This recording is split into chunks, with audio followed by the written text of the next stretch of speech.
It's a Friday. We will do Cookie Jar. It'll be at 9:35 as we get into football mode. 9:35, wrapping the show with Cookie Jar. We just did picks. Mm-hmm. Michigan State kickoff. Defending champ. Yep. What's the expectation?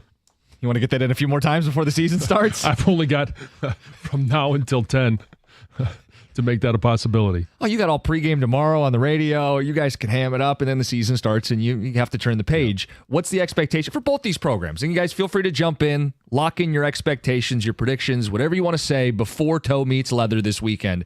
248-539-9797. For Michigan State, for me, it is certainly a bowl game. I think they're a 7 or 8 win team. There's a stretch in the middle. And as we figure out Aiden Childs, familiar with Jonathan Smith. I think he is a good coach at recruiting. What we saw at Oregon State was a lot of 3, some 4 stars. But the development, hiring coaches that can develop players is something that he excels at. And all of a sudden, you've got a very competitive, tough, physical, run-the-ball team. Fits perfect into what Michigan State should be and competing in the Big Ten. I think it's going to take some time because they did go to the portal. They did some other things, but Aiden Childs, familiar with Jonathan Smith, the expectations, familiar with the system. I think they come in. The question is, how do they handle at Maryland in week 2? There's a stretch in the middle, Ohio State, Oregon, Iowa, and at Michigan. That's as tough of a 4-game stretch as you're going to find in college football. But on both sides of that, I think they are a 7-win team. Be a big first season. 7 sure wins. Sure would be. And I know it's 7 wins. I wonder where Michigan State fans are at because tonight they play. It's Friday night. This is a tradition. You kick off the season. If you're a football fan, you want to be there. Your program hit the reset button. But I do think there's reason to be excited. I think Jonathan Smith was a good hire. I think the type of programs he built at Oregon State are the type of programs that win in the Big Ten, that you can win a Big Ten title with in the Big Ten. Now, they're not doing that this year. But if they can set a foundation in 24, 25, they become a team that's much more dangerous. Childs, they bring the tight end Velling over from Oregon State as well. Give them a chance to get the whole program into the strength and conditioning, get the O-line beefed up. It was a good O-line, a good run game, a physical football team when they were out in Corvallis with this staff. I look at the schedule, and I think it's 3 different seasons. I think it's the first 4, the middle 4, and the last 4. Early in the non-con, they're going to face Florida Atlantic, Prairie View A&M. They go at Boston College, and then there is that Maryland game, the conference game in the first 4. Can they go 3-1? The middle 4, I don't think they're winning a single game. Ohio State, at Oregon, Iowa, who I think is going to be pretty tough this year, and at Michigan. Do you keep the train on the tracks? In today's college football, where guys are looking for the portal, instant gratification, am I playing enough? Are we winning enough? Should I stay? Should I go? Do they win enough early? Do they get buy-in enough early to weather the storm? And then the final 4 games, it's Indiana, Illinois, Purdue, Rutgers. Can they win 3 of those 4? That's a 6-win team. That's a bowl team. That's my expectation. Bowl game, bowl practices, something to build on for Jonathan Smith at Michigan State. You have him at 7, I have him at 6. Spartan fans, the excitement level with your program. I mean, you haven't won. You're coming off a rough go of it with Mel Tucker. I mean, he didn't do you any favors, and you know it's only going to get tougher. The pressure is on for Jonathan Smith in year 1, but I do think there's reason for Spartan Stadium to have a buzz in the air tonight. I really do, and maybe I'm wrong. Maybe people aren't going there with a whole lot of optimism, but Spartan fans can fill in the blank on that. And for Michigan, where are you at? I think they're a 10-2 team. Now, with saying 10-2, that means of the 3 big games, they obviously win one of them. Texas, Oregon, Ohio State. And that's going to be the big question. When they unveil who their quarterback is going to be with the offensive line, we're going to see a lot tomorrow night. We're going to learn a lot about this team. Even though it is Fresno State, you're going to learn a lot about this team, about the offensive line. What's the chemistry like? What's the communication like? The communication between center, who's still TBD, and quarterback, who's still TBD. What's that operation going to be like? How are they going to go out there and play? All of those things we'll get a little glimpse at on Saturday night. We'll learn a heck of a lot more because Texas is way better than Fresno State. Rocket science here. So we'll find out early on. And let's not forget, Quinn Ewers and Texas looked very pedestrian last year against Oklahoma. And I think Michigan's defense is better than Oklahoma's defense last year. But I also think Quinn Ewers, when you look at his skill set, his talent level, he is, in my estimation, going into the season, I think he's the best quarterback in college football. Now it comes down to consistency. Sarkisian, there were some questionable game calls, play calls in that game. Did he learn from that as well? And, I've heard some interviews. It feels like he has. Way he talks is, we looked at last year. We found out where we did well, what we didn't do well. We tried to make some corrections. They lost an offensive lineman, 2 defensive tackles, 2 high-quality receivers, and they're down to their 3rd running back. So we're hyper-focused on, and the conversation right now is expectations for Michigan and Michigan State. Yeah. But when you start talking about those matchups, we don't talk a lot about what's going on in some of the other programs. Now, there are obviously a position of strength because they have, who I've already said is, I think, the best quarterback in college football. Even ahead of Carson Beck. I think so. Okay. I think that in terms of talent and skill set, now in terms of weapons to be able to utilize, Carson Beck has all of it. Yeah, I think those guys are both, Heisman Trophy frontrunners along with Dylan Gabriel. So you've got some dudes that Michigan's going to face this year. They're going to play 2 of those 3 guys. 3 games, they'll be underdogs in all 3 of them. 2 of them are at home. That Texas game, I love that it's on the schedule. This is what college football is going to be more like moving forward. It's not going to be ECU, UNLV, Bowling Green, and then on-con. Instead of having as many games on the schedule against Indiana and Purdue, you'll still have those occasionally, but you also have Oregon.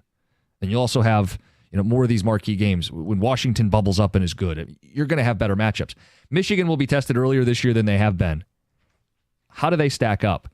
I have questions about quarterback. They didn't use the portal. That's their prerogative, but they're going to ultimately have to lie in that bed this season. Yeah. Well, yeah, exactly. And I know they've won with running the ball and playing defense, and I think that's a formula to win probably 9 wins this season. But I don't know if it's enough to go toe-to-toe with Quinn Ewers, toe-to-toe with Dylan Gabriel and the weapons they have at Oregon, toe-to-toe with Ohio State. And I know you have their number, but this is a roster that's poised in their house, and they'll be heavy favorites to beat you this year. This is all the expectation is Ohio State rights the ship this year. That's a year-to-year deal. We've had their number for 3 years, but that one's not answered until that game is over. Ticket text coming in, 248-539-9797. I think Michigan goes 9-3. I think a successful season is 10-2. You beat somebody, you get in the playoff, you keep things going. The continuity, promoting Sharon Moore was supposed to be an argument for continuity. Sure. Maybe they get the offensive line right by the end of the season and they keep thumping Ohio State. Be an epic win in Columbus. Maybe it's right at the beginning of the season. Or maybe it's out of the gate and they're ready to go, John. Could be. Ticket texters. Saying Jonathan Smith is a good recruiter is not being honest. He's a good developer, but he's not a good recruiter. Jake in Hamtramck. Well, so I don't know if you can have one without the other. He is a good developer, but he's also a guy that can find the diamond in the rough, guys that he can develop.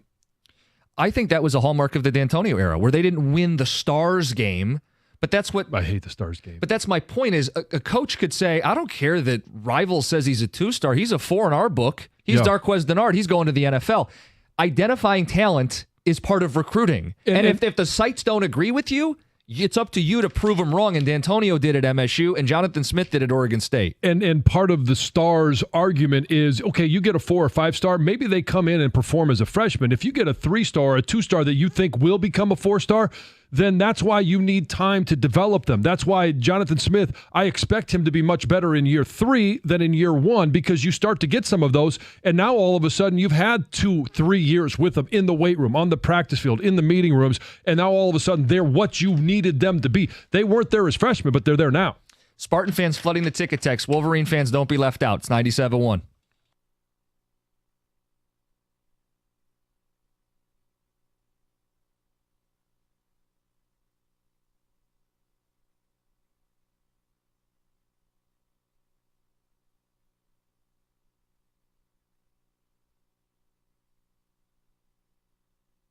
Brought to you by Northville Lumber. 31-year-old hockey star Johnny Gaudreau losing his life last night. Along with his brother Matthew, the two were struck by a car while cycling, according to police.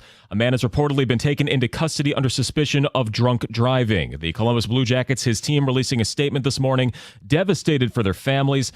Johnny and his brother were also reportedly set to be groomsmen in their sister's wedding today, according to a family website. The Red Wings have posted on social media sending love and condolences to the family, friends, and organizations. organization. Rare this month, but the offense of the Tigers went stagnant against the Angels. 8 hits, but 10 men left on base during a shutout, 3-0. Spencer Torkelson says that's just what you're going to get every now and then.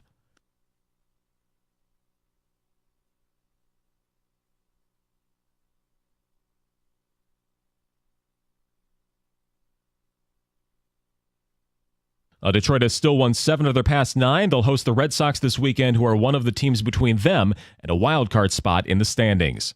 From the Corewell Health Sports Desk, I'm Chris Villar. For more, go to 97.1 The Ticket and Odyssey.com.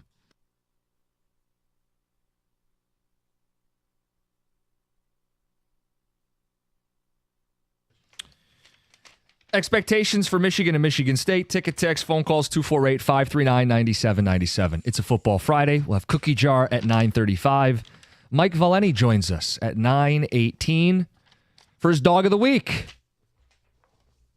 Cash ticket partner. Pass along some bets. What are his thoughts on Michigan State football? Here are some of the ticket texts, John. As an MSU fan, I think the offensive line will be as bad as it was last year. I'm thinking 5-7. Would be thrilled to get to a bowl game. That's Dan and Troy. It's a one-game difference. That's maybe the key, is they got to beat somebody. They've got to flash in one of these spots, step up, and steal a game. Right? I mean, I don't know if it's Rutgers or Maryland early or Boston College on the road. I mean, these are winnable games, but you're going to have to go out and do it. Right, and you're kind of always looking for those program victories. And it's going to be different every single year when you're talking about, program victories. What does that even mean in the first year of when you're watching? Is it simply a win over a Big Ten team like Maryland? Is that a program victory this year? Is it beating Iowa, who right now is a ranked team? It's a homecoming game. That would be a program victory, because I don't see it. Hey, you face Indiana, that should be a win. You at Illinois, maybe that's a program victory, because we don't know what they're going to be. They looked pretty good last night, but you can't already tell against the competition right now. Purdue, Rutgers, I'm not going to put those guys in that category, but there are a couple of teams on the schedule where you're looking for one of those this year, where you play above your level, maybe, for what they're supposed to be, and you get a win. Do we agree with this ticket texter? Jim, it's Michigan State. 75% of the fans don't care. They're there for the party. It's Wrigley Field, but in Lansing. I don't agree with that. I think they are. I think Michigan State fans should be excited about a new era, a new opportunity, a new voice, a new image, a new face of the program. That's Jonathan Smith. Yeah, I think that's, again, I can't speak for a fan base I'm not even a part of, but I feel like that's out of touch. Are there guys and girls that go and party in East Lansing? Yeah. Sure. But if your football team has a pulse, people care. Yeah. I guess we have to find out if they have a pulse this season, but it's a whole hell of a lot better than it was a year ago. Yeah. And I'm hoping that their offensive line is better than it was last year. I'm hoping the team is better than it was last year. And a little shout out to a local, Luke Newman, left guard, transfer from Holy Cross, Brother Rice kid, getting a start at left guard there. So let's see. Let's go. MSU fan, I want 8 wins. I need one that wasn't expected. Show me that this team is ahead of schedule. Talked about it. Program win, steal a game. Mm-hmm. Team with this many questions on offense, this much turmoil off the field. It's a hard schedule. Lucky to win 6 games. Michigan is in for a tough one. That's on the table. It certainly is on the table. Wait, well, this was not MSU. He said Michigan. Yeah, I know. 6 wins. It's we don't know about the quarterback. We don't know about the offensive line. Donovan Edwards, what do we know about last year, the last couple of years? Okay, big play Dono, but he can't just be big play Dono. It's going to have to be 3, 4, 7 yards a pop. Not just, hey, it's nice to go 85, 75 against Ohio State, but you're going to have to carry the ball 20 to 25 times a game. Who would the 6 losses be? Like, I understand there's a lot to replace, and it's why I think they're a borderline playoff team that probably won't get in. Find me 6 losses. I'll give you the big 3. Throw USC in there. Road trip to Washington. Like, if everything went terribly for Michigan, I still don't find 6 losses on this schedule. Not likely. No. Texter says, everybody's overhyping MSU. I think they lose tonight. Okay, we didn't all pick They may them, not cover, but you and I picked them win, to win by 2 scores. FAU, quick little breakdown, not good. I know it's Tom Thanks. Herman. Their quarterback, Cam Francher, he's coming in from Marshall, threw as many interceptions as touchdowns a year ago. He's got a brand new O-line in front of him. They bring one receiver over for Marshall. Nobody else has any familiarity with him. You're going on the road at night to kick off your season. And I know Mel Tucker was a horse bleep coach. They got some dudes on defense that I think can surprise. If they actually scheme them, because, what were some of those schemes? They're just getting torn apart in the secondary.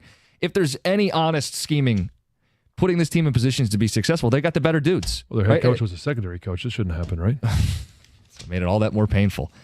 John, you watched college football last night? Yes, I did. Your takeaway? Watch the Buffaloes. I'm just so excited that it's back. In fact, I was just talking to Doug, and both of us were doing prep last night, watching real live football that mattered. So felt so good. And so we've been doing it, watching baseball. We've been doing different things, the Olympics for a little while, and we're doing our show prep. Mm-hmm. Last night, I literally was done, but I kept the computer on in front of me just so, when the kids or Lisa came in, they're like, hey, we need to go do something. No, I'm still working. Gotta get this stuff ready I'm for still working. I didn't even have it on. That's a good trick. Because I was done and still watching college football. It was just exciting to have it on. And the excitement, even though you're not looking at Colorado to be anything important this year, North Dakota State, not at the FBS level to be important, it was exciting to see fans in the stands. The excitement of college football was live and it was real. And North Dakota State covered, which is most important if you listen to this show. It was a fun watch. It was back and forth. Colorado can get up and down. Travis Hunter, the guy doesn't leave the field. He's fun. 3 touchdowns. He had a 41-yarder to kick things off, their first score of the game. But I continue to look at Colorado, and I continue to ask questions about what kind of program Deion Sanders is building. They got away with one yesterday. They took a ton of penalties, some critical penalties, like third down penalties in the game. I don't think they're protecting Shador enough. Again, repeat of last year. And Deion's a guy that's easy to root against right now. I know he's a former teammate of yours. Like, how do you view Deion? Well, as a friend, I want to see him be successful. And we need personalities like that in college football, in all of the sports world. So it's entertaining, but it's somewhat exhausting. And it seems like it's in Boulder, it just feels like it's total chaos. It's just chaos. He came in, and I like the personality addition, but he came in talking about bringing his own luggage. He's got Louis Vuitton that he's bringing in. You won 4 games last year, and then you start banning people from asking your Royal Highness questions, and you won 4 games last year. And I don't know that they're making a bowl game this season based on what I saw, and I know they won the game. It's a lot of talk that he doesn't back up. He backed it up as a player. He can't back it up as easily as a coach. You're one step removed. And he's talked a lot, and he's acted like they're a 10-win team. He hasn't won 10 games yet. He might not have 10 wins at the end of 2 seasons. And I think that's what makes him an easy target to root against, because it's talk and it's cheap. Well, it is. And he can't go out there and play. He can't. His boys can go out there and play. He's got one on each side of the ball. Travis Hunter plays both sides of the ball. They can have some electric moments. 3 touchdowns by Travis Hunter. That was fun to watch. You know his career, Deion, who it's mimicking? Coaching career, you're saying? Yeah. It's Bobby Williams. He had a huge splash, and it's just been a disaster since. Well, he absolutely didn't capitalize on that splash. We all know the splash was kind of a joke last year when they beat TCU, but at the time, in the moment, people thought, wow, he's got something going here, and it's just been completely sideways since. John, I know you played with him, and you have high regard. I think a lot of them as a teammate, mm-hmm. and as a man, he's always been one of my favorite people in sports. It's gone too far. The recklessness. A head coach shouldn't care about a CBS sports column, okay? Or a local columnist that didn't phrase things to his liking. Like, you don't get to control everybody. Right. Just ignore it. Right. I don't know. It seems beyond repair. I mean, who knows? Defensively, they're going to be a joke, right? Potentially, yeah. Can't get off the field. I mean, I think this close game last night might be a little bit like we might be overreacting. We do that, especially week 1. Well, North Dakota State's not a bad team. Yeah, they're a good football program, and so, but still, this isn't sustainable. No, that's why, chaos is never sustainable. And when you are worried about what other people are saying about your program, you're not going to take questions because you don't like what they said. So you are, the whole thing that we talk about as athletes and coaches, and it's, you can't ignore it, especially now. But yeah, I don't read the papers. Well, I don't read this. Like, that's what you hear from everybody, not from Dion. You could tell by what he does and what he says, how he operates. He reads every word. We'll have the latest from the tragic Johnny Gaudreau story in Heather's News. We'll also have Cookie Jar at 9:35. How about an upset special for the weekend? Mike Valeni joins us next. It's 97.1. You've heard me talk a number of different times, and for a while, about injury attorney David Femininio. Just listen to some of the results that David has gotten with his team for his injured clients. There's three of them. $3.5 million for one, $5 million for another, $11.5 million for a client. You need an attorney that will fight relentlessly and a team that will fight relentlessly for you. You can call and speak to David right now by calling 855-65-CRASH, or you can always go to his website, getdavidgetpaid.com. That number, 855-65-CRASH, or on the web at getdavidgetpaid.com.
All right, here we go. It's NFL Week 1, and FanDuel, America's #1 sportsbook, has a special offer to kick us off. Now, through September the 22nd, all FanDuel customers can bet $5 and get a 3-week free trial of NFL Sunday Ticket from YouTube and YouTube TV. That's all customers, and it's a $5 bet. You're going to get a 3-week free trial of NFL Sunday Ticket from YouTube and YouTube TV. Then with a YouTube TV base plan, you'll be able to watch every regular season Sunday afternoon out-of-market game. All you need is a Google account and a current form of payment, and you can cancel at any time. Here's what you do. Visit FanDuel.com/Jansen to download America's #1 sportsbook. That's FanDuel.com/Jansen. Must be 21 or over and present in Michigan. Full price of NFL Sunday Ticket will be automatically charged seasonally after free trial. No refunds. Terms, restrictions, and embargoes apply. Gambling problem? Call 1-800-GAMBLER.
Cash the Ticket episodes are out for week 1 of college football. Check them out. Good night last night. North Dakota State. Do you guys do every game? Damn near every game. Mm-hmm. I mean, we probably pick 20 plus, at least talk about 20 plus. And Mike tries to talk me out of playing 20 games. It's good advice. His advice for week 1 was bankroll management. Don't get carried away. Evaluation of the transfer portal, new rosters. Don't get too carried away, which is why I'll be very curious to hear what he has come up with for his underdog pick of the week. He joins us on Fridays. Mike Valeni, good morning. You're on 97.1. Good morning, sweetheart. You're a hopeless cause. You're going to bet 38 games. We both know it. So I give up. Well, Mike, so to your point, week 1, transfer portal. Everyone's in a new spot, new coaches, new players. How do you even know what is, other than Georgia, how do you even know what you're looking at? You don't. No, John, I mean, that's the whole point. I mean, look, I got very fortunate last night. Like, I liked North Carolina. I made an assumption that Max Johnson would just be slightly less ass than he normally is. Not only was he equally as bad as I remember, then he got hurt. So you just start looking at things, and it's like, okay, North Carolina, good recruiting, ton of talent up front. They got that 5'11" guard, Lumpkin, I really like. But, like, John, you don't. And I got lucky. I mean, I needed a missed kick at the end to win the game, laying 1.5 and win by 2. You don't. But with Jim, it doesn't matter, John. You're not going to talk him out of it. He's a runaway train. You just let it go. Before we get to your underdog pick, we were talking Spartan football. Expectations for tonight and for the season. I mean, who the hell knows? I just here's my one thing. And Rico gets upset, but whatever, I don't care. It's not acceptable in the NIL era where you can buy a roster and the transfer portal where you can patch holes to go out at a program like MSU and go 4-8 or 5-7. It's just not. That's a far cry from winning 8 or 9 games. But I don't know if that's answering your question, Jim. But honestly, if this guy goes 4-8 or 5-7, he can go back to Beaverton, Oregon. I'm not here for it. It's not the old way. You don't get 5 years. You don't even get 3. And you get to put together a roster quickly. Like, look, tonight, I don't know if Aiden Childs is any good. I know the pedigree, and I watched him at Oregon State when he was given the 1 series per quarter. But when you roll out and pay 7 figures for a quarterback, you're damn right I expect you to be good. So that's the hard part, because I don't want it to be like pro football. I like the idea of guys working their way up. Like, I like the idea of a Davis Warren, a guy who stuck it out, got his opportunity, whatever it may be. So tonight, probably a lot of running the football, probably a lot of just base stuff, because we have 62 new players, and I can't name 40 of them. Okay, what's the underdog pick then for you? We're going to have you on every week, and I'm curious what we're doing with this. Are you taking teams to win outright, or is it just, hey, a team that's a big dog that you think can cover the big number? It's your guys' show. You tell me what you want. Well, what do you have prepared, I guess? You know my deal is, like, we always say this on the pod, is like points are like vitamins. You just take them, like whatever. I don't believe in the money line thing. That's just greedy. So, like, example, like, I really like USC against LSU, plus 4.5. I want those 4.5 points in my pocket because I think it could be a game of who has it last. But obviously, Miller Moss took the job. He fought off Malachi Nelson. He fought off the transfer Malieva from UNLV. I love their talent. I know their defense, it's terminally bad. But D'Anton Lynn, the minute he went with UCLA, took the defense over, worked the bowl game for USC, and had immediate influence where they only missed like 3 tackles in the game, and on the year they missed like 140. LSU, they didn't go out and replace their NFL talent. The losses are huge. From Jaden Daniels to Nussmeier, from Malik Neighbors to your neighbor. And defensively, Brian Kelly, I don't know what the hell he was doing, but they didn't go out and spend the money they have to bring in a legitimate defensive coordinator. So I like USC getting the 4.5, and the other one, Jimmy. I like UNLV getting 2.5 at Houston. Willie Fritz has taken over a disaster. You get the go-go offense. They brought in a pair of 1AA All-Americans and Haj Malik Williams and Lutzka, the kid from Holy Cross. They've got Ricky White, who's going to be an All-American wide receiver. And you get tempo, which I'm sure John will speak to. The last thing you want to see in week 1 of a season, when you really don't know what the other team's going to do, is something called the go-go offense, where they're running a play every 18 seconds. So I'd probably take UNLV with the 2.5 there. Those picks and more on Cash the Ticket, the only podcast. Keep an eye on the Holy Cross football roster, keeping you ready for the next season. We got you. I know we They do. had BC dead to rights last year. Come on, I know. get with it. And I am not a lost cause. Talk to you later, buddy. See you later, pal. Yep. Bye. I say to myself, I don't know how true that might be. I'm not a lost cause. I'm winning these bets. It's not a problem if you're winning, right? Ha! Yeah, as long as you keep winning, and then you keep winning, and keep winning.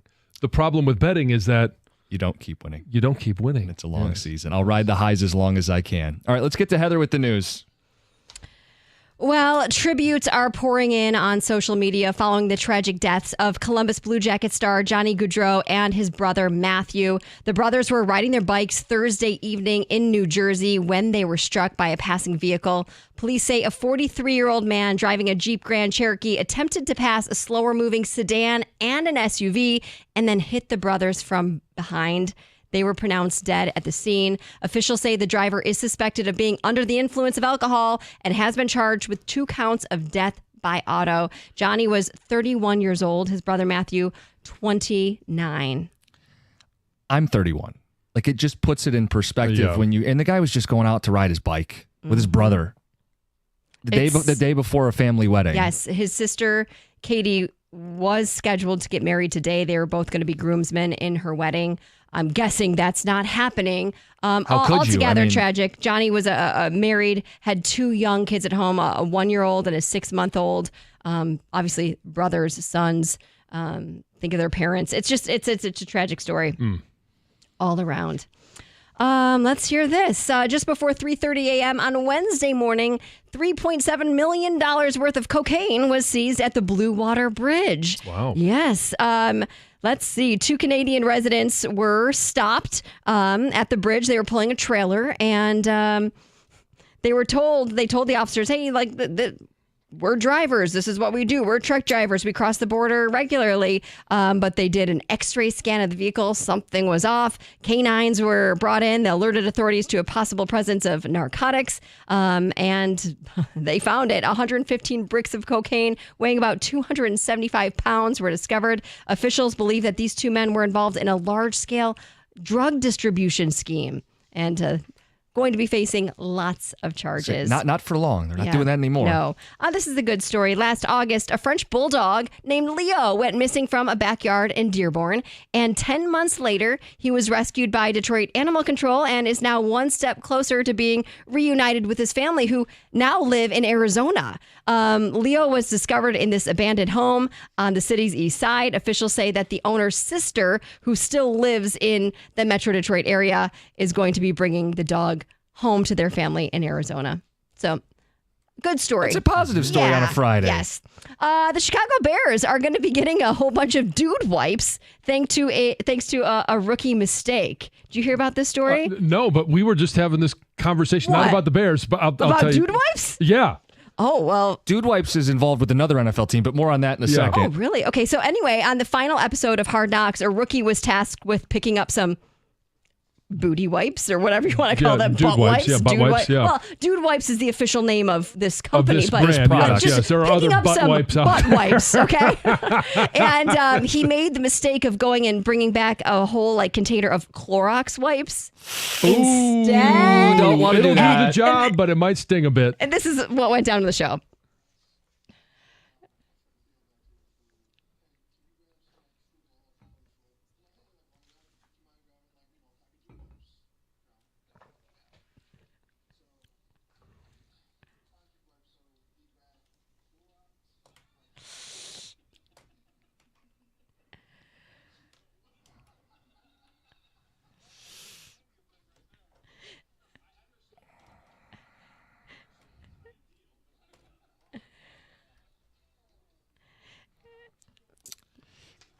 It's funny this comes up. Yeah, because before the show, I was listening to another show on my way in this morning. Okay. And they were talking about Dude Wipes, and they have a sponsorship with the Cleveland Browns. Huh. The Browns have the longest streak of not having a kickoff return for a touchdown.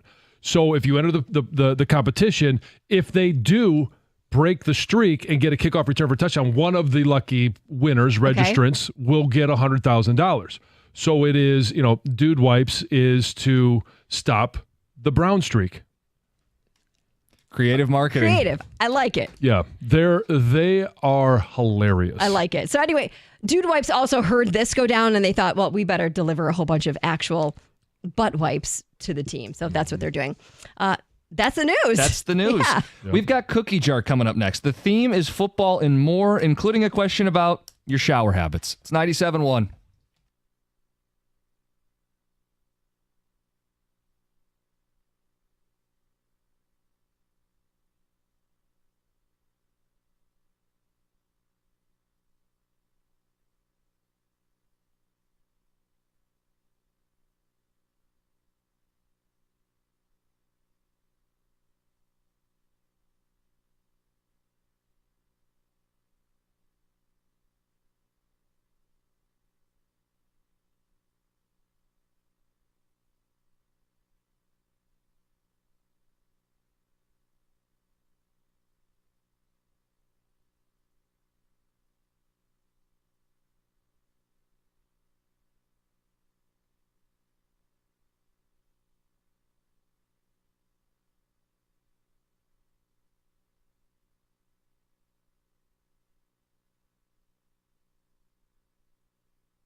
Wrapping up the week on a Friday, week 1, college football. Excited to take it all in. Congrats. We made it to Friday, And congrats, we made it to football season.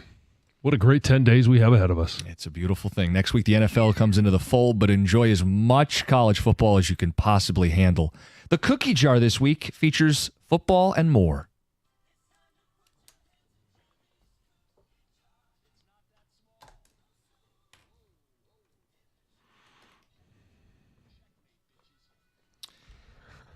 Football and more. We start with the football. John, many are going to partake in a tailgate this weekend. Spartan Stadium tonight, Ann Arbor tomorrow.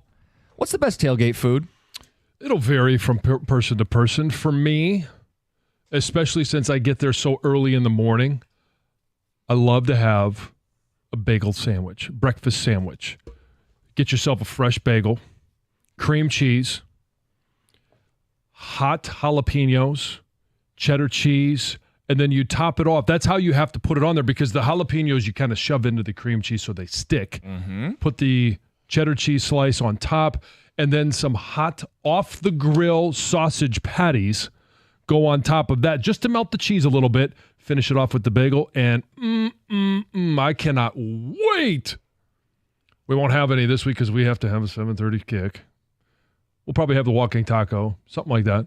But we'll have a bagel sandwich next week against Texas. Noon kick. So it sounds incredible. I'm just a little confused. There's no bacon on this sandwich. No bacon on this one. Okay. No. No. Heather, tailgate food, best one. Well, I'm not much of a foodie, and most of my tailgates don't surround food. So I would say the pickle and a Bloody Mary. Okay. I'm not eating a lot. Right. I'm drinking most of my calories. Sure, there you go. Like respectable. How about a sausage and peppers? That is outstanding at a tailgate. Oh, yeah. I mean, yeah, if you're going to, saute up a little sausage and peppers, you could even grill the sausage. Oh, so good. Yeah, I was going to say, to me, it's a bratwurst. You're at the tailgate on a cold, chilly October day. You got the bratwurst, you got the caramelized onions you put on top of it. So you want the sausage and Heather wants the pickle. Yes, John. Greg, do you have a preference? The go-to? Gosh, those all sound so good. A good breakfast burrito is solid. Heather. It's okay. A good breakfast burrito? Yeah. I'm also all for means it. that the game's Yes. at noon, by the way, John. Yes. What is in this breakfast burrito? Your standard breakfast Eggs burrito food, your eggs, Yeah. sausage, Bacon. maybe a little bacon bits in there. Some Potatoes? cheese. Oh, yeah. Potatoes, yeah. No, I'm going to get the I potatoes. learned in this the burrito. about you Yes. coming back from Vegas. You don't like potatoes in a breakfast burrito. No, don't want any part of it. No. What if they're like crispy hash browns? Can we work with that? That's a no. All No. right. I don't like potatoes in them either, and I'll go that way with an omelet too. No, thank you. Okay. I'll eat Now, the hash browns all day long on the side. If I it's- don't want the potatoes in my omelet. If it's a country omelet that's smothered in gravy, it now becomes more of a skillet than it is a burrito I think or an omelet. I think the food choices may have tipped the hand to this next one. When your team's playing a big game on a Saturday, what's the best kickoff time? 100% flat out, no debate. Noon. I will fight anyone that says otherwise. Well, put them up. I'm going primetime night game all day to look forward to it under the lights. Nothing beats the atmosphere of a night game. I'm going noon too. Thank you. Why? 2-1. Because if it was a 7:00 game, I'd probably be drinking all day and I wouldn't make it to the game. Hence why I never made it to a game while I went to Michigan State. Never in my life. Never? No. Also why I don't eat the food at tailgates because I'm always drinking too much. So I said earlier the people party at East Lansing, and you gave me a look like, yep, we do. Yeah. Now I know why. I want Heather to come to one of the tailgates in Ann Arbor. I just want to see tailgate Heather. Sloshed on her way Yeah. to the game. She's It'd not probably making be a it. little Well, no, different I don't have nowadays. to get her a ticket. She's not going to the Not game. going to Yeah. the game. I'll buy her a couple of drinks. There you go. Noon. When you're driving to the game, you are Yes. not missing other college football games that are being played because you're playing in the first window. You watch the game, your team wins, you go home, you watch the tail end of the 3:30 game. Second half, probably. Yeah. Then you watch the night game. Yeah. You watch Upon Kick a your feet Grateful up. Universe. Yep. Tom? All I have to add to this conversation is there's actually two people on the show that never went to their alma mater's football games. Heather and me. I thought I was the really? only one. I never knew you didn't go to a Michigan Never. State game. I never made it to a game. You haven't been to the factory, Ryan Earson Wait, that's Stadium, what they call with it? the gray turf? I went to a commuter school, okay? Yeah, I know. And the football team was atrocious. Actually, Charlie Batch played the first year I was there. I didn't go see him. Well, they renamed the field What did they After rename Max it? Crosby, right? Yeah, that's right. Yeah. And didn't TJ TJ, played. yeah. Mm-hmm. Notable Eastern Michigan alumni. Yes. Franchise owner. As we know. Professional franchise owner. John, besides your team, what's the best college football tradition out there? I would love to go to Virginia Tech, and when they play Enter Sandman at the beginning of the game, to me, when you see it on TV, it just fires you up. I can only imagine when they play that and the team runs out, the stadium, it's got to be unbelievable. To me, that is one of the best you're going to find in college football. Heather, I'd ask, but I don't think you've made it into the Nope, games. let's okay, pass. all right. Greg? I feel like Dabo Swinney has kind of ruined this a little bit because he always makes sure that he's the first guy Howard's out there Rock. and doing that. Howard's Rock is awesome. And 100 guys running down a hill to enter a football stadium is an insane idea. It takes so practice. much can go wrong. Takes practice. I bet you they practice that, because if you've ever run down a hill, especially when you're jacked up before a game, I can only imagine the disaster that could ensue. I'm going to go jump around. Camp Randall. That place is rocking. It's an old war stadium. It's classic college football with the new vibe around it. Jump around. Next question. Should school start before or after Labor Day? Before. I'm going to say before, too. Now, I don't have kids in school yet. That might change, but I think before. Yep. Get them in. Get them going. Football for that age, it's usually a nighttime practice anyway, so they're not going to miss anything. Get them going. Get back into the rhythm, routine. And I would rather have them out earlier in the summer than have them later at home, because I can't have as much fun with them now as I can then. They've had enough time home during the summer. Get them back in school. Yeah. See, growing up, it was post-Labor Day for me, so that's just normal to me. So, And that's how it was for me, too. And I agree, actually, it should be post-Labor Day because you're just less susceptible to canceling class like we did this week with heat. The farther you get into fall, the less likely it is. ties up with football John likes season, that. back to school season. John likes that idea. That reason, I can tell you like that reason. No, it's not the reason. It's did we have any heat days back in the day when we were in school? See, I fed the beast. What's on your phone home screen? You learn a lot about a person. What is it? I've got the kids. And it was the kids when they were all, we got a big rock in our front yard. They were all had the glasses on looking up at the solar eclipse. That's my home screen. Now, I have on the lock screen or the home screen? Is it different for you? Yes. I've got one kid on the lock screen and the other kid on the home screen. What does it say about you if you're the lock screen, and what does it say about you if you're the home screen? Which one's better? They're both the same. I mean, I see both. Of course you'd answer I see both. I guess I see the lock screen the most. Yeah. So that's the favorite. So Brooks is the winner. Yeah. I have a different one on my iPad than I do on my phone. I don't know if that matters. The one on my iPad, because it's bigger, it's up in Northwest Ontario fishing. Yeah. Greg? Dreaming. Just John. Yeah. Kind of narcissistic. And a big old walleye. Says a lot about him, yeah. Says a lot about him. I love you, walleye. Me and my walleye. Yes. Have my son on my home screen, have my wife and my son on my lock screen. Mine is my wife from when we were on our most recent trip. I like to cycle through with different things, just us out to dinner. It's a picture of her. What about Roomba? Didn't make it? He occasionally will make his way onto the home screen. He's not currently there. He doesn't have kids, so. Yeah. Pets Got a cat. qualify. Yeah. Yep. All right, last one. What's the proper way to stand in the shower? Facing the water or facing away? It's all depending on the timing of the process of the shower, because you got to wash off both sides. When you get into the shower, what way do you face the majority of the time? Are you typically facing the water for most of the shower or facing away? At the beginning of the shower, I'm facing the water. At the end of the shower, because I like to have the hot water. I have some neck issues, so I like to have it on my neck, so I'm facing away. So I guess I would be 50-50. Heather? I face the shower. Obviously, yes, you need to turn around in the shower. You're always like turning around, but for the majority, I am like facing the water. I feel like I'm just like warmer that way. Yeah. When I wash my feet. Oh, yeah? This is something that maybe you take a note to. From experience, yes. You have to face the shower, or if you're facing away, it can be uncomfortable. Oh, I see. Yes. I had never put much thought into this. Yeah, no thanks. I had never put a lot of thought into this until someone put this in the cookie jar, and I realized I face away. I like the warm water hitting my back. I don't want water getting in my face. Well, you don't have to have it on your face. You could have it on your could chest. adjust it, I guess you are understand. smaller. Maybe you can't adjust it that far John, low. the water comes from above for most people who aren't No, giants. it doesn't. It actually comes out John, at about duck head it. level. Yeah, If your shower should be above your head. it should be. Yeah, Yes. not every house you can do that in. I mean, I live in an older I get it. home. I get it. You're an ogre, and This there's guy. no shower that could possibly. No. I had one up when I lived in northern Michigan that would come out of the ceiling. So yeah, it was. Okay. Well, there you go. Yeah. Greg, did you answer this?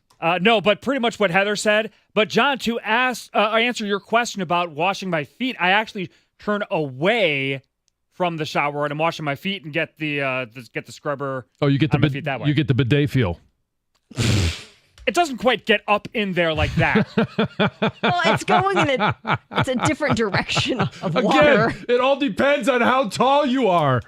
Well, I mean, is the shower head down on the ground? Like, that's No. a little different situation. No, the shower is literally, as I look at the shower head coming out of the wall, it's at chin level. Yeah, but if you turn around to wash your feet, the water is still going, it's not like shooting up. No, it's not shooting up. No, but if you're bending over and you point the camera I mean- the shower head, Okay, but Wait, why is there a whatever. camera in there?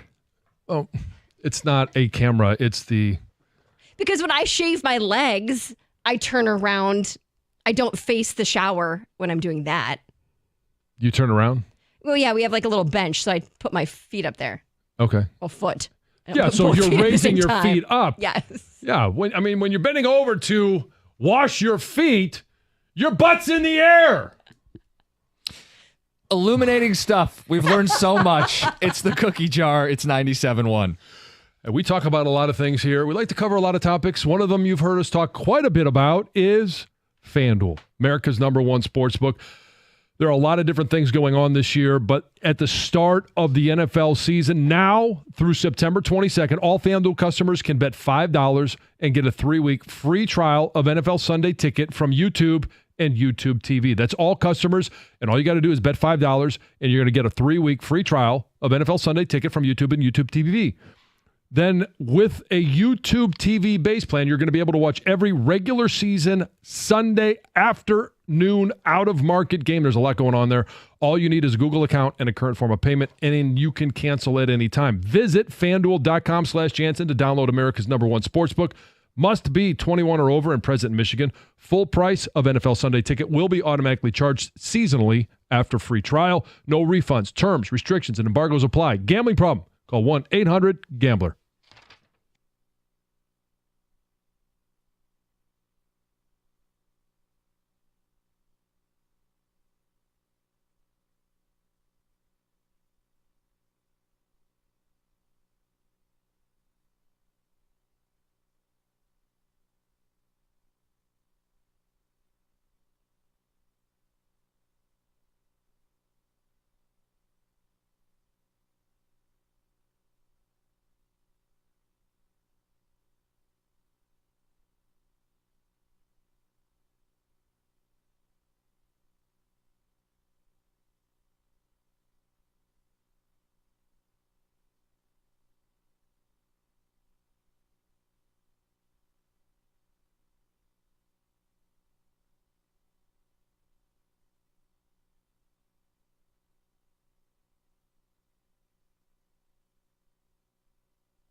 right, John, before I read the ticket text, you have some comments from Twitch, people reacting to the cookie jar.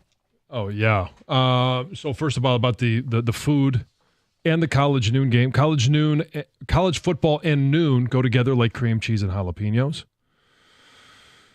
Canceling school because of heat. Back in my day, you just opened a window. Yeah, I'm kind of there with you. To really wash everything, you need bench seating in your shower. I get that. I've got an issue with that. What do you mean? I have a bench in my shower. Yeah, you don't wash won't everything. Sit on it though. do you I don't. Like, it just you feels- won't But- because but- it bothers you, or Yeah. you just don't? No, it feels dirty. Like it just doesn't feel. It's in your shower. Like every. I know. Okay. Yeah, you just don't want a naked butt sitting on a chair. Yes. Okay. That's I get been in it. the shower and like I don't know. I just don't like it. Yeah. I Only won't there was sit on like it. soap or something to wash it off. If only. If only. Right? I Yes. know. Yes. Some Clorox wipes. Costa having his back to the shower is not surprising. What does that mean? I don't know, but I guess it's It not just fits? surprising. Yeah. Okay. Geez, Jansen, you're not spreading your cheeks unless you are. Did you say that? Did I get lost in there? Yes, that's on Twitch. So if you'd like to interact with us, twitch.tv. Some ticket texts, 248-539-9797. That's a drop. You don't have to have it on your face. You can have it on your chest, Sean and Wayne. Texter says, John, what do you have, a house from the 1850s? Your shower head's not even 6 feet tall? No, 6 feet would be right about chin level. So that's what I said, right? So it's a 6 feet. Yeah, it's about there, yeah. I would think it'd be taller. Unless it's a house from 100. It's an older home. Texter says, I can't reach our shower head, signed Colin.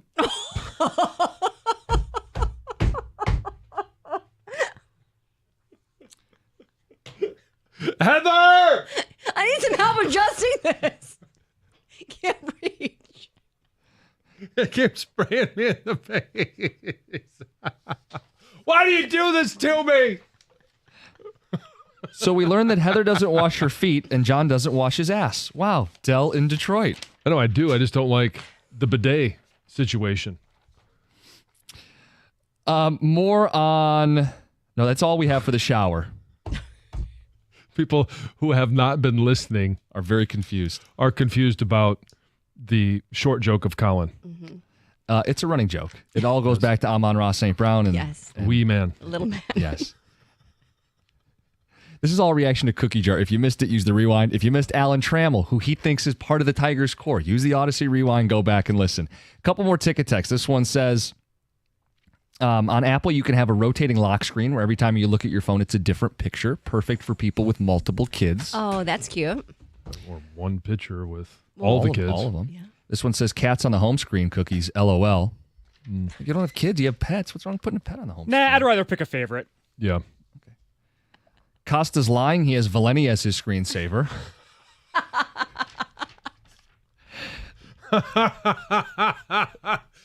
You're laughing a little too hard. Well, yeah, better yet, I think Mike might have you since you're his kid. Oh, no. Don't say that. He doesn't want kids. I don't want any part of that. This one says, best tradition in football is the March of the Cadets and the Midshipmen Army Navy. We're talking best college traditions that aren't your school. Yep. Grand Valley plays Enter Sandman at their football games, and it's a great atmosphere. Yeah. That's an awesome way to come in to a stadium. Gator, what's up? How is everybody? Good. All right. Good to see you. I have a screensaver. Lois is on my screensaver. Oh, Lois. Lois, your problem? dog. Yes. Anybody got a problem with that? No, I have No, no it's issue. with it. adorable. No. I don't have kids. So if I had kids, I imagine they'd be my screensaver. Yeah. Or just one of those, gifts that says, I hate kids. But I don't hate kids. You have a reputation. I know I have a reputation. It's not deserved. Are you like a good uncle or I'm a pretty good uncle. I mean, could I have been Passable? better? I think I could have been better. No, I think, they like me. Could have been better. I mean, you could still be better, right? Well, I mean, I feel like I missed out on. I probably should have been a little more involved during their formative years. Years. Yeah, they're in their 20s now, so It's never too late, Gator. no, I'm Make a difference in a young person's life. I think I have. I think I have made an impression on their young lives at this point. Doug is in the studio as well. What's the plan for the show today? Well, it's Football Friday. We'll talk some Michigan State. There's an underrated thing going on with the Lions.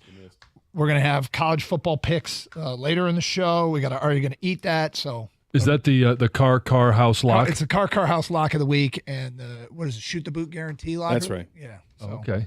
we got our picks coming up today, late in the show. So all Sweet. that. College football. It's here. We made it to football season. I love it. Karsten Anderson next, 97.1.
It is a Friday, and as you've heard, Gator is back, and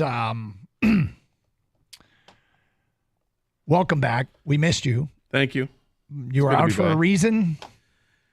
Yeah. Unfortunately, my father passed on Monday morning. We were in the hospital for really close to 2 weeks with that, and then things took a turn unexpectedly last weekend, which is why I was not part of the broadcast. Had fully intended to do the alternate broadcast with the Lions. Yep.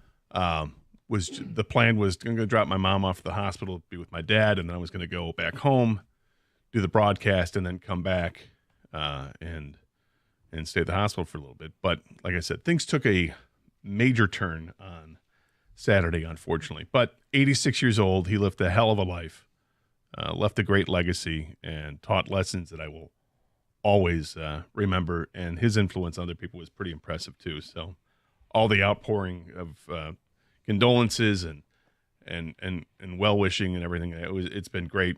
So I have some amazing friends and family, and you guys included. Thank you both very much. So I appreciate that. Well, your impressions of him. Yeah. I think people feel like they knew Hugh because your impressions of him were great. Didn't you leave their outgoing answering machine message? I did. And so this was a little eerie. Earlier this week, like a couple days ago, I had called the house and wanted to talk to my mom, and the answering machine picked up. And so they have two. There's the cell phone answering machine, and then there's the house answering machine. And I think it was the house answering machine that I did the impression of my dad. Okay, yeah. But I actually got the other one, which was my dad's voice. That was kind of eerie to hear that, but yet also kind of cool. And then I called the other line, and it went straight to the machine, and it was my voice. Right. You call the Andersons. Right. So that was so that was kind of fun to hear that. And yet, yes, I never really thought that the impression was all that good until I heard both messages Back to back. Yeah, and I'm like, it is actually pretty close. Yeah. It wasn't really. It was just me kind of doing a funny voice of my dad, not really trying to hone it in. Right. Well, how's your mom doing? She's doing okay. Yeah. She's doing okay. It's like anything else. It's just day by day trying to get used to things, and the great thing about having it's not great. It's just one of the things that's beneficial is that when you deal with like a funeral home or you deal with a hospital and there is an impending situation, that they've been through it a million times. Right. So because they've been through this a million times, there's checklists and all types of things that can help you prepare for all of this. And we're very fortunate that my dad also had an attorney that had, kind of prepared for this years ago. And there's a big binder with all types of stuff that we have to do. And it helps. And the church is also in that same group. So, it's not going to be a seamless transition to get her ready and all that, but it does help considerably when you can be swimming in it, overwhelmed. And, I've got a brother who's a superhero and a sister-in-law who's right there as well. She's awesome. And I've got a tremendous friend that helps as well. So we've got a pretty good support group that gets us through the emotional stress and then anything else that comes away. Well, bravo to him and your mom for having their affairs in order, having seen how these things can go down. It is something that nobody likes to think about, and you don't.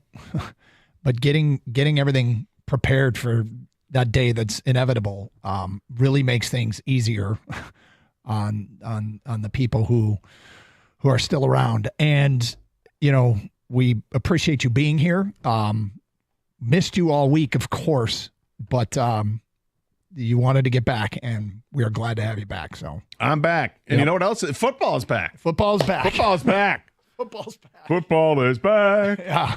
Yeah, I caught a little bit yesterday with the football questions. How'd it sound on the other side? Sounded spectacular.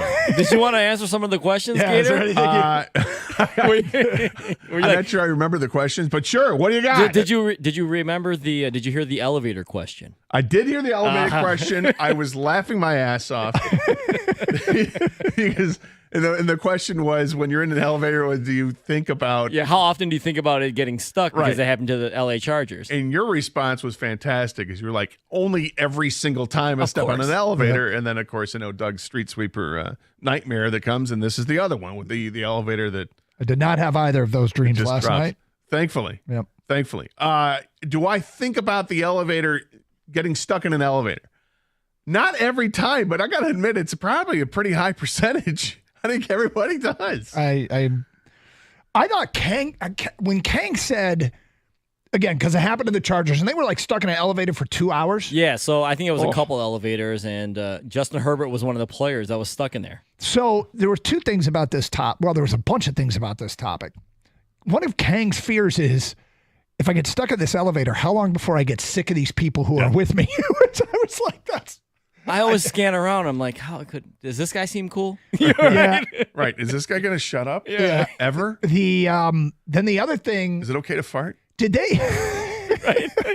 Hey, guys, I'm sorry. I got to admit it, right? I've been holding this in. Yeah. I can't do it anymore. But they went through the ceiling panels and got onto a working elevator in the same elevator shaft next to them. Yeah. What, they went all Die Hard? Yeah. That's exactly what I'm thinking. I think in some ways... Yippee-ki-yay. I mean, what? In some ways, that in and of itself sounds a bit terrifying. You think?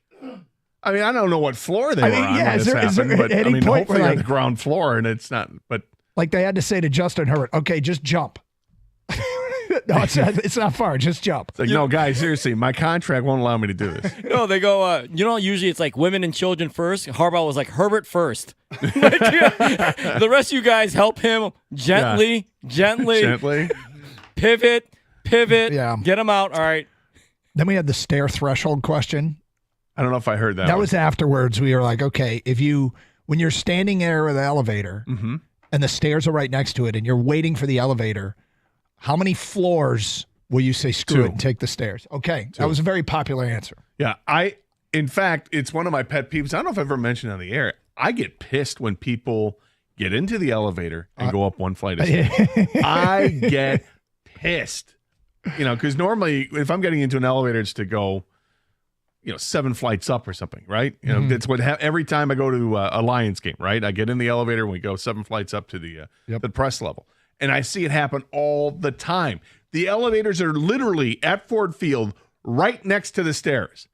Okay, and it's a nice big stairway. You can just, if you got to go up one flight, there you go. You literally go up 2 flights of stairs to get to the one floor, but it's simple. And it's not like these people are confined to wheelchairs or have oxygen attached to them or they're octogenarians. None of this. You're talking about perfectly capable adults. Dude with a beer, okay? Hey, Lions! Woo!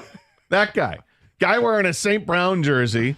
And, he's got his Lions hard hat, but he's going to go up one flight. He's just going up one floor. I hate you. Come on. It's the worst. Gator is back. And again, we appreciate you being here. Your dad must have been incredibly proud of you. And yeah, I think so. And I was very proud of him. So it works both ways. Yeah. Okay. We'll get into it. Football last night. We got a Lions topic. We got a Tiger team all week long when the Tigers kept winning and you were out. I don't know how much you were able to pay attention. Oh, I was doing my best. Okay. Yeah. You never walked away from the Tigers. You never quit them. And so I can't wait to get your take on what's been going on. Lost yesterday, 5 games back, not the end of the world. But we will get to that next. And some Lions talk, some college football talk mixed in, Michigan and Michigan State preview. It's 97.1 The Ticket.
Doug Harsh, Scott Anderson, 97 won the ticket.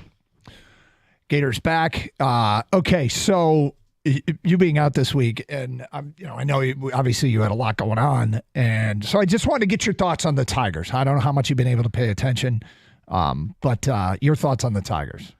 I think this is awesome. I just so people know. Yeah. I want to interrupt. I'm sorry. No, go. I want to set the. Been talking all week. Whatever, dude. Yeah. Someone got comfortable by himself. This guy. I tried Gator. The car show with Gator. I just want to point out, and Kang, you can attest to this. The Tigers were fading. I mean, fading. They got 8 games under. They've sold at the trade deadline. And every day, Gator sends over his show sheet, and there's 7 or 8 Tigers thoughts from the game the night before. And we'd go over the Tigers. We'd maybe do a segment on the Tigers. We'd get no calls, no feedback and all that. You never quit them. And I just want as a backdrop to say the Gator was watching when things were the bleakest, and you weren't watching. I mean, I'd have games on. I'd try and see if anything was going to catch people's attention. Gator was locked in when they were 8 games under 500. Well, locked in that my interest was still there all along. It wasn't, I was locked in and saying, this team's, keep an eye on this team. They're going to make the playoffs or they're going to make a run for it. That wasn't it. I just love baseball, so I was always going to be interested. And I was, back in my mind hoping, can they put something together? Could they possibly win 12 out of 15 games and make a move or something? And it's exactly what happened. I didn't predict it. I'm not going to, pat myself on the back. But yeah, I thought that there was going to be something fun to watch, and it happened sooner than later because when the trade deadline came and went, and they got the prospects in return for Jack Flaherty and for Chafin and everybody else that they moved around, those players have done reasonably well in the minor leagues. Some of them done really well. Yep. And then when they made the decision a few weeks ago to bring up Jace Young and Trey Sweeney and Spencer Torkelson kind of all at the same time there. Yep. Okay, that should rekindle some interest there because now we're seeing what we wanted to, which was the young guys playing. How would they respond? Well, that kind of started a run. They played okay. None of them have been spectacular, but they've all done their job when they needed to. It hasn't been necessarily feast or famine. Yesterday was kind of like the first day where where'd the offense go? But for the most part, somebody else has stepped up. And, oh, by the way, Kerry Carpenter's healthy. Oh, Riley Green is healthy. Oh, Parker Meadows is he's, dare I say, the real deal? I mean, what's going on there? And you jumped on that early. And then this pitching staff that A.J. Hinch has literally cobbled together is unbelievable what they have done. And when you talk about manager of the year, and I know people will look to Baltimore and say, oh, look what Baltimore's done. And what Baltimore's done is impressive, okay? But that's more, to me, that looks more like a GM of the year type thing. They made some great decisions in drafting and okay, give the team and manager credit for helping to develop some of those guys, but they've got more talent than the Tigers do. What the Tigers have done to even get back to 500 and now above 500 is nothing short of a miracle when you think of what's going on with this pitching staff when they literally have 2 starters. That they don't even start Kenta Maeda yet. Right, he's still coming out of the bullpen, and he's still kind of hit or miss. They get Casey Mize back, presumably tonight, but I don't know what to expect from him. If we expecting him to go 6 or 7 innings, or is he going to be another one of these opener starters that can go 3 or 4 because it's what he was doing in the minors when he was, building up to come back. But it's been amazing. They've gotten enough out of Salmons and Herter and whoever, and they get their 3 or 4 innings out of those guys. They would give up a couple runs, but what's really been spectacular is the rest of the bullpen comes in and shuts things down. What? This is kind of like the first month of the season where the bullpen was unbelievable, and then they were horrible for the next 2 months, and now they're back to being unbelievable again, and it's really amazing. And I think it's a testament to A.J. Hinch. He deserves votes when it comes to manager of the year when all is said and done. So this Boston series, I think it was Stan and Shelby who came by our broadcast location yesterday, listener, who told me to do something, and he's right. Oh, he told you. He gave me an assignment, essentially. Okay. Well, he told me something. I'm going to double and triple check it. These are Boston starting pitchers this weekend series and what they've done in August. Okay. Tanner Houck starts the game tonight. In August, he's got a 5.16 ERA with a batting average against of 292. Nick Pivetta, in August. Isn't he a basketball referee? It's Dick Pivetta. Oh, sorry. Yeah. He raced against Charles Barkley. He did race against Charles Barkley. They had a foot race. And Barkley won, right? Barely. Yeah, well, Pivetta was like 80 years old. Not the same guy. Not the same guy, Gator. Not the same guy? But he's pitching like him? When Gator's gone, I can start to make a point and finish it. You got comfortable with that, so you don't get you. We're back, man. We are back. All the way back. I've missed you, man.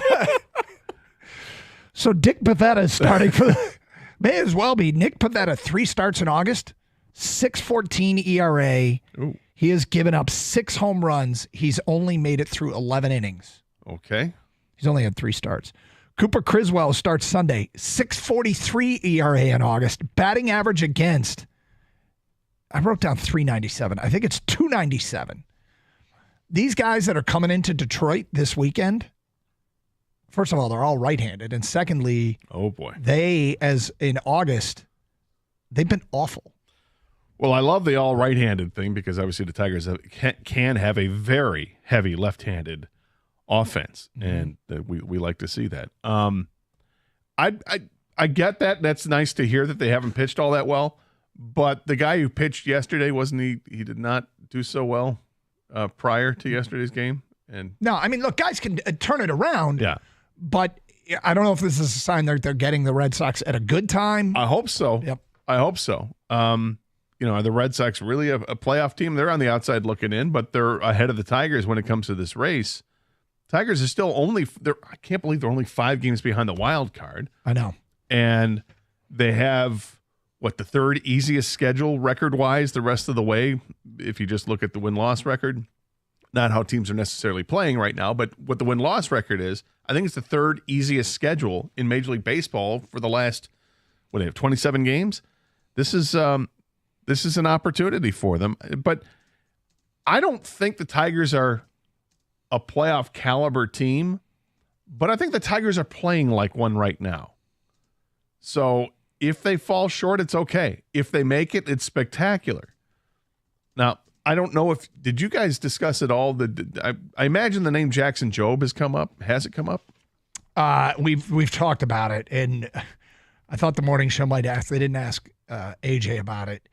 I mean, the thing about Jackson Jobe is he's got to be up before September 1st to be on a playoff roster. I know, to be on a playoff roster. So it's like, does this actually figure it all into does it figure it all into the equation? Yeah, because I think he's ready to make a start today or tomorrow for AA. I'd have to look at it. But would you promote him to AAA to get a start? Mm-hmm. And then maybe just maybe? I don't know, man. Or is it just ridiculous? At some point, you got to pull out all stops if you got a chance to make the playoffs. I think they do.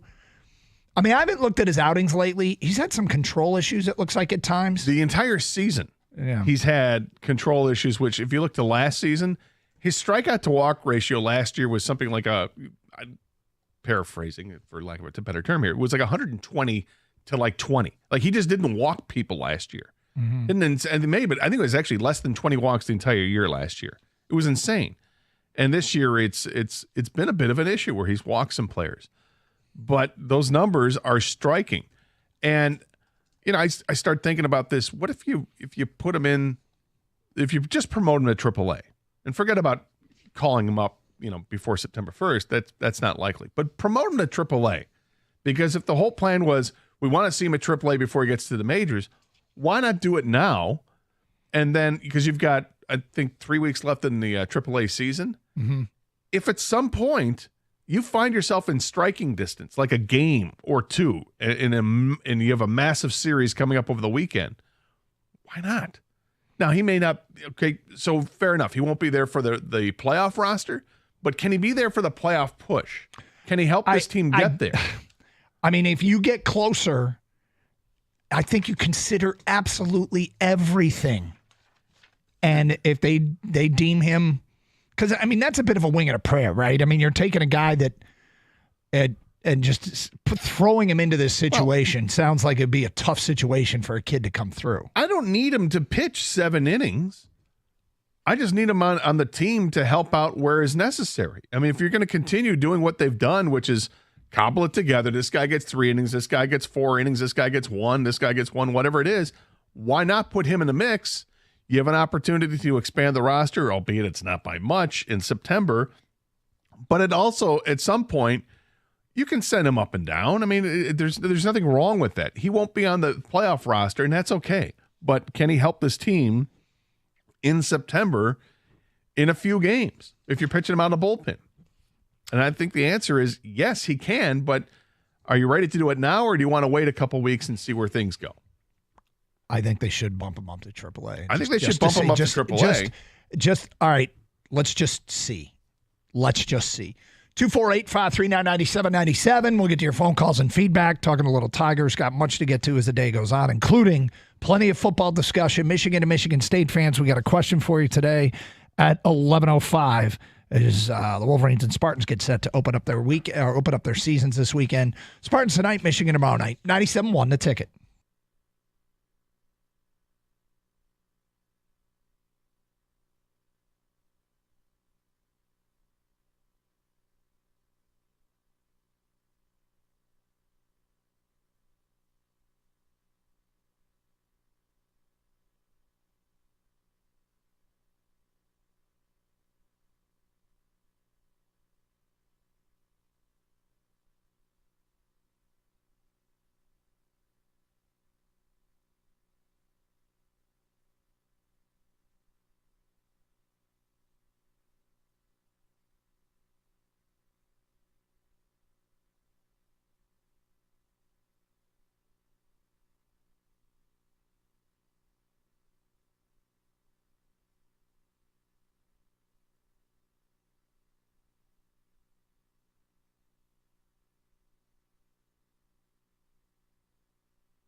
Doug Harsh, Scott the Gator Anderson. Good to be with you on a Friday. And we'll get to some football stuff starting a little bit later on. But got open with Tigers because, hey, they've deserved the stage here on the floor. And it's been a fun run. And I got the series with Boston coming up. And, you know, I made the comments yesterday that it feels like this is a team that doesn't know any better. It's like they've snuck into the restricted area without the proper credentials. And they're so young. They're so young. And that's the scary thing, too, at the same time, is that, you know, a game like yesterday could be indicative of a correction And I mean, they actually out hit the Angels. They just didn't get the timely hits, and they've been getting timely hits. Like, they have been getting timely hits. 3 from McKinstry yesterday. Yeah. They've had some people that had some modest streaks in there too, and it's fun to watch. This is what we want to watch, right? Is to see the young guys called up and the young guys do something. And Jace Young's drawn a bunch of walks, hasn't hit that first home run yet, although almost did in front of his brother, which would have been amazing. You know what's funny? Did you watch? Were you watching that game? Yeah.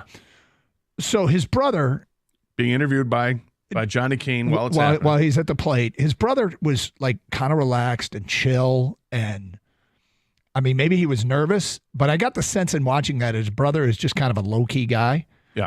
And then yesterday, AJ said that Jace is really edgy, and I hear the comments in the dugout. And I don't know, you saw it was Quinaro or whatever the reliever was from the Angels buzzed his tower, had a pitch that got inside. Yeah. Jace Young popped up quickly, looked at him, was like, okay, nodding his head. I was like, huh, he's kind of giving him the what for, the body language, what for. And I thought, well, that's interesting. And it turns out it might be indicative of a fiery kind of player. And I'm wondering, is he got a little bit of Ian Kinsler in him, or with a little dirtbag? I mean, it's fun to see these guys, and Trey Sweeney looks like he's legit as a shortstop. Dude, he's made some tough plays. Yeah. Can he hit enough? We'll find out. But he's making the plays, better than somebody else who was playing there, who is now going to have hip surgery, I guess. So I don't think they're going to release Javi Baez in the offseason now. Maybe I thought there might be a chance of that happening. Now I think there's no chance of that happening this offseason. But everybody else, how about Torkelson?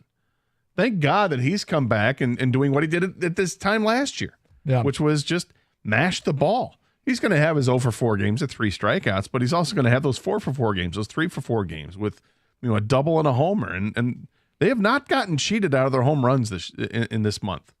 These guys, there was one game where they hit 3 consecutive home runs that were 420 feet or 410 feet or more. It was impressive. And they're getting contributions from everyone in the lineup, from number 1 down to number 9, whether it's, Jake Rogers coming up with a mash, or it's, Dylan Dingler with a timely base hit to left field. Everybody is getting it done. Yep. And, we did something while you were out where we actually had the exact same Twitter poll question on back-to-back days. On Wednesday, we asked people, are the Tigers in a playoff race? That's just lazy. It would never happen on my watch. Oh, it's great to have you back.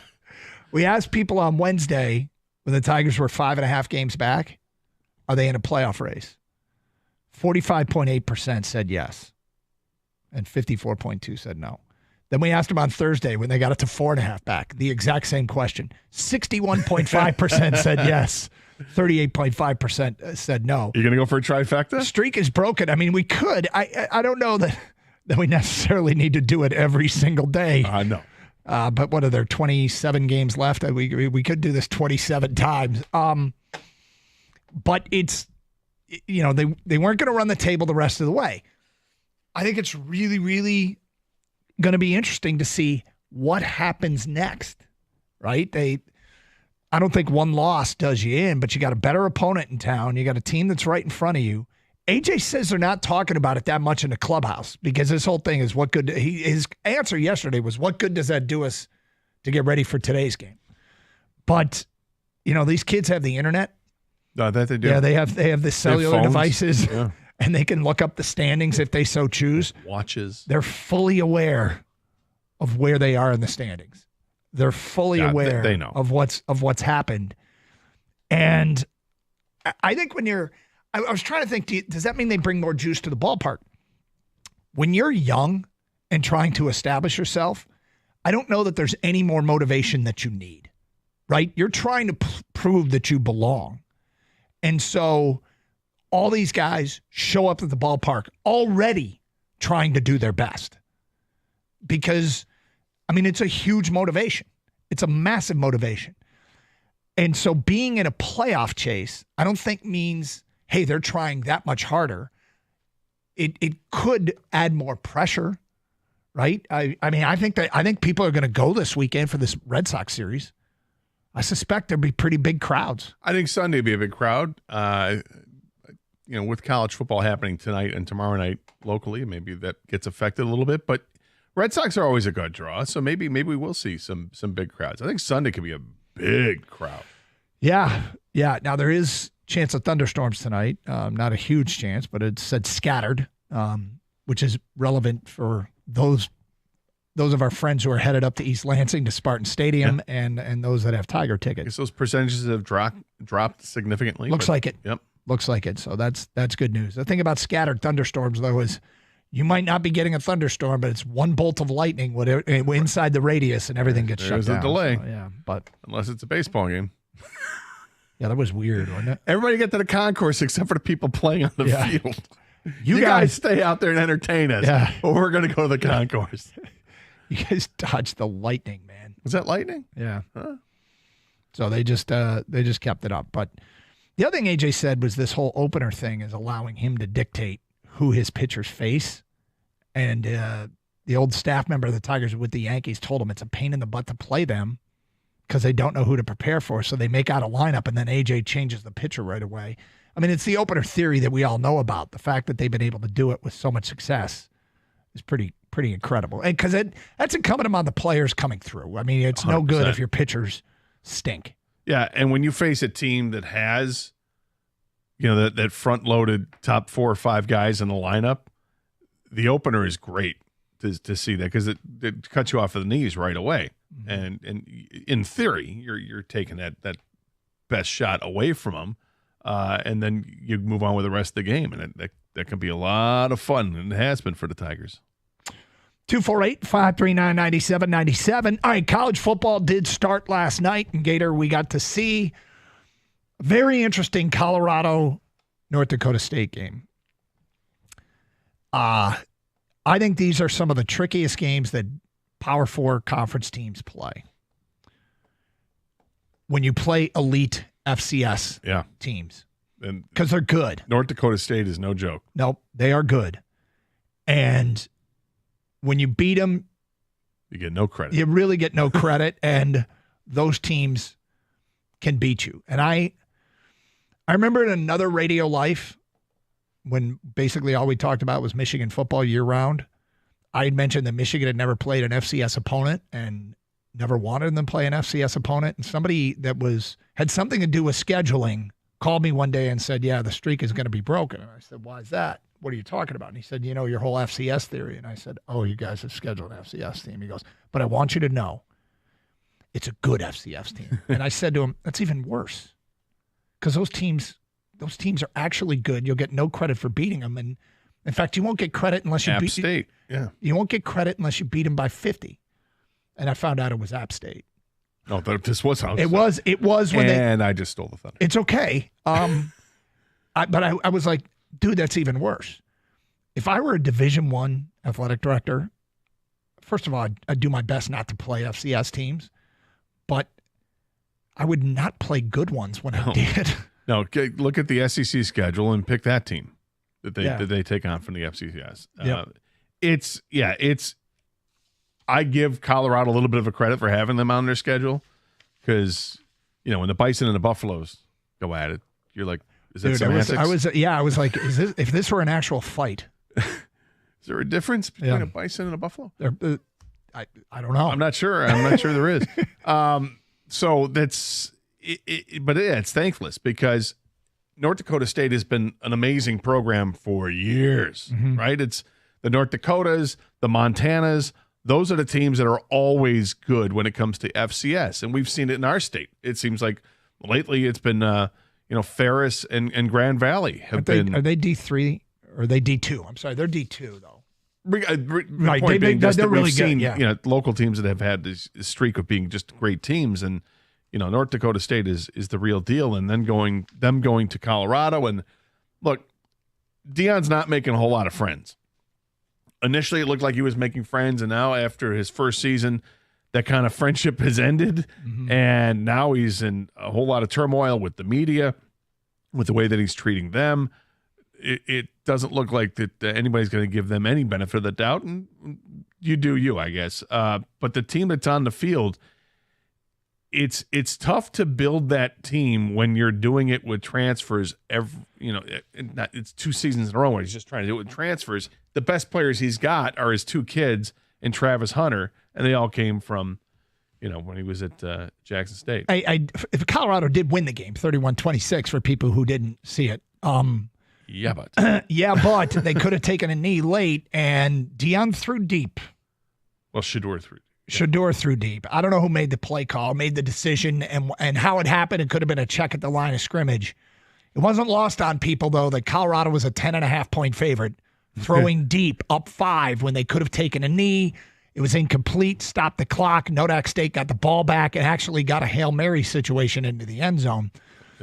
Colorado. Shy of the end zone. It was completed at the 4-yard line. Yeah, they came up 4 yards short. And, there's probably a whole segment of the local fan bases here that wouldn't mind seeing Colorado lose a game on a Hail Mary at the end. But had they, Deion would be getting shredded today. I still think Deion's going to get shredded today because that decision to throw the football with like a minute and a half left on a 3rd down play, were there no timeouts at that point? I don't think there were no timeouts. I think they had 1. And they could have the game would have been over if they hadn't stopped the ball with an incomplete pass. Now, I get it. The pass was there. It was wide open. And Shedeur Sanders, the quarterback for Colorado, and Deion's son, if you watch the game and if you watched any of Colorado last year, he's incredibly talented. He's a really, really good player. And I think is a cerebral assassin when it comes to football. He just knows. And maybe that's working with Tom Brady for a couple of years, helped him out. But that play is there. And that was the worst pass of the day for Shedeur Sanders, who threw for 445 yards and 4 touchdowns on only 26 completions. That was one of his 8 incompletions, and it was a horrific pass that was underthrown, almost picked off. But it was there for the taking. If it's on, it's a touchdown. And it's a touchdown with him running away. But they didn't. And it stops the clock. And Deion looks like an idiot. Details are emerging on the tragic death of Columbus Blue Jacket hockey player Johnny Gaudreau, in what is just one of the grimmest stories you'll ever hear.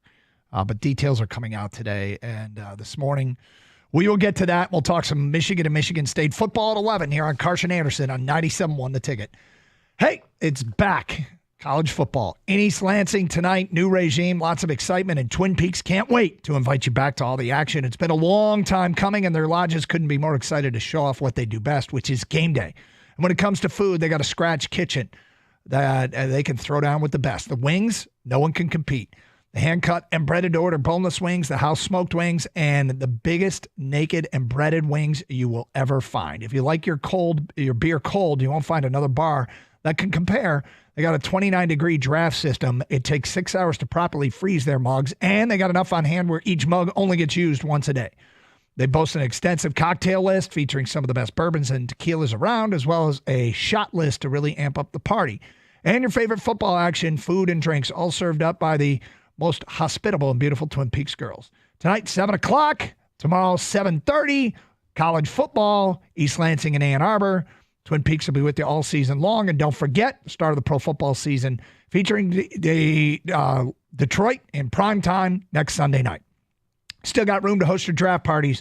Special perks to all league members and a big bonus to commissioner. Go to TwinPeaksRestaurant.com for details and locations. Draft kits are available.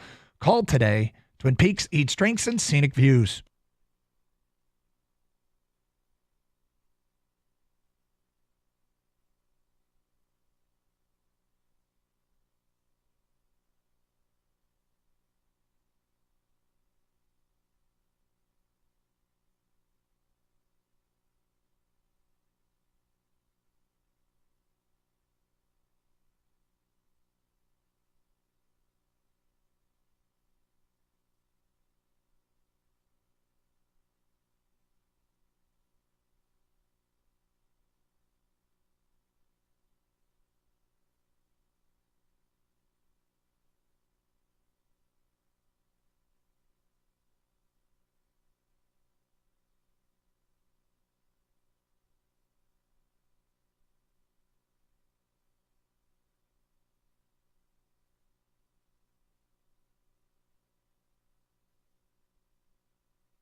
Okay, so this morning tragic news that Johnny Gaudreau from the Columbus Blue Jackets, Johnny Hockey, killed. Great hockey player. At the age of 31 last night while biking.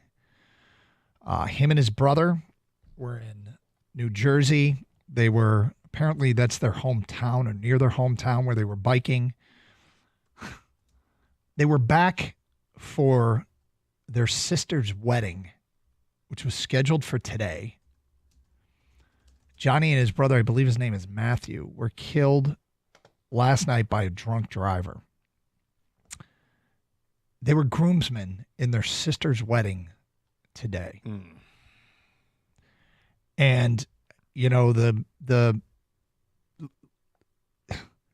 it's so incredibly cruel and unfair. The driver is suspected to have been drunk. I read some details. It's hard to describe, but the driver approached and there were two slower cars in front of him, a sedan and an SUV. I believe this SUV was in front. It sounds like they were going slow because the SUV had gotten to the two bikers. So the drunk driver in a Jeep Cherokee started to pass, and it was a 2-lane road. So he pulled into the southbound lane. So they're going north. He's third in line. He pulls around the sedan in front of him just as the SUV doesn't swerve, but starts to move over towards the southbound lanes to get around the bikers. To allow room for the bikers Yes. so that they can get past them. So the guy in front of in the very front in this SUV moves over, according to the description, also into the southbound lanes. There's no oncoming traffic, but he does so to get around the two bikers, Johnny Gaudreau and his brother. The drunk driver in the SUV approaches and then swerves back to the right to try and pass him on the right. And that's when he hit Johnny and his brother.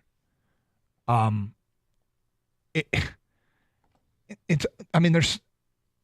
just go back to the well about driving while intoxicated.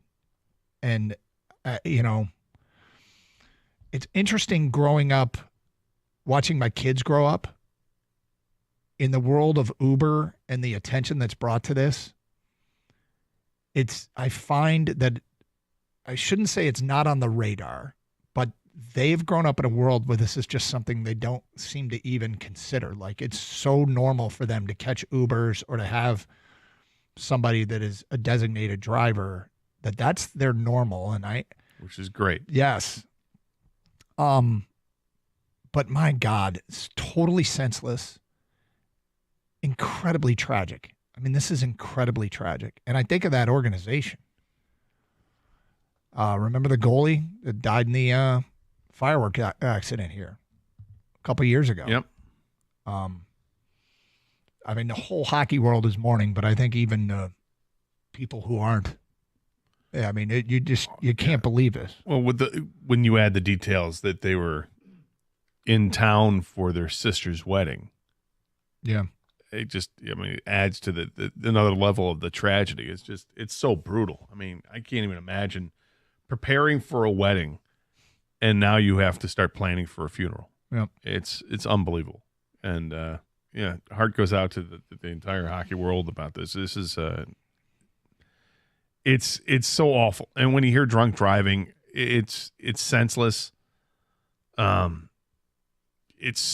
get so nervous when I'm driving a car, sober, by the way, and there's just bikers on the road. There's an ongoing joke that I don't like bikers, right? And I really don't. But one of the reasons why is because me as a driver, I'm nervous that I'm not giving them enough room.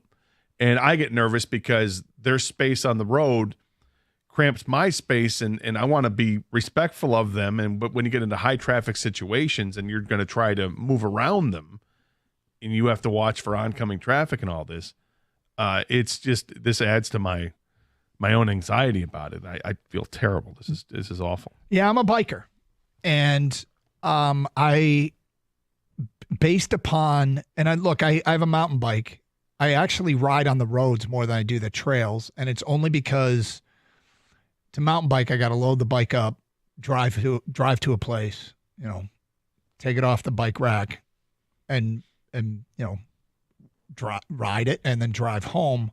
So it's usually going to be a couple hours, and I still do it. Don't get me wrong, but more frequently, I'm like, I just want to get a sweat on. Let me go hop on my bike, and I'll ride around town. But I don't worry about drunk drivers. I worry about people on their phones. Every morning on my commute to work, I'm amazed at how many people are on their phones. I was driving home yesterday, and it just so happened, not yesterday, sorry. It was either earlier this week or late last week. I don't remember the day. It's irrelevant. But I'm driving home, and I approach a car that is swerving all over the place. And when I get up to him, he's got his phone like in front of his face. And it just so happened that guy was going the same route I was going, which was about 20 miles. The entire 20 miles, he was swerving. I kept seeing him. He was speeding up, slowing down, swerving. He passed me, still had his phone out in front of him. I passed him because he slowed down. He still had his phone out in front of him.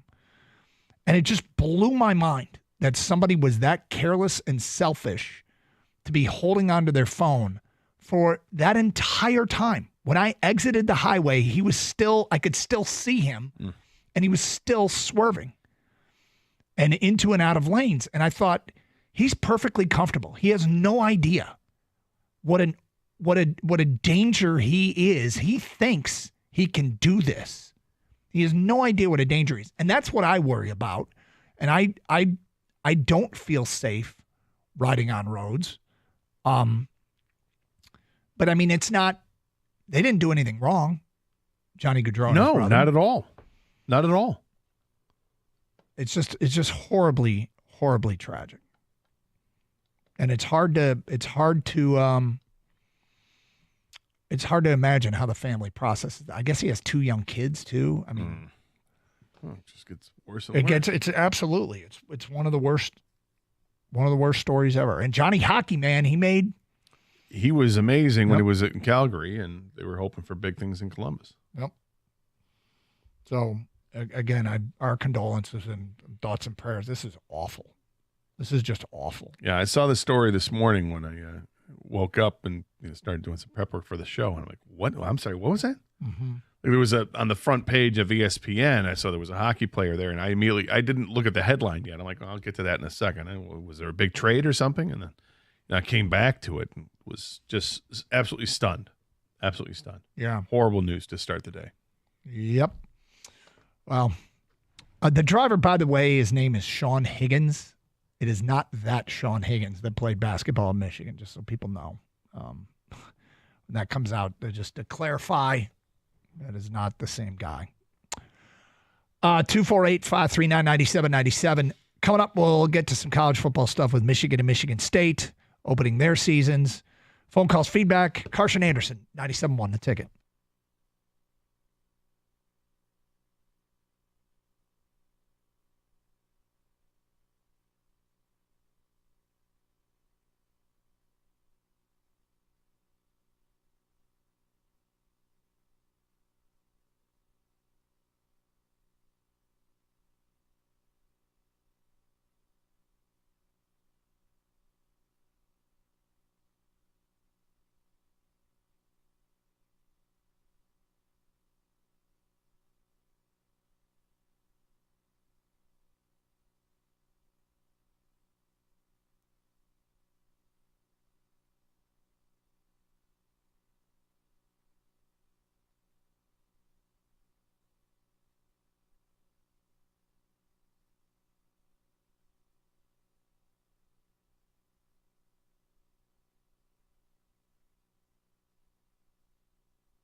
Brought to you by National Benefit Plans. The hockey world shocked by the sudden death of Columbus star Johnny Gaudreau and his brother Matthew. The Blue Jackets releasing a statement confirming early morning rumors that they lost their lives in a tragic accident.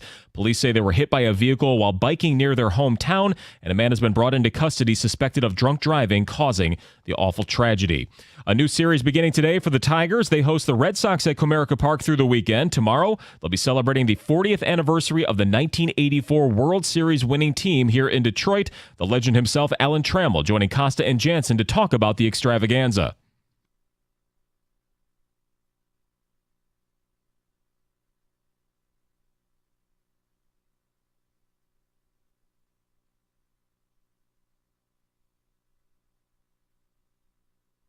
It'll be Tarek Skubal night tomorrow as well, but before then, they got to play tonight. 6:40 matchup against Boston. Plenty more football on the slate today. The Prep Kickoff Classic at Wayne State will begin with a girls flag football showcase at Tom Adams Field. Belleville versus Clarkston will be the 4 o'clock matchup in Detroit, and the Spartans will get their first look at their new head coach and quarterback tonight. MSU takes on FAU at 7 o'clock. Meanwhile, at Camp Randall, Western will be in prime time against Wisconsin at 9. From the Corewell Health Sports Desk, I'm Chris Villar. For more, go to 97.1 The Ticket and Odyssey.com.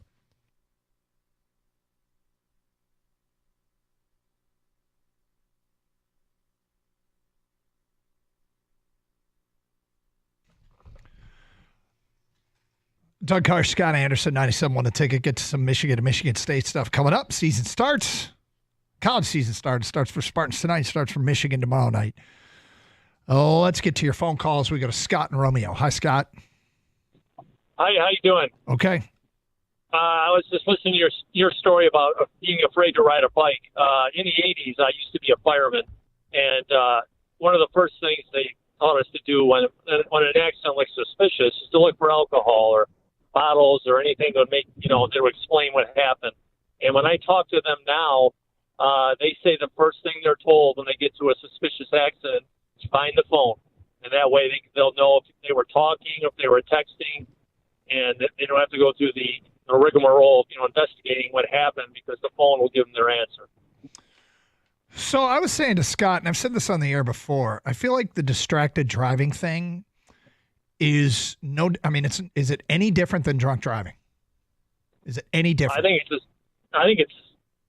Now more people are getting in accidents because of distracted driving. I'm like you.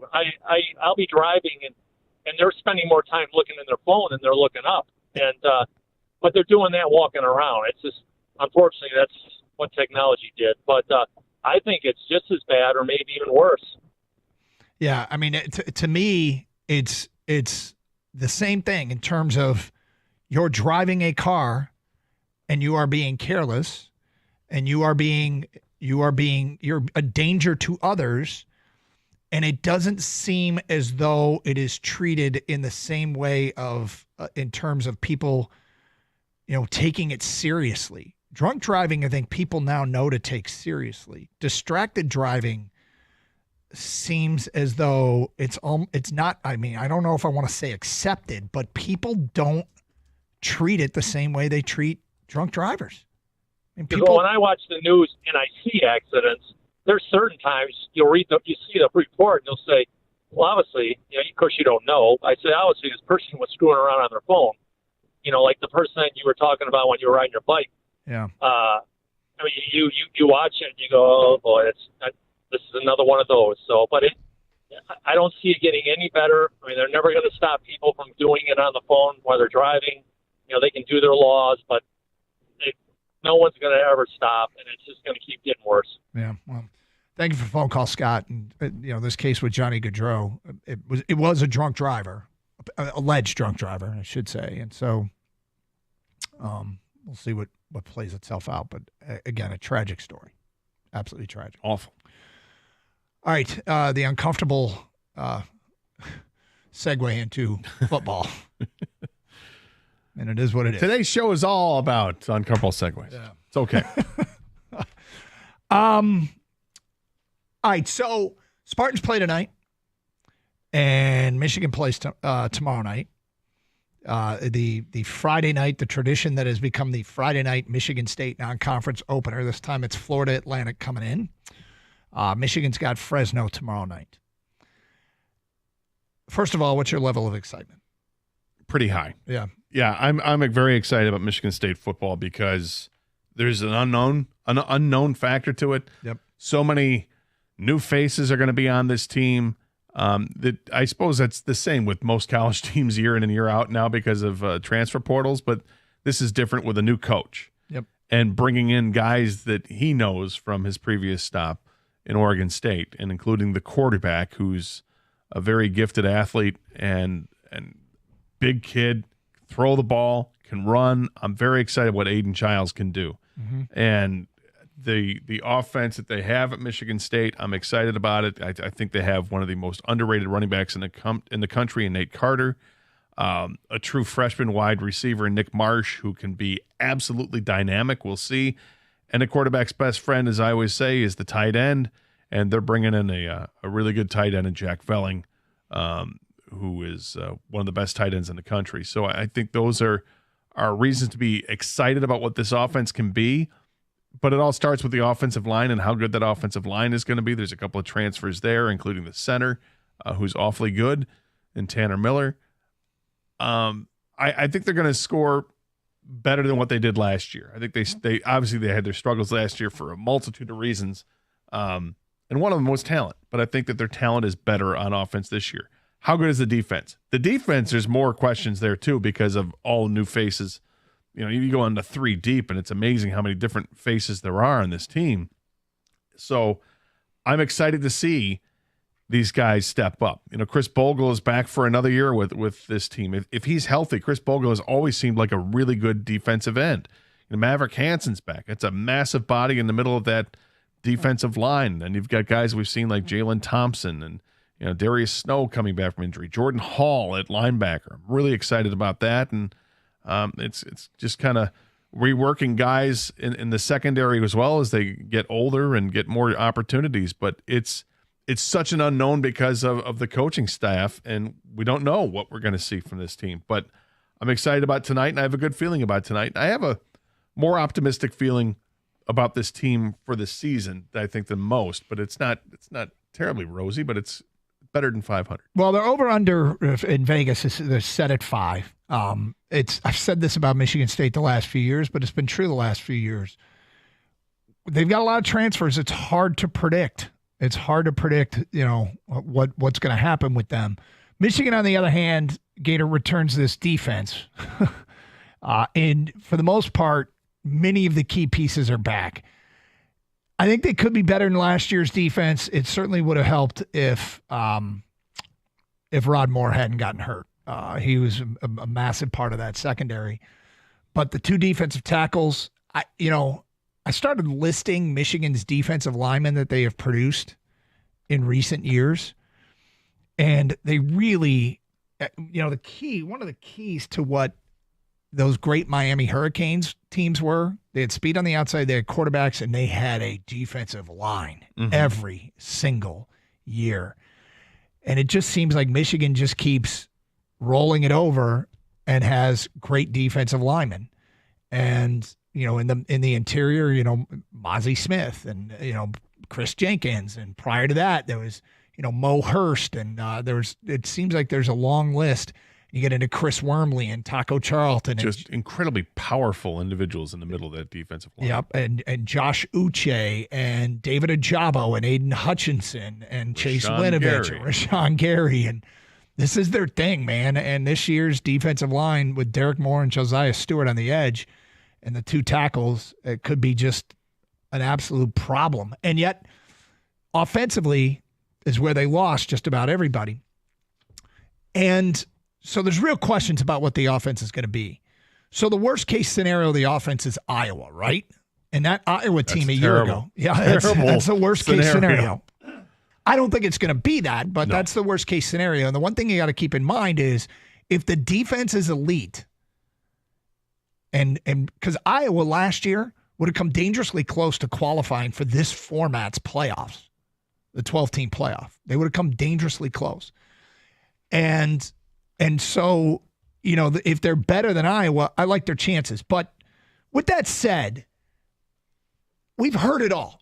Michigan State fans, you've heard it all. Michigan fans, you've heard it all. And now we're here. Season starts tonight. And here's our question at 248-539-9797 for each fan base. What do you think the experts are getting wrong? Everything you've heard, what is it that you think the experts are getting wrong about the Spartans and the Wolverines?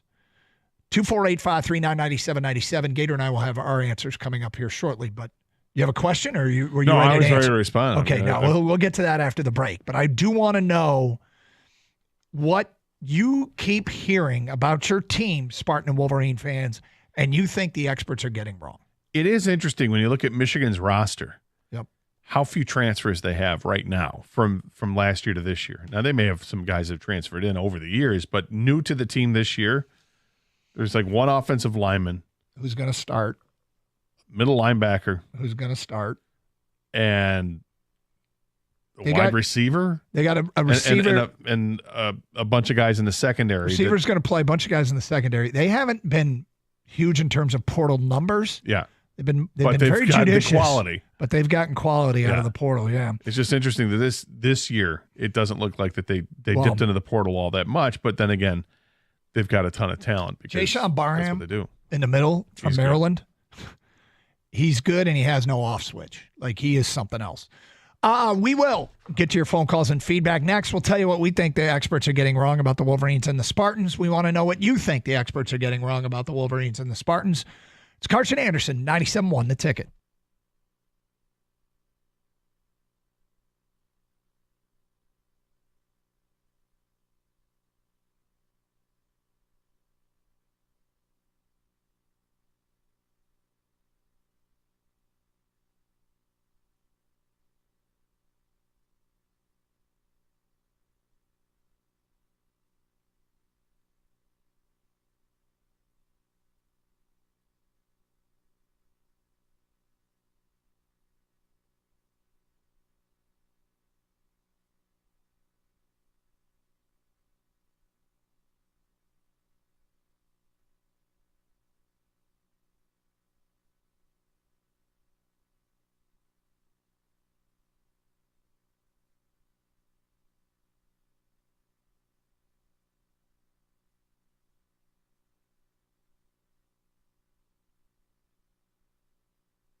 Doug Carr, Scott Anderson, 97.1 The Ticket, open lines, 248-539-9797. All right, what are people getting wrong? You want to take some calls and some feedback, or should we just announce what we believe? I don't want my thunder stolen, Doug. Okay, all right. What are people getting wrong? What are the experts getting wrong about the Spartans? Okay, we'll start with Michigan State. I think that when people talk about Michigan State, they think that there's a lack of talent there. And I think when you see that the games is the over-under win total or whatever, a 5-game win total, I think that's short-selling, underselling Michigan State. I think that they actually have multiple potential first-team All-Big Ten players on that team offensively. And I think there's two guys in particular. I think the tight end and I think the center, the two guys I mentioned between Velling and Miller. I think those guys have potential to be All-Big Ten players. On top of that, when you start looking at the schedule for Michigan State and do the that whole win-loss game with their schedule, they have a gauntlet with Ohio State, Oregon, Iowa, and Michigan. I don't know how good Iowa's going to be this year, but they're in that gauntlet. There's that 4 straight games, and if you want to include Boston College because they're on the road to Boston College before that, so be it. But sandwiched around that, they're winnable games that can get you to 5 pretty quickly. And I think Michigan State, I think you're sleeping on them if you take an under or if you don't think that they're going to win the 5 games. I think this is a 7 or 8 win team. You take a look at their schedule, and it's a valid point. With the new teams coming into the Big Ten, now Michigan State got maybe the best of them, but they only got one of them. Yeah. In Oregon, they avoid USC, Washington, and UCLA. I don't know how good those 3 others are going to be. Washington got gutted when Kalen DeBoer left. Yeah. UCLA has been spinning their wheels, it feels like forever. And USC lost Caleb Williams, but I suspect they're going to be pretty good. But, yeah, there's a lot of winnable games on that schedule. You're right, though, about the gauntlet. Those 4 games in a row. That's one would say a tough stretch. That is a tough stretch. All right, for Michigan, what I think people might be getting wrong, I'm going to go with 2 things. One is I think the offensive line is actually going to be okay. And, that's having been around them and heard the reports and seeing some stuff. I think their offensive line, like all the 5 guys that were starters last year are all gone. But Miles Hinton has started games, and he is an absolute man. Josh Preeb got all Big Ten honors last year at Northwestern. He transfers in. And, look, I'm just going to go with what Jansen says. Jansen has had a football crush on Gio Al-Hadi since the moment he got here. Yeah. And he probably would have been a starter if there weren't 2 NFL draft picks at the 2 guard spots ahead of him. I think he would have been a starter. But, I think that offensive line is actually not going to be as much of a problem as even I anticipated it to be when they got gutted. And the other thing I'll just say is Davis Warren can run. The quarterback situation will be sorted out in the coming weeks, but there's this feeling that there's a passer and there's a runner, and I would argue that Davis Warren actually has pretty good wheels. Orji, it's a question of can he throw it, but because if he can, he's an incredible weapon. But Warren is not a parking meter back there. No, he's not, and I think people are selling Michigan a little bit short when they automatically exclude him from national championship hopes to repeat, and that people say, "Oh, this is a 3-loss team," or what. I don't know, man. What this team has is elite defense. Do they have the best defense in the country? They might. They've got the best defensive back in the country. They have the best defensive lineman in the country. And you mentioned before about Barham, the middle linebacker. He doesn't quit. He doesn't stop. And they've got an awful lot of talent there. That elite defense wins you games. In college football, it flat out wins you games. You'll get turnovers. You'll flip the field. You'll have defensive touchdowns. I think people are sleeping on their offense a little bit too. People forget Donovan Edwards, a couple of years ago looked like, why aren't they giving him the ball more? And then, didn't have a great season going into last year, but finished up pretty strong. Colston Loveland might be the best tight end in the country. And both of those are going to help along Alex Orji if he gets this start. They're going to help him usher in his career because those are 2 really good weapons to hand the ball off to and throw the ball to. 248-539-9797, phone calls and feedback. What do you think the experts are getting wrong about your team, Spartan fans and Wolverine fans? Let's go to Peter here on 97.1 The Ticket. Hi, Peter. Hey, guys. What's going on? What's up? Hey, Peter. Not much. I wanted to touch on two things with Michigan. I kind of stole my thunder there a little bit, Doug, with the offensive line. I think a lot of people are kind of cutting, replacing 5 starters. It's never easy, but you're replacing 5 starters with, seniors with, like you mentioned, Al-Hadi and Chris Hidden and Previous Northwestern. So, I think Michigan's probably got at least, you got Greg Crippen coming in at center. You're replacing guys that have started games for Michigan previously due to injuries and stuff. So I think that offensive line is replacing the 5 starters last year with a lot of experience, a lot of juniors, seniors on that O-line. Kind of wanted to also touch on, I think you guys brought up Jason Barnum, the middle linebacker from Maryland. I think Michigan's going to have one of the best D-line and linebacker combos probably in the Big Ten. I think Michigan's linebackers with Ernest Hausman and Barnum, I think are pretty much going to be, I think they're probably going to be better than last year's linebackers for with Barrett and Olsen. Obviously, Rod Moore being the downplay. I got Quentin Johnson coming back. I think that's going to be big for him. But yeah, I think that's kind of the two things I think people are kind of underselling Michigan on. Thank you for the phone call. It's funny. You bring up the offensive line. And to be clear, I had major concerns about the offensive line. Getting Preeb is a big deal. Kid from Niles went to Northwestern, got all Big Ten honors, captain from there. Always good to have captains and, coming into your program.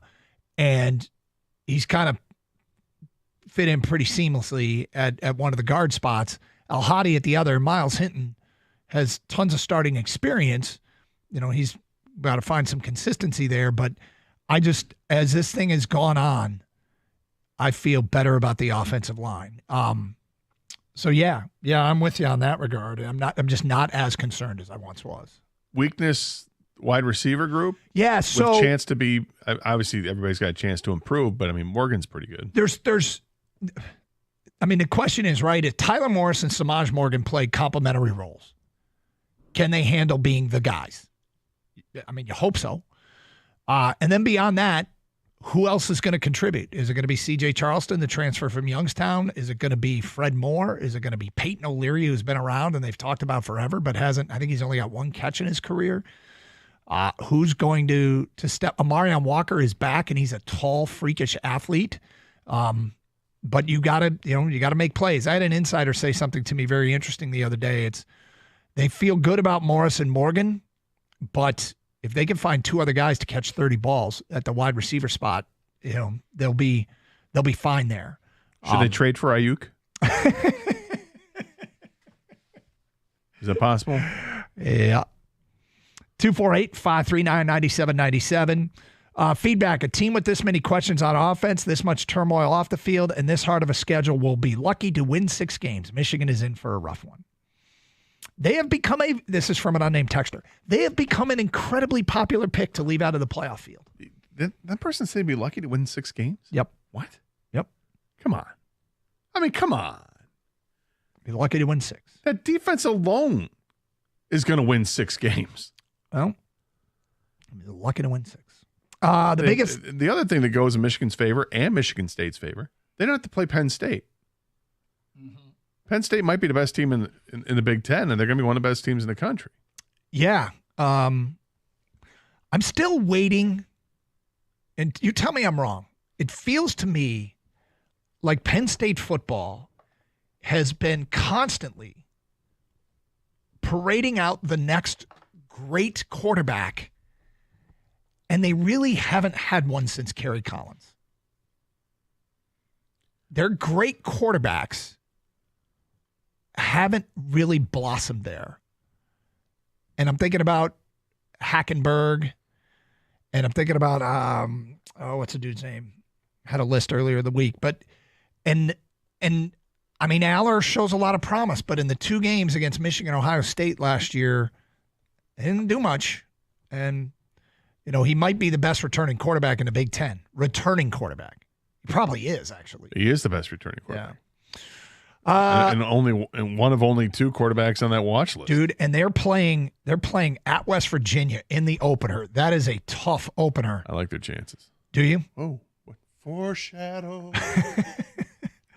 And then there's the Franklin factor. Well, at some point he's going to get it right. Yeah. I mean, he's always had high win totals, but has struggles sometimes in the bigger games. He wins more big games, I think, that people give him credit for, but he in our eyes has some buffoonish characteristics. One might say. Yeah. From an unnamed texter, the biggest thing people are getting wrong about Michigan is they're acting like the entire team left for the NFL. This team did have 5 to 8 guys on each side of the ball that were in the regular rotation last year. 248-539-9797. Spartan fans, Wolverine fans, what do you think the experts are getting wrong about your team? We'll get to more of your phone calls and feedback. Talk some Lions a little bit later on as well. Very interesting ranking, which could be meaningful or could be nothing. We'll explain as it pertains to the Lions at noon here on 97.1 The Ticket.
Wolverine fans and Spartan fans, what do you think the experts are getting wrong about your team? We're here. It's college football. Fire up. People probably making their way up to East Lansing. Games going on. Yep. It games last night. Yep. All over the place. Yep. Dude, Western Carolina was tied in the second half with NC State, a ranked NC State team. Our old friend Dan Gutowski was doing the CMU game. You told me that was going on. I got to hear this. Dan Gutowski used to work here at the station. I was like, this sounds like Gutso. I'm like, is that? I was like, no, it's not him. And then after a while, I looked it up on CMU's game notes. It was Dan Gutowski on the play-by-play. I was like, get him, Danny. I texted him during the game saying, man, you sound great. Did he get? He texted right away while the game's going on. Really? I'm assuming there's a little bit of delay there, but I didn't want to take his attention away. And Central really struggled with Central Connecticut last night. I don't know if you saw that, but I mean, Central gave up 10 points in the game, and yet still won, 66-10. One of my favorite sayings. One of my favorite sayings about games like that is, it was close early, because when the game starts, it's really close. 14-7, yeah. And then it just nope. 4 touchdowns in the second quarter for Central Michigan, and then 24 points in the third quarter. That'll do it. Nice debut for the Chips this year. They made me turn it off. I had that game on. And I was trying to find better games. Minnesota and North Carolina. That started off in a weather delay. Felt bad for Max Johnson, the North Carolina quarterback who got hurt. And PJ Fleck, man, last year, the Kesich kid, the kicker, he's 6'4", 250. He's a massive kicker, and he was really good. And they had early in the game, they had a 3rd and goal from the 8, and they handed it off and got a yard. And people hate the 3rd down run on 3rd and long. When it works, you're brilliant play call, but it doesn't work nearly enough. No. So they run it, and I'm all right, they're going to take the field goal. They think the points are super important here, and Kesich bangs it off the upright. And then it comes down to the end of the game, and he's got a kick to win it, and he misses that too. Eesh. Tough start for PJ there. Yeah, it was a tough start. But anyway, it's back, and it's fun, and it's college football. And what do you think the experts are getting wrong about your team? 248-539-9797. Something you missed earlier in the week? I want to get your thoughts on this. Okay. You can now bet on something called the mythical matchup. They take rivals, and they give a point spread on the rivals each week. Ohio State this week is a 21.5-point favorite over Michigan. And the way it works is... Even though they don't play till November. The way it works is you're betting Ohio State's point total against Akron against Michigan's point total against Fresno. So the differential... Yep. Will be... So if Ohio State will blow out their opponent more than Michigan will, and the thought is that Ohio State wins. That the difference between their blowout over Michigan's blowout is 21 points. If 21.5 is the spread. Sorry, the hook. Yeah. So if Ohio State scores 56 at 3:30 against Akron, for Michigan to win the bet, they have to score 35. Oh, so it's only their point total, not the differential in the game. No, their point total. Okay, I got you. So if Michigan scores 35 as a 21.5-point underdog, interesting, they would get the cover. Now, I was at first I was this is just wrong. This is just wrong. But I was actually, I might not hate this. No. Somebody pointed out it's essentially betting Ohio State on their own total, the under, and Michigan on the over. But, yeah. It's more math. It is more math. But do you like it or not? Kind of do. Yeah. I mean, it's another option, something else to do when you want to wager on the games. Bold ass prediction. This from an unnamed texter. U of M and MSU will finish with the same record. Michigan is better and will win the head-to-head, but the difficult schedule will have them both at 7 or 8 wins. Jared in Waterford says, as a Penn State fan, everyone having high expectations is wrong. James Franklin is going to choke away another amazing roster and lose to USC and Ohio State and maybe limp into the playoffs. Well, I like Penn State's team this year. Despite the Franklin factor, I do like their team this year. And with Michigan, and talk about the tough schedule, obviously it looks tough when you take on the number 2, 3, and 4 team in the country. But it's preseason, right? Oh, you mean the rankings? The rankings right now, yeah. And I don't know how good Oregon's going to be this year. They got to bring in a new quarterback. I don't know how good Ohio State's going to be this year. They got to bring in a new quarterback. Texas is going to be a real tough test next week, but I don't know what Texas has outside of the core. I haven't done a deep dive into what they have going for them. And then the other ranked team that they have preseason is USC, and USC is a different team. So I'm not seeing the tougher schedule that people want to see there. I think obviously if things pan out and you play 2, 3, and 4, that's tough. But I'm not sure that's how it's going to look because there's going to be some adjustments for these teams. They play, leading up to the Ohio State game, they play 4 big college football brands. Texas, USC, Washington, and Oregon. They play. You're hurting my feelings when you say that. Well, I mean, Michigan State is. I get it. Yes. I get it. I'm talking about these power teams, ranked teams. Washington's not ranked. If you're going to play one of those 4 on the road, the one you would want to play on the road is Washington. And that's where they play. And they've got Texas, USC, and Oregon at home. Now they've got Ohio State on the road, and that should not be lost. That is going to be an absolute, bear trap of a place to go play. But yes, the schedule is difficult. It is their preseason rankings. If you're looking for a silver lining, if you're trying to reason your way into it not being quite as hard as you think, it's that the 3 of the 4 brand name games to start the season are all at home. So take it for what it's worth. 248-539-9797. All right, Gator. With Gator being back today, I wanted to get your thoughts on the Lions' final 53-man roster and surprises with the practice squad. So the surprises on the 53-man roster were the Strickland kid, the safety making it, was Parker Hess making it over Zylstra and Mitchell, was Hendon Hooker making it over Nate Sudfeld after what was said last week, and then Jake Fromm making the practice squad over Nate Sudfeld. What do you make of the final roster? I like it because everybody you were kind of disappointed about that they didn't make the team, they made the practice squad. Somehow, draft ninja, Brad Holmes became roster ninja and Jedi, roster Jedi, because convinced you don't need any of our players. And I'm totally surprised by that. So I think it's going to be a fluid situation with players that are on the practice squad. They might have an opportunity to make the big squad. Look, there's going to be injuries anyway. So I'm not going to lie, though. I'm surprised at some of those moves where the players got in over other players. How about them having 4 wide receivers on the practice squad? And Brad Holmes said, we weren't going to give out a 5th spot just to have a 5th wide receiver.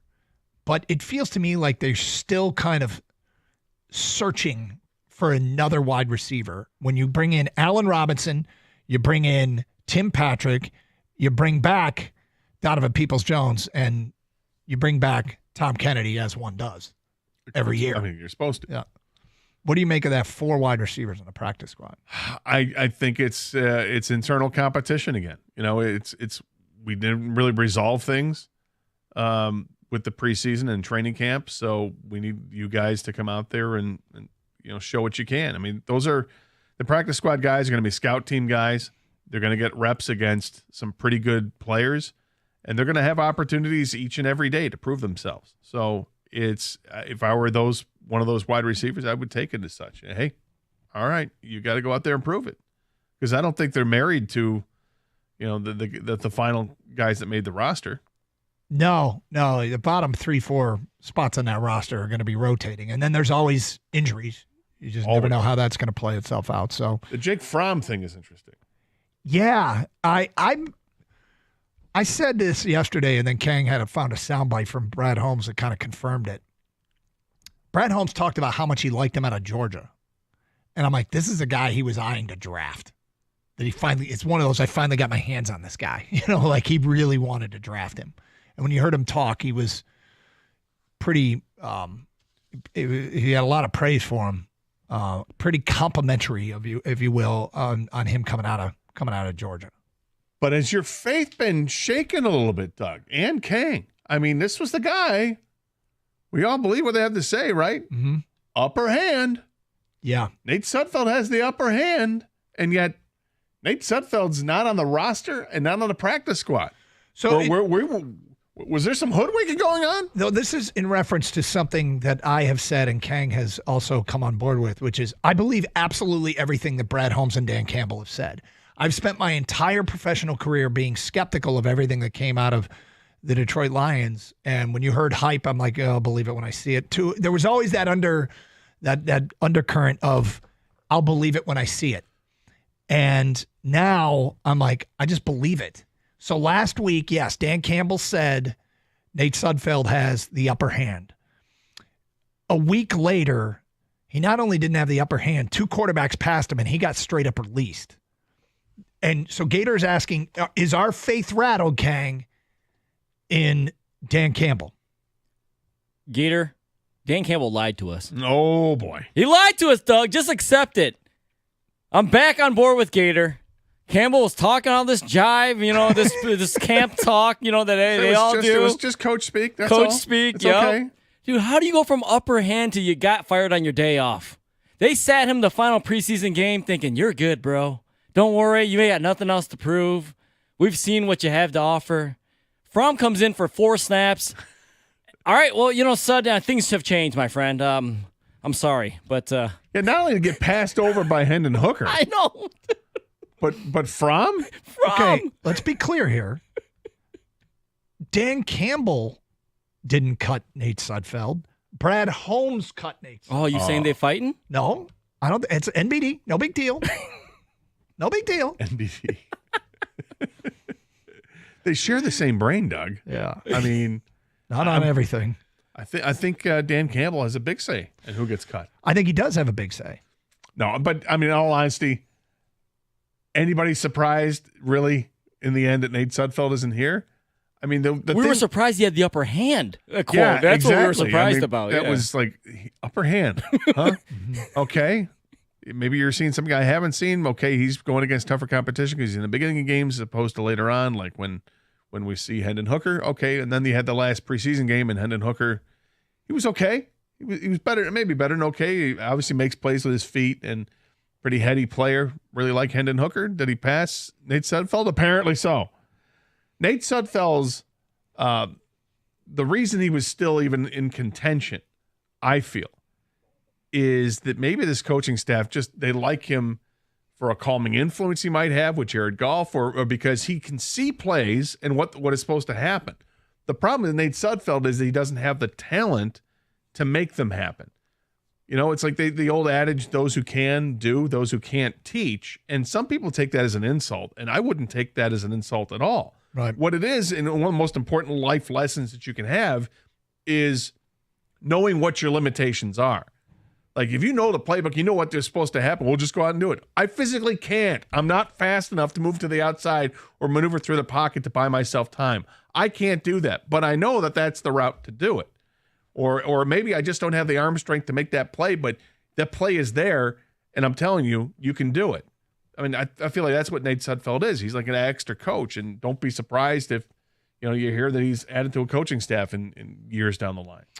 Interesting Lions ranking I want to get to today at noon, straight up. It's Carson Anderson, Open Lines. Meanwhile, Michigan and Michigan State fans, we're asking you, what have the experts got wrong about your team? You've heard it all. It's go time, college football, Wolverines and Spartans. What have the experts gotten wrong about your team? It's Carson Anderson, 97.1 The Ticket.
Doug Carr, Scott Anderson, 97.1 to Ticket. Open lines, 248-539-9797. So Brad Holmes said something yesterday. I read some quotes about it. It was, we had the show from Comerica Park. So, get ready to leave the station. And Kang, I turned to you and I said, could you listen to all the home sound? And we pulled a few cuts and all that. So he said something about free agents now call him. Let's stop and think about that for a second. Free agents and their agents are reaching out to the Detroit Lions. Is all the New World Order stuff we're getting used to with the Lions being good? Right. Here's another one. Yeah. I love it. They've changed the culture. They've changed perception. Yep. And this is a good team with a great front office, great coaching staff. And yeah, if you want to play for, it's okay. I want to go to a winner. Well, what team is this? Is that the Patriots? No. Mm-hmm. Okay. Is that the Steelers? Not so much anymore. Who is it? It's the Lions. That's where people want to go now. Yep. Lions, Kansas City, Baltimore, maybe Buffalo. Although maybe people don't want to go outside and play in Buffalo. Yep. San Francisco. It's so good in so many ways, guys, because one, you're right, Gator. The culture has changed here so much that people are doing this now, but I think with all the the media stuff that being on Hard Knocks and just being viral on Instagram and Twitter and TikTok and whatnot, players know exactly what to expect if they're going to play for the Detroit Lions. They know what kind of GM Brad Holmes is. They know what kind of coach Dan Campbell is, and they want to be a part of that. The winning, of course, trumps all. They want to go to a winning organization, but not every winning organization is the same. I think they know Dan Campbell shoots them straight. Brad Holmes is about as real as it comes to these players and where they stand until, except for the whole Sudfeld-Fromm thing.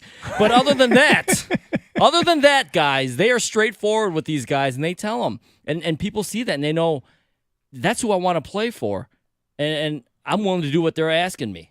That's so good. It's pretty amazing where the Lions have come.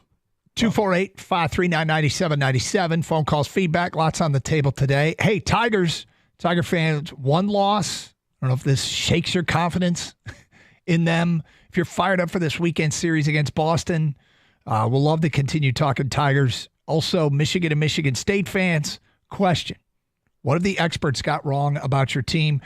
And Lions fans, look, this is all getting used to this new stuff where free agents call the Lions. And Brad Holmes said yesterday the goal is Super Bowl. The goal is Super Bowl. And I'm not sure how that win the Super Bowl. Yeah, I'm not sure how I'm supposed to now what does that mean I do? What do we do as media and fans and all that? The goal is to win the Super Bowl. Do we do anything? we fast forward to January. We prepare. How do we prepare for this? How do we prepare with a team that has Super Bowl aspirations and talking about winning the Super Bowl, and it's not being met with an eye roll? Jansen said something to me interesting. He said in his entire NFL career, he thought his team, whether it was the Redskins and then later the Lions, was going to win the Super Bowl every single year. That's how they're programmed to think, and that's how the professionals think. Fans don't think that way. But now the organization is coming out and saying the goal is to win the Super Bowl. I don't know if it changes anything about my approach to the season, but I feel like it should. Well, I feel like I'm supposed to change something now. It's the first time in my lifetime that this is legit. You go into a year and say the goal is to win the Super Bowl. I've never said that before as a Lions fan. I'm sure a lot of our listening audience hasn't. No, I realistically said it. Yeah, I go back to the Barry years, and the one year I think maybe we could have felt like that. That got stopped quickly because of off-season tragedies, and it was clear that wasn't going to happen. But this is different because it's the path that they've taken. It's the trajectory that they're on. It's because they started with a rebuild. We're going to rebuild everything. New GM, new coach, and not in that order. New owner. All this is changed, and to see the progression from 3 wins to 9 wins to 12 wins that add to that 2 more playoff wins. You're building up. You don't expect time to take a step back, guys. We're going to take a step back. No, don't expect a step back. Expect this team to be a playoff team, and not only that, you know what? Yeah, Super Bowl champs. So one of my favorite things is the culture, right? And you read about that agent. Did you see the agent quote about Aaron Rodgers with the Jets? I did not. Okay, this is his agent speaking to Ben Standig of The Athletic. There is complete disarray over there. Look at how they handled Aaron Rodgers. Has one player had more power than him? He skipped minicamp. They've been unable to convert him into a team player. The vibe inside the building is terrible. That's an agent talking about Aaron Rodgers. So there's drama in New York there. The CD contract and the Dak drama in Dallas has dominated the offseason. You got Brandon Ayuk, who finally got his deal done, but he kind of basically got the same contract they offered earlier in August. And it started to sound like the 49ers, I mean, they were saying, hey, you got to get on the practice field. And Detroit wrapped everything up early in the offseason. There's like no drama here. Yeah, everything up. They could still get something done with Lee McNeil. And there are some reports that are in the early stages of that. Yep. But that doesn't, is there any drama associated with the Lee McNeil contract? No.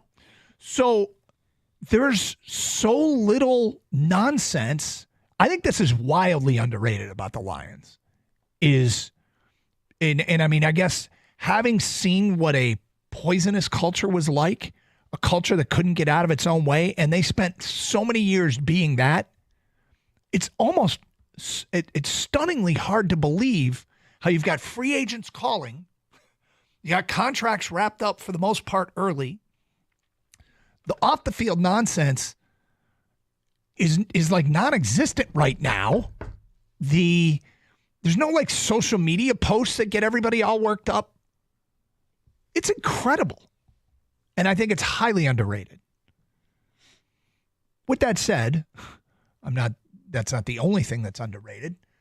We are rated very high, but is there anything else about the Lions that you think is still underrated, that isn't getting enough love or attention? And if so, what is it? I honestly think people are still sleeping on Jared Goff. I saw the story the other day. Was it from The Athletic, where they had that unnamed, was a GM or somebody, a coach or whatever it was, somebody involved with football, that said that he's not the kind of guy that you can win with, that he needs everything. He needs all the pieces around him to be successful. And I keep shaking my head and like, okay, keep selling them short. Do it at your own peril. And that's the kind of guy who comes out with a statement like that if the Lions win the Super Bowl, that still won't give him credit. Well, they only won it because they had all these other players. Mm-hmm. Just shut up. I mean, honestly, just it's okay to give the guy some flowers and say, you know what, he's actually played pretty well. But no, instead, this guy wants to give all the credit to Ben Johnson and take away any credit from Jared Goff. Well, they made it really easy for him. He just has to go down his progressions. It's 1, 2, 3, throw. Yeah. Okay. And what? He still has to do it. He still has to know what to do at the line of scrimmage. He has to know all these things. And he has to have the physical ability to get the ball from point A to point B. And when I saw that, I started getting pissed. Did you? Yeah, because it's like, how many quarterbacks do you think there are in the league that can win games just by themselves? Because there aren't many. There's one for sure. Okay? And beyond him, don't know who else there is, because there's still a big gap between Patrick Mahomes and whoever you want at number 2. If you want to put Josh Allen at 2, I've seen Josh Allen make a million mistakes. You want to put Lamar Jackson at 2? Seen Lamar Jackson make a bunch of mistakes. So what do you got? Because if your standard is everybody has to live up to the Patrick Mahomes standard, then you better be talking about damn near every quarterback in the league outside of Patrick Mahomes and say, well, you know what? This guy can't win it on his own. No kidding. Only one guy can do that. What about the Lions is still underrated? 248-539-9797. We'll get to your phone calls and feedback coming up. It's Carson Anderson on a Football Friday. Spartan and Wolverine fans, what are the experts getting wrong about your team? You've heard it all. It's go time. What are they getting wrong about your team? 97.1 The Ticket.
Doug Carr, Scott Anderson, 97 won a ticket. Is there anything left that's underrated about the Lions? I think it's their culture. Gator still thinks it's Jared Goff. Kang, you got one still underrated about the Lions? Yeah, I got one. I think it's actually the linebacking core. That's never been brought up ever as a positive or strength for this team, but let's be honest here. Alex Anzalone, and I'll raise my hand, I never thought he'd be this good and this productive in this league. I'm with you. And we refuse to forget sometimes or refuse to let in our mind that guys can get better. And he's done nothing but get better since he got here and became a captain of that defense. And then you put alongside him a first-round pick in Jack Campbell. Careful. Who I know, Doug. I know you know this, Doug, but other people should know that Jack Campbell could be a star in this league. That's right, Doug. I said it. You're right. And then you have Derek Barnes, another player who's just gotten better. Gotten better. And then One awful play does not define your career. Germ, a guy who I thought was strictly special teams, they put him out there with the defense all the time in certain situations. Malcolm Rodriguez, who was a starting linebacker a couple years ago, he's got to play fullback. That linebacking room is so full of talent right now. So I think underrated, the linebackers. I think they had a very good run defense last year, and it's not just because of the two defensive tackles up front. It's as the linebackers were filling holes as well. It's a great call, 248-539-9797. What do you think is still underrated about the Detroit Lions? Okay, I found this. And the morning show does, is this a thing? Is this not a thing? To try and measure the importance of some story. Yep. Somebody went through from CBS Sports, Chris Trapasso, and he ranked every team's practice squad. Every team's practice squad. Is this a thing, not a thing? At 10, the Chargers. LA Chargers practice squad. At 9, Seattle. Here we go. At 8, Cleveland. Yep. At 7, Cincinnati. Mm-hmm. At 6, Indianapolis. That mountain climber's going up. At 5, the Las Vegas Raiders. At 4, the Dallas Cowboys. Oh. At 3, Here we go. the Buffalo Bills. Oh. At 2, the Philadelphia Eagles. And at 1, the best practice squad in the NFL, the Detroit Lions. Our practice squad is getting love. Probably made a mistake introducing the what's most underrated about the Lions and this at the same time. I'm not going to lie to you, Doug. It's really not in my nature to lie to you. I know. I like the Lions practice squad. When I saw the list the other day of the players that were on it, first I was shocked that these guys weren't picked up by other teams because I think other teams missed out. There's some really good players here. These were tough decisions for them to make. The receivers alone is interesting. With Tim Patrick and Allen Robinson on there, the tight ends. I mean, it comes to seriously. The tight ends, Zylstra and Mitchell, both were able to make the practice squad because some other team out there didn't think either one of them could help them. You're fools to think that one of those tight ends couldn't have helped you. The two guys that I was secretly hoping were going to be on the practice squad once I saw they didn't make the roster, both made the practice squad, and I'm like, whew. And that's Jamarco Jones, the offensive tackle, because I think he's talented, he's big, and he's mean, and I think it's great insurance in case somebody in the offensive line gets hurt. He's got experience. And Kyle Pecco, the defensive tackle. How does nobody pick up Kyle Pecco? I don't know. Thank you for not doing that. I appreciate that. And then the Lions ended up having some guys that really showed up in the preseason that were impressive, Agude and Ukwu, and they're both there? What? Huh? I don't know how some of these teams are being run, man, but more power to you, I guess. So the only guy I was disappointed with who didn't make the roster and is not on the practice squad is Stephen Gilmore. Okay. Yeah. I was hoping that he might get a shot because I thought that he might have something. But alas, that's the one. Correct me if I'm wrong. I don't think they have any corners on the practice squad. They have a defensive back. C.J. Moore, right? Eric did he Hallett. get cut? Did C.J. Moore get cut? Yeah, he got cut for DPJ. Okay. Is this like, listen, I enjoy getting ranked number 1 in any list I can, but is this just because it's just more names that you've heard of? It might be. Here's what Trapasso wrote. Possibly. Lions secure the top spot, mostly due to the receivers on the practice squad. DPG is one of the most explosive receivers in the NFL, 44.5-inch vertical leap and 11.7 broad jump. Robinson has lost a few steps as we've seen him bounce around the league recently, but has experience nonetheless. Patrick was a shocking cut by the Broncos after a fantastic preseason, and Kennedy has long been a preseason hero in Detroit due to his suddenness, underneath, and reliable hands. At edge, Mitchell Agude registered 4 pressures in the preseason and feels like a young rusher with an upward-facing arrow. Lastly, Jamarco Jones is an Ohio State offensive tackle with years of amazing preseason work on his resume. He just needs to translate some of that to the regular season if called upon as Detroit's swing tackle. Look, the funny thing about it, I say, is this a thing or not a thing, to have the number 1 rated practice squad in the NFL? The funny thing about this is that I feel like we're going to see more of these guys than not play in regular season games because it's a game of attrition. You're going to see them. It's just injuries happen. You are going to see them. I really am surprised that the Lions didn't lose more guys. I'm just nobody really wanted surprises Agude? me. I mean, honestly, what? Okay, thank you. Nobody wanted Ukwu? I mean, is there just some massive respect for Brad Holmes that you don't poach his guys? I don't think that. I don't think that's it. I think they would exactly want to poach his guys. Yeah, I think that's. I mean, if I were another GM on a team that is really struggling, like, well, who are the Lions cutting? Because I know that they've got such a good roster that there's going to be great players that don't make their roster. Can they make ours? You would think, and yet nobody wanted to do that. Okay, thank you. It's weird. Well, the veterans, they can choose the teams they want to sign with. It's the younger guys that have to hit the real waiver wire where other teams can pick them up. Like, Allen Robinson chose to go to the Lions. Tim Patrick chose to go to the Lions. But the veteran players chose to go to the practice squad of the Lions. My point is that these teams could have gone and offered Kyle Pecco a job on their 53. Yes. Which they would take over the practice squad any day of the week. One would think. Well, what you would think, but I think the Pecco situation seems a little different. I feel like he's definitely going to be on the 53-man roster. But I know what you're saying, Gator. Yeah, these guys can go anywhere they want to, but they're choosing to go on the Lions practice squad. Wild. That's because of the Kaminsky thing and the gotcha. 248-539-9797. All right, we'll get to your phone calls and feedback coming up. We're looking for a few things here. One of them is for Michigan and Michigan State fans. What do the experts have wrong about your team? Getting set for the season. You've heard it all. It's time to play some football. Toe about to meet leather. What do the experts have wrong about your team? That's one. Lions. Toe about to meet leather. Toe about to meet leather. Yep. Toe about to meet leather. We got this Lions thing out there. What's still underrated about the Lions? Which feels like when your practice squad is rated number 1 in the league.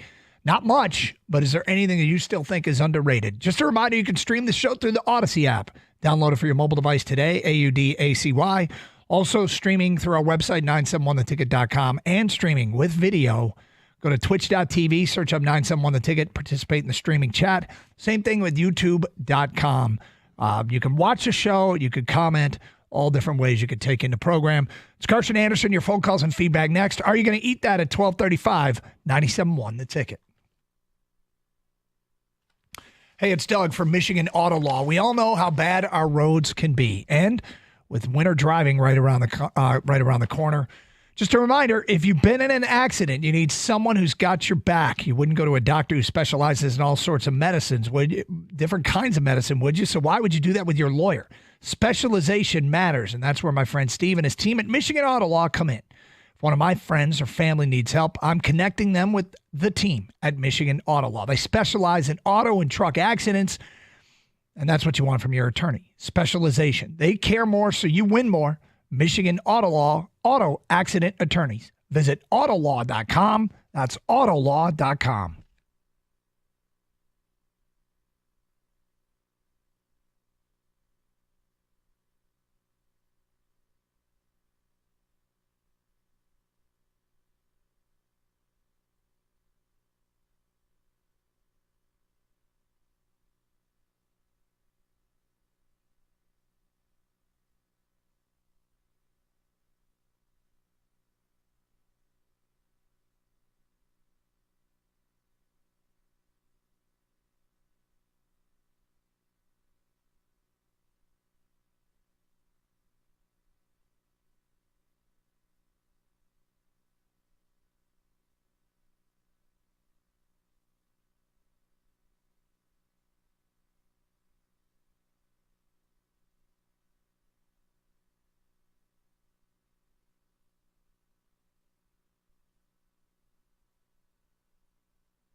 Doug Harsh. Scott Anderson is back. 97.1 The Ticket. Good to be with you on a Friday, a fabulous football Friday. Wolverine Spartan fans, what do the experts have wrong about your team? Lions fans, is there anything still underrated about your team? And I thought we came up with good ones. I think the culture, I think we in Detroit underrate how incredibly important this is. Gator, you still think it's Jared Goff. Kang thinks it's the linebackers. I'm so glad Kang said the linebackers instead of you. What? Well, it's just he only thinks one guy. Right. I get it. But now, like, if you had said it, we'd be like, all right, whatever. But Kang says it, and now we have some credibility to it, right? Which isn't really, you know what I'm saying. It's just that you're obviously very impressed with Jack Campbell. We know this. We've been doing a show, and you're a Jack Campbell guy. Mm-hmm. Got it. And I like Jack Campbell too. Maybe not as much as you do. So no one does. It means something that Kang corroborates your opinion. When Dan Miller came on the air from Lions Camp, the first thing he says is, "Hey, look, Doug, that's Jack Campbell." That was funny. I was also kind of proud of myself when there was an interception and was a black dude, and I'm like, Jack Campbell with the pick. It's Jack Campbell. I'm like, that's not Jack Campbell. I'm like, I know. let me believe. Let's go to Terrence in Detroit. You're on 97.1 The Ticket. Hi, Terrence. Fellas, happy Friday. How's it going? It's going great. How are you? I'm good. I love the topic of the Lions. I was talking with my dad about what I feel is underrated, and just to extend what you guys were talking about, I feel something that there needs to be more excitement behind it. I think it's underrated that people don't truly realize how great it was for Brad Holmes to retain both of his coordinators. You guys know how hard it is to retain them in a league where the turnover is extremely high. And I think Stafford went through 4 or 5. He had Scott Linehan and Lombardi, Jim Bob Cooter, and Darryl Bevell. So for Jared Goff to not have to go through that, I think people need to get more excited that these guys have bought into this idea of finishing the job, right? Everybody can't do what Pat Mahomes did and get 2 rings with 2 different coordinators with Bieniemy and then Matt Nagy. Like, that's not ideal for everybody. You want to be able to have some type of consistency, and for them to buy in where there were 5 or 6 head coach jobs lined up for Ben Johnson if he truly wanted it to, for him to be able to stay, for him and Eric Glenn to stay, I think there needs to be much more excitement about that, and I can very much see the road to the NFC or the road to the Super Bowl going through Ford Field because of that. Yeah, Terrence, it's a really good point, and I hadn't thought about it until you started listing the coordinators that Matt Stafford had. My God. I mean, it was a new coordinator, it seemed like, every other year, and the stability is a big deal. I mean, you know what? I've talked to, when you have a veteran team and a system, it's almost like the team runs itself. Like, they can blow the whistles and do and run through practice without coaches there. Right. And because everybody is locked in on what you're trying to do. Exactly. And so now for Jared Goff to have had Anthony Lynn and now Ben Johnson and still Ben Johnson, I need people to get more excited about that because people don't understand how hard it is for the quarterback and OC to be on the same page more times than not.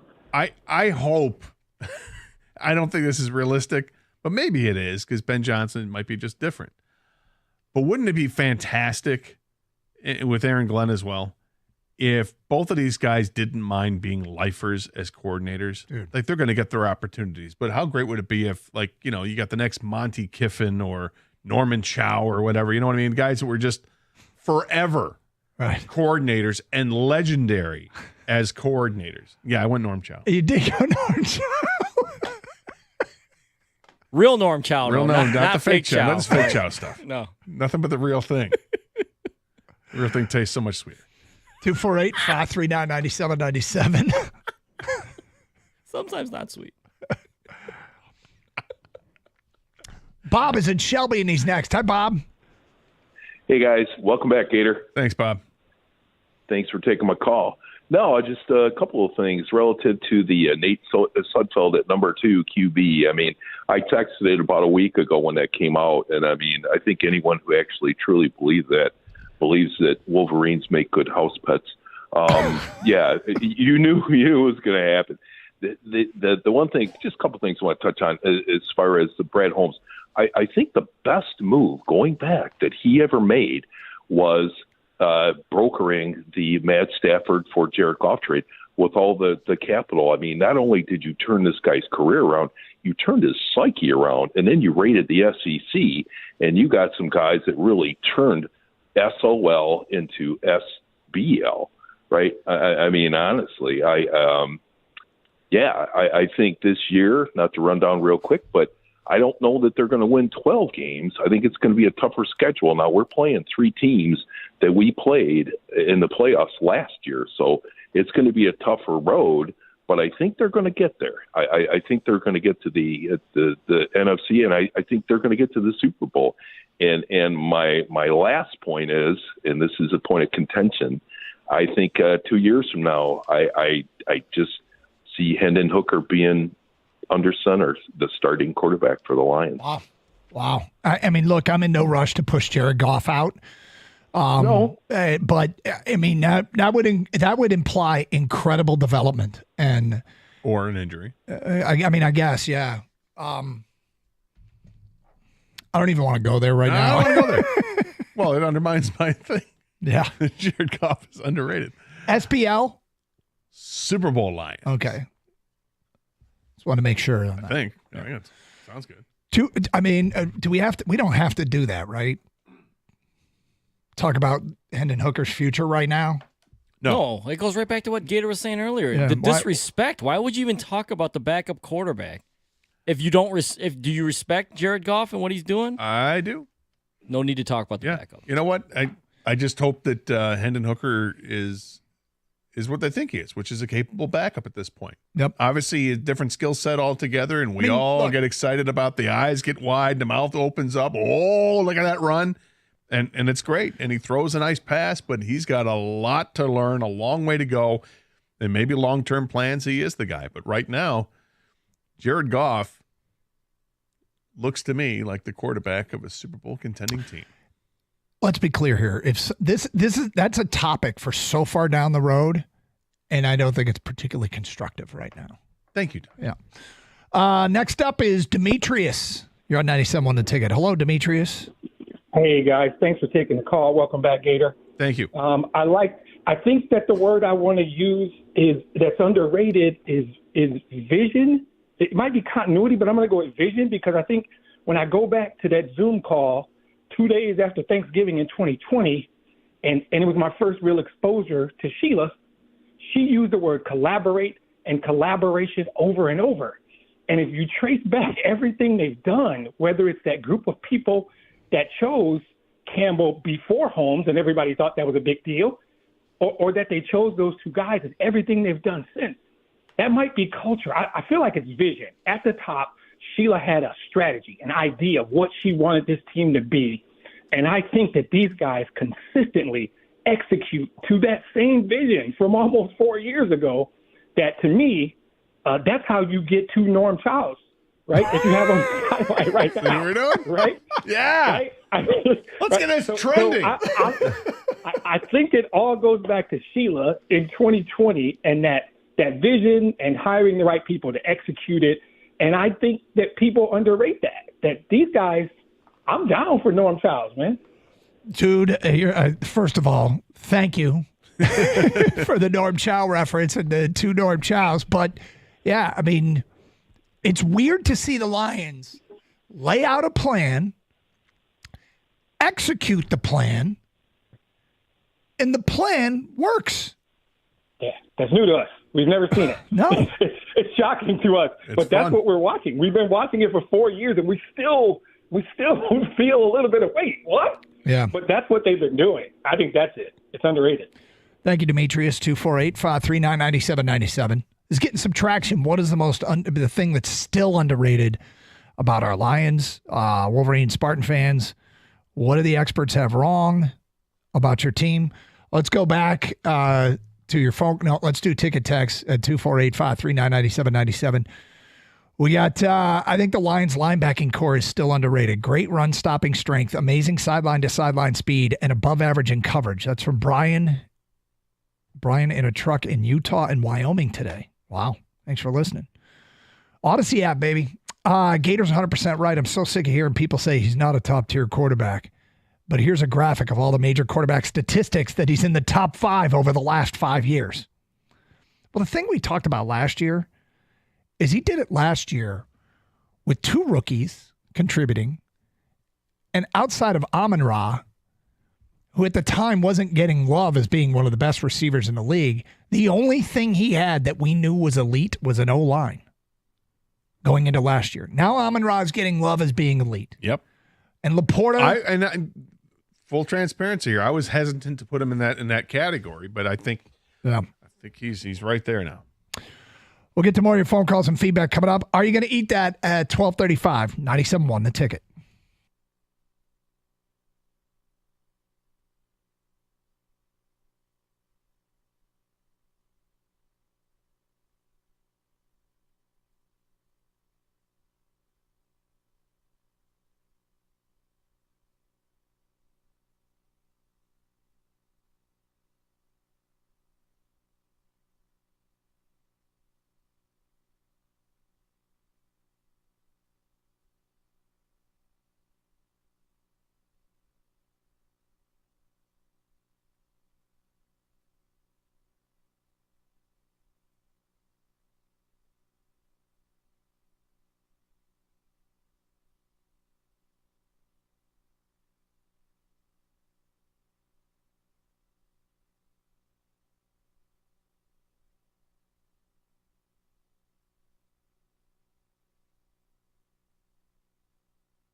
Doug Carr, Scott Anderson, 97 on the ticket. Open lines, 248-539-9797. Great to be with you on a Friday. We got some picks. We're going to pick some games coming up today at 1:38. And we're doing the rant today, right? I mean, it's not NFL yet. I don't think we do this until next week. Come on, man. It's about Sundays, man. There's a game Sunday. Who plays Sunday? USC and LSU. Oh, that's a good game. Yeah. There's a game Monday. There's a game Monday? Oh. Yeah. Florida State, Boston College. Okay. All right. Florida State getting them in early. So can I convince you we do the rant? I don't know. Let's get back to your phone calls. Jeff is next. Hi, Jeff. Hi there. How are you guys doing? What's up? All Good right. afternoon. I just wanted to touch on two topics here. The first being your thoughts on Jake Bates and if we need to bring in another kicker on the year, and also your prediction on our record. Personally, I have the floor for us being 12-5, and the ceiling being 14-3. The floor is 12-5, huh? Yep. Schedule's tough. They got those 3 first-place teams they got to play. But I'm kind of settling in on 12-5. I'm not done yet. I really will get it done before the season actually starts. Have you seen the practice squad? What about you? I think Jeff's a little lofty with the floor. I would think like 10 is probably the floor, and I wouldn't expect him to win. I think winning 11 or 12 is probably more like it. They do have a tougher schedule, and you can't account for injuries. You don't know who's going to get injured. You can always account. Someone's going to get hurt, and they're already starting the season with some question marks. So, look, I think it's a playoff team. I think it's a Super Bowl caliber team. It's basically be as healthy as you can going into the postseason, because this team can absolutely win the Super Bowl. Why? I mean, seriously, the floor of 12-5. I mean, is it just that you love them that much, or is there something else? That's lofty. So no, I mean, honestly, I've been looking at our schedule. I think a lot of people have us losing to the Texans. They have us losing to the Bills.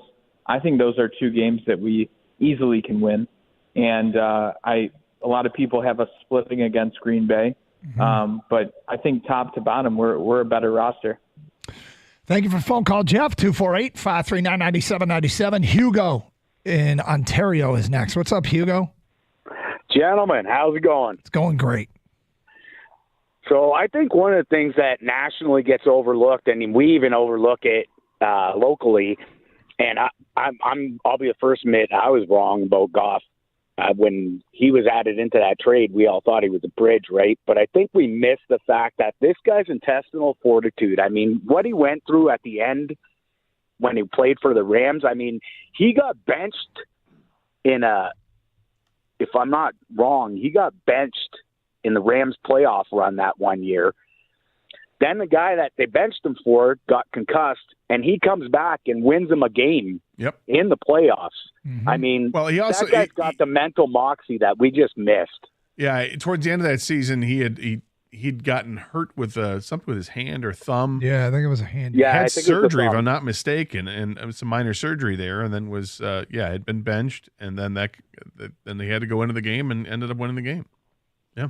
Yeah, I think that's one of the things that's overlooked the most about that guy. I mean, would we like him to be able to scramble around a bit and, maybe make better decisions when he doesn't have the time in the pocket? Yeah, of course. But, I mean, you give that guy time and he's surgical, especially mid-range, like 15 to 20 yards, that guy's going to put it right on the receiver almost every time if you give him time. Hugo, thanks for the phone call, 248-539-9797. And, yeah, when he has time, he just drops back, hits the back foot in his drop. He knows where to go with the football. He's got great relationships with his receivers. I think that's part of it, too. I think he works very hard to build that relationship and trust with his receivers. And it was, that first down route, I think we asked him about it, that clinched the Rams game where they threw on second down and one first down was going to finish the game.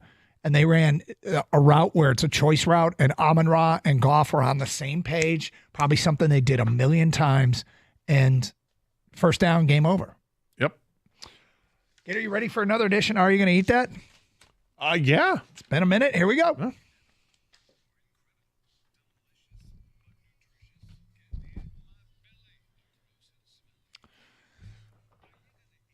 I want to start with this. There's going to be beer at the Big House. Correct me if I'm wrong. There was beer in East Lansing available to the fans last year. I think so. If not, there will be this year. And so, Gator, do you envision yourself taking advantage of that at the college games? Maybe. I mean, not to the point where like, oh yeah, let's get some beers. No, because that takes place before the game. Yeah, a lot. So I don't generally drink during the game. Yep. If I'm at home, yeah, but not if I'm in the stands. I don't really like to go and grab another one. It wasn't on the agenda. I just was remembering a beer in college football. Beer. All right, Michigan pop maker Faygo is coming out with a new flavor for Arts, Beats, and Eats. Have you heard about this? I have not. I'm excited. Arts, Beats, and Eats starts today. They're unveiling Jolly Green Apple. Jolly Green Apple. For Arts, Beats, and Eats, do you envision yourself trying the Jolly Green Apple Faygo flavor? Well, I'm assuming it's not bean and apple flavor because the Jolly Green Giant was known for beans. I think that's a pretty safe assumption, yes. It's probably just an apple flavor. Yeah, I'd try it. Kang, will you try this? I'd give it a shot. Okay. Give it a shot. 2 yeses on that. Wait, what? And 1 no. I will not be trying that. Why not? Because there's just no way in hell I'm ever going to drink it.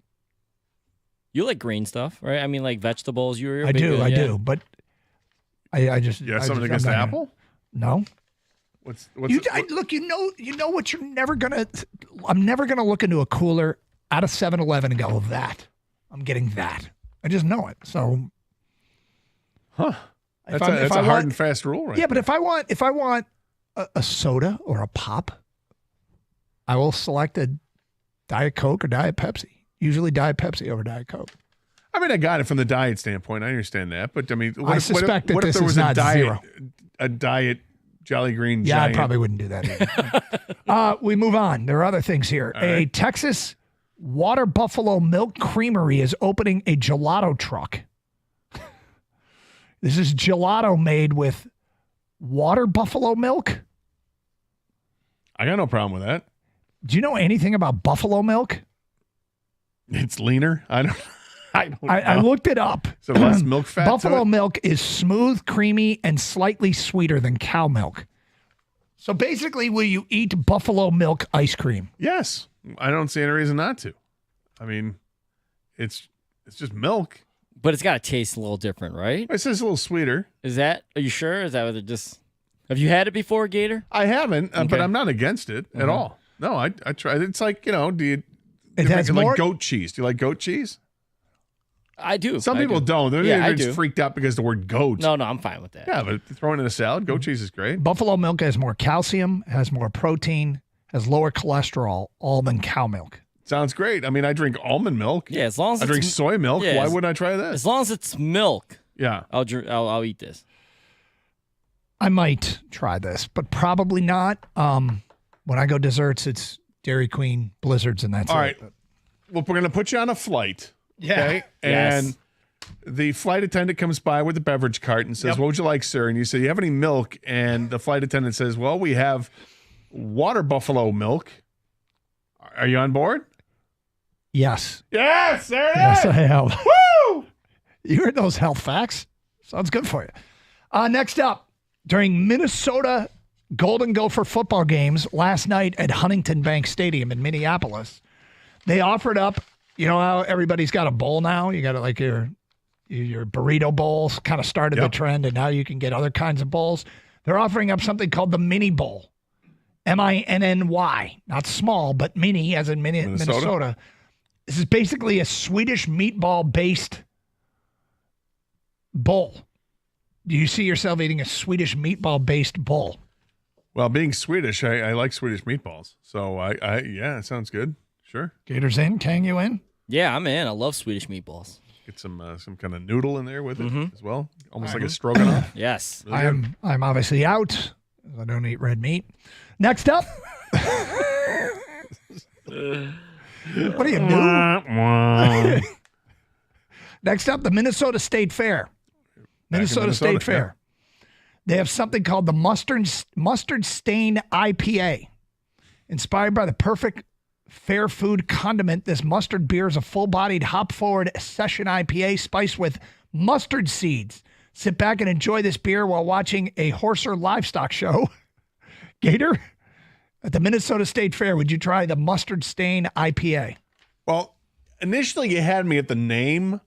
You get me at the right time because of the name. My late father was known for spilling on his shirt or on his tie every single meal. There was going to be something that dripped on it. It just shrapnel just happened. Always, without fail. Always. And mustard would be part of it. So I was like, ooh, mustard stain. But the answer is no, because I don't think mustard belongs in beer. And I recognize it's going to be the mustard seeds, the really strong flavor of mustard, as opposed to the French's yellow. But no, plus it's IPA. You know how I feel about IPAs. Yep. Kang, you? Yeah, I'm not the biggest IPA fan, and I'm personally not the biggest mustard fan. This is an easy no for me. Yeah, it's a no for me as well. It's mostly IPAs. I love mustards. I love mustard. Experimenting with different types of mustards. I love the mustard you get at the Chinese restaurants. Those are it's amazing.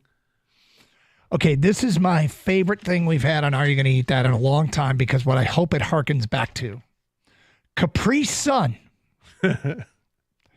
is introducing bottles. No! I'm going to read from the story on Snackolator. Capri Sun will soon be offering twist-top bottle version of its signature juice pouch. The mental and physical tenacity required to effectively stab a metal pouch of Capri Sun with a tiny yellow straw has been one of the only ways I, as a parent, can truly prepare my kids for the realities of life. Lose the straw, game over. Can't hit the little tiny hole? Stab elsewhere. You better have some serious upper body strength, and I can't imagine how many ER visits have been triggered by missing the pouch altogether and hitting one's upper thigh. Capri Sun is doing this, aiming at a more grown-up customer base. Gator, Capri Sun in a bottle. I mean, yeah, I actually like the flavor of Capri Sun. That was delicious. However, the whole fun of Capri Sun was stabbing a pouch. That was fun. It prepares you for the realities of adult life. No stabbing? No, that's Capri Sun is the pouch. Like that, I don't even, we all know the flavor, but the whole point is the pouch. I'm not going to lie, I go to a lot of kids' birthday parties now because my children are invited to a lot of kids' birthday parties. Yeah. There's no shame in me grabbing one of those things, too, for myself. You know? I'm with you. All those kids' birthday parties I go to.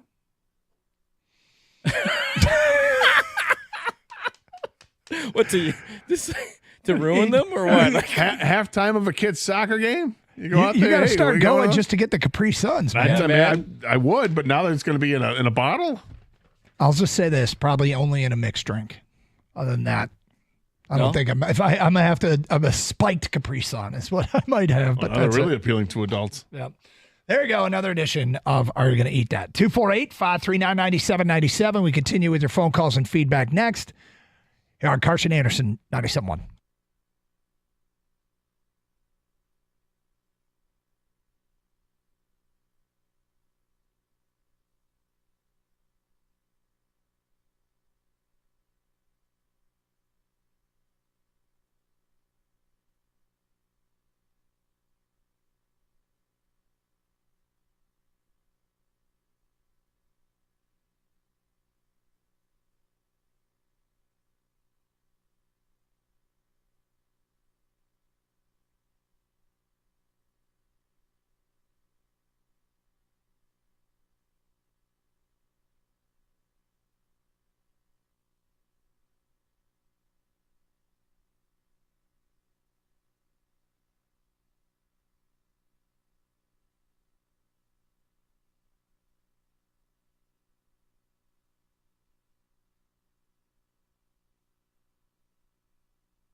Doug Carr, Scott Anderson, 97 on the ticket. Can I just say that, for the record, yep, I would be all about the Lake Michigan roundabout. Yes. I needed you that day, Gator. I know. I heard, and I'm like, Kang needs me. He needs me. That idea, I mean, I love that Kang finds the story and brings it up, and like you have to suspend all disbelief about. Well, it really can't suspend all civil engineering. Let's not get into the the intricacies of the engineering, so people know what you're talking about. Kang found a Twitter account earlier this week called Midwest versus Everybody, and they basically posted something like rumored proposal, bridge from Michigan to Wisconsin across Lake Michigan. And we're like, okay, where the hell did they get this? There's no sighting, there's nothing. But they had a picture of a map. And we're like, all right. So brilliant. And the different directions that it goes to, like, okay, well, do you want to go to Chicago, or are you heading toward Manitowoc, whatever it's the city is where they're the murderer there. Oh, what Manitowoc, Manitowoc, I think.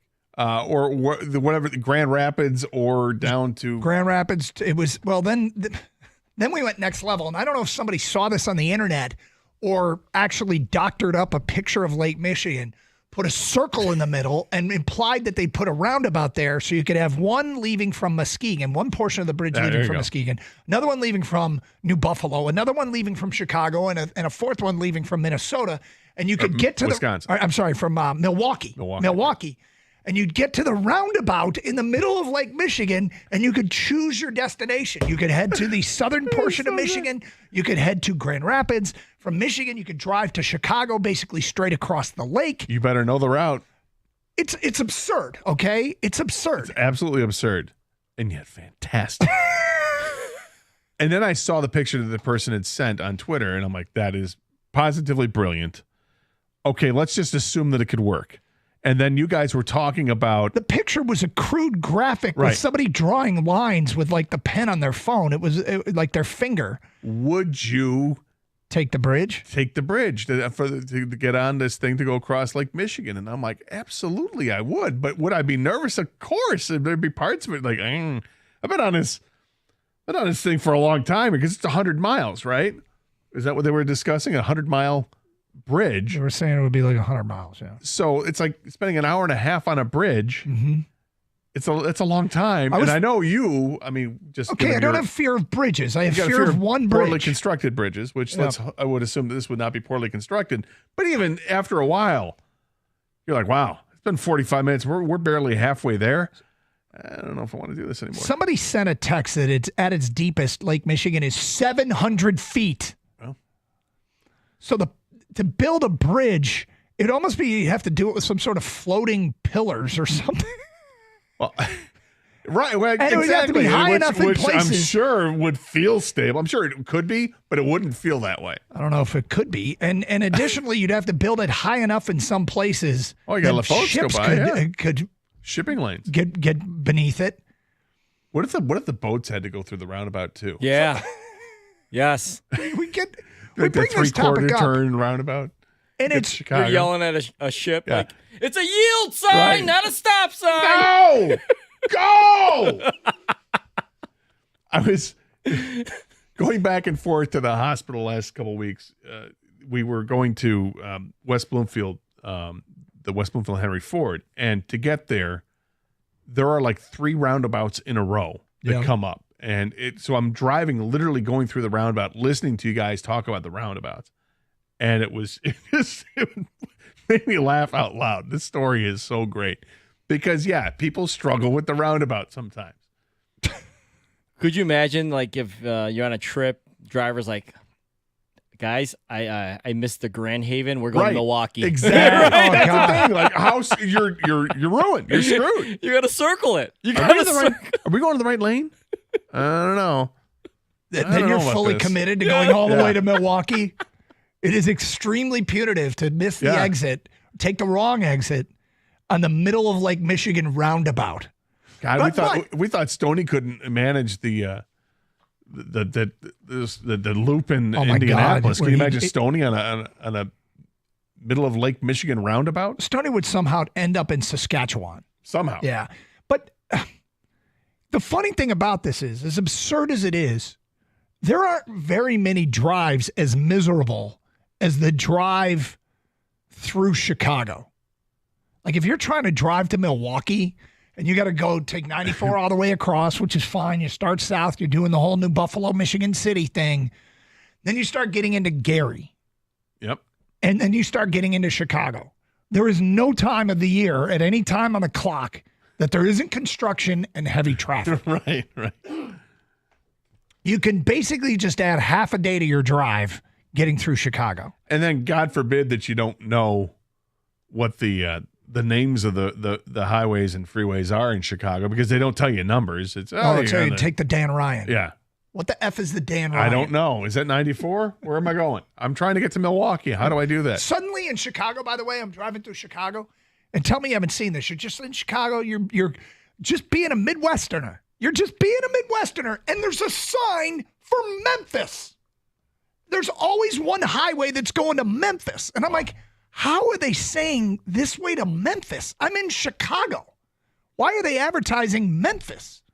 But one of the highways tells you how to get them. Like it said, the exit says Memphis. That's why we need this bridge, guys. We need this bridge. This is why we need this bridge. It's totally necessary. Yes. Engineering, get on it. Let's go. It's we need bridges and we need roundabouts in the middle of the lake. And then, like, one of the signs says Memphis. No, I was kidding. Of course, I say all this, and I'm going to look at the thing once, and I'm going to go, nope. Absolutely not. I'm getting Milwaukee vibes here. All right, it's Carson Anderson. Let's get to some football stuff next. We have picks coming up today at 1:38, 97.1 The Ticket.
The Tigers face the Boston Red Sox tonight, still just 5 games out of the wild card spot. The Red Sox are the last team out in the AL right now. They're sitting 3.5 games back. Hoke starts for the Red Sox, although the team hasn't officially announced it. Casey Mize will make his return to the big leagues tonight.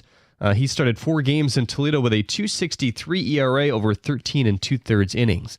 Alan Trammell joined Costa and Jansen earlier and was asked about Trey Sweeney.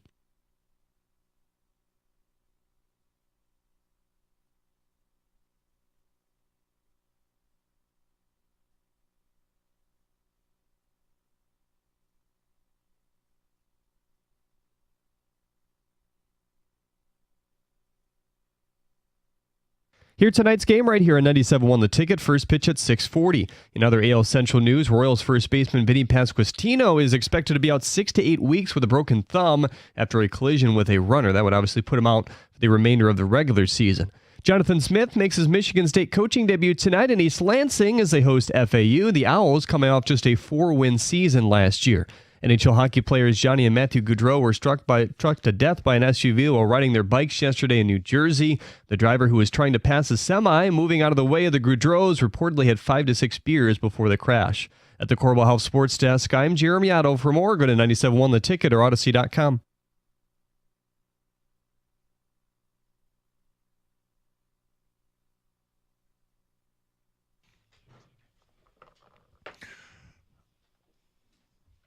I got an answer here, Gator. Yeah? I Google searched, why is there a highway exit to Memphis in Chicago? Save question. And I found an answer on a Facebook post from AA Roads. A common question with the I-57 South in Chicago is, why is Memphis the control city when I-57 doesn't go to Memphis? That's an even better question. Yeah. As a major interstate, I-55 was seen as a need to connect Chicago and St. Louis, which were the second and 10th biggest cities in America when the interstate system was being planned. I-55 would also replace the busy Route 66 corridor in Illinois, which was already 4 lanes wide by the mid-1950s. The heavy traffic on Route 66, combined with how big St. Louis was the justification for routing I-55 where it is today. However, there was also a need to create a more direct route for Chicago and the southern United States, which needed to be shorter than I-55 and avoid St. Louis. The intent was to take more cross-country traffic off of I-55. I-57 was a solution since the intent of I-57 was to route traffic in Chicago headed for the south, and Memphis was the closest major city. Memphis became the control city for I-57. Well, St. Louis is the control city for I-55, although I-55 is the interstate that actually reaches Memphis. I-57 starts out as a more direct route. So I-55 goes to St. Louis, then Memphis. I-57 goes straight towards Memphis and then connects back with I-55. That's why there's an exit apparently from Memphis, which seems awfully far away, doesn't it? Like if you were driving through Jackson and you saw, a sign for a road to Dallas, you'd be like, why? What? Right, why? Yeah. But why? This is to avoid St. Louis. Why do we hate St. Louis? What's wrong with St. Louis? They're trying to get people off that road. Stay away from the arch. Too many people on that road. Okay, so a few things today. Now that we've answered that question and we can move on with the peace of mind of knowing why there's an exit from Memphis. By this logic, shouldn't the Rams have relocated to Memphis? Yes. Excellent point. Gator brought up that he would like to see the Lions. He's hoping that the Lions coordinators become the next, who is it, Monty Kiffin and Norm Chow. That's right. And he said, that's right, I went Norm Chow. Feedback coming in. I got a fever, and the only prescription is more Norm Chow. That's from Mike in a car. Wow. Guys. Then this. Thanks, Gator. I lost my prop bet on no Norm Chow references on today's Carson Anderson show. It was minus 1 million. I thought it was free money. Got to take your chances every day, man. We need to bring in Norm Chow just as a consultant. It would be a perfect combo. Norm Chow, long time. He eventually became a head coach in college, right? Was he at BYU? Hawaii, wasn't he? I think it was Hawaii, yeah. Was it? It was very brief. Did not go well, as I recall. But he was a forever offensive coordinator. Yeah. Oh, my God. He was last coaching Maybe we've done this before. He's coaching the Helvetic Guards. Huh? Isn't that just a Helvetic? Isn't that just a font? Helvetic Guards in the Swedish football, the European League of Football. What? Norm Chow is coaching in Sweden. Sorry, Switzerland. My bad, Switzerland for the Helvetic Guards. Swiss Guard, huh? Mm-hmm. Okay. I did not know that. What is he, like 80-something? I went down the wormhole about who the guards were, so let me back up.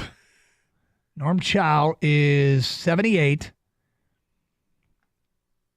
and he was the head coach at Hawaii. Then he coached high school football for a year. How did he do at Hawaii? His Norm Chow's time at Hawaii, they went 10-36. Not good. 3-9, 1-11, 4-9, 2-7. He was fired after his team's 58-7 loss to Air Force. So, yep, there you go. But longtime assistant, longtime coordinator, offensive coordinator. He was at BYU with Lavelle Edwards when they forever. Yeah, that's from 75 to 1999. That's where the legend grew. Yep. So anyway, Norm Chow. Doug and Scott, laugh if you want, but I think the Lions secondary is the most underrated part of the team. It's going to be a legit no-fly zone. Arnold and Davis, Branch moving to safety, or the Kyle Hamilton chess piece. I think Amik Robertson is going to shock people, and Rakestraw is a future starter. Interesting. I'm not making fun of you. No. The Kyle Hamilton chess piece? Yeah. Huh? Branch moving to safety or the Kyle Hamilton chess piece. So just move them around. I mean, here's the thing about the secondary. It's the position on the team that we learned the least about in the preseason. Like, none of those guys played. Terrion Arnold and Rakestraw played a little. Rakestraw saw a little bit of action. But none of the new parts were taken out for a spin. And this is – it's – Well, they literally just returned to practice. We assume they're going to be better. Yeah. It feels like a pretty safe assumption because they were so bad last year. We got to see a little bit of practice for a couple days, and Carlton Davis looked legit. Mm-hmm. We saw a little bit of Amik Robertson in the preseason. He looks good. I like what we saw from Terrion Arnold. I'm not hating on this. I think it's a solid observation. Thinking that the secondary is what people are going to sleep on, and I tend to agree. 248-539-9797. More feedback to the Carson Anderson inbox. So the Lions can say our goal is to win the Super Bowl, yet Eisenman won't even say our goal is to get in the playoffs. It says a lot about Eisenman. That's from Dan in Madison Heights. Just correct me if I'm wrong here. Now, I've been out for a week. Yeah. They still haven't come to terms with Mo Sider and Lucas Raymond? That hasn't happened yet, right? I do not believe so, no. We're getting it's gonna be September on Tuesday on Sunday, right? Yeah. Come on. Starting to maybe a little nervous. When we get into September, I'm gonna be a little nervous. The Lions did exactly what they wanted to do. They gave key positions big paydays. That affected contending organizations. Well, yeah, look at San Francisco. You think they didn't want to give the money to Ayuk, and they kind of had to. Yep. Now, how is that going to affect Brock Purdy? This text, still underrated on the Lions, Khalif Raymond. He probably is. I mean, is Khalif Raymond, by the time we get to week 2, week 3, is there a chance we're going to say, boy, Khalif Raymond has really rendered all the wide receiver angst moot? I don't think we're going to say that. Yep. Because I think when we talk about that extra wide receiver, I think we all kind of agreed it really wasn't about Khalif Raymond's shortcomings or Isaiah Williams' shortcomings. What it was about them being shorter receivers. And that if you were going to add another receiver to the mix, that maybe that person needs to be taller than 5'10", preferably taller than 6'1". And what do they do? And their practice squad is filled with. Yeah, but they still only have 4 guys on their active roster, right? Yeah, and Brad Holmes' explanation was we weren't just going to give a 5th guy a roster spot to have a 5th guy. So they loaded up on. Which tells me they still might be trying to wheel and deal. Oh, I think there's no doubt that the search is still on. I mean, here's what you do. You say we're very confident in our group of guys because you don't want to undermine them, but Right. I think the search is still on. By the way, you'll find this funny. So we were talking about parts of the Lions that are underrated. I just think the culture in general is underrated. Gator, you said Jared Goff. Kang said the linebackers. The Athletic has a story today on why each team will win a Super Bowl and why they won't win the Super Bowl. So, the Lions, they point out all the good things, but when it comes to why they won't win a Super Bowl, the offense becomes stale under Jared Goff, just like it did in Los Angeles. In year 3 with the Rams, Goff reached a Super Bowl with his EPA dropback and success rate metrics hitting a peak. In year 4, his numbers dropped off and the Rams went from 13 wins to 9. If Goff follows a similar trajectory in his 4th year in Detroit with an improving division, the Lions could fall short of expectations. So I want to understand this. Yes. So he was successful for the first 3 years, not so much in the 4th year in Los Angeles, and then resurrected his career with the Lions, and now we're supposed to expect the same pattern. Precipitous drop. He's got an expiration date at each stop of 3 seasons. Okay. Logic stands. That holds. Jared Goff's expiration date is 3 seasons. That's too bad. We had a chance. I thought we had a chance. Thought we had a chance, Doug. Thought we had a chance. It's a shame, really. Yeah. Just a damn shame. All right. Michigan and Michigan State fans, your season starts now. We made it through the offseason. Here we go. You've heard a lot said about your team. You know your teams well. Question. Where do the experts have it wrong? Where do the experts have it wrong? Michigan State's over-under in Vegas is set at 5. Michigan's over-under is set at 9, and they are a very popular pick to miss the playoff. 248-539-9797. Where do the experts have it wrong? We'll get to your phone calls and feedback on that. If you want to continue talking about underrated aspects of the Lions, we'll do that. Get to some Tiger stuff before the hour is done, and we'll pick some football games at 1:38. Hey, it's Doug for the University of Michigan Credit Union, my new credit union. I joined because UMCU team members work really hard to ensure exceptional member experiences. I had a great time meeting with them recently. They have great leadership. Some exciting news to share with you. UMCU is teaming up with Will Johnson, national champion, cornerback, All-American. Chance to be team MVP, maybe the league MVP. And you can be an MVP too with MVP checking from UMCU. Gives you a chance to intercept your debt by becoming a member and opening up an MVP checking account. You set up direct deposit, you transfer your existing loans from another financial institution, and bam, just like that. You get 2% off your current interest rate. This is huge because 2% savings can start to add up real quick. Intercept your debt and become a member today. Just visit umcu.org. Some restrictions apply. Visit website for full details. Insured by NCUA. University of Michigan Credit Union, proud partner of Michigan Athletics.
Doug Harsh, Scott Anderson, 97.1 The Ticket. 248-539-9797.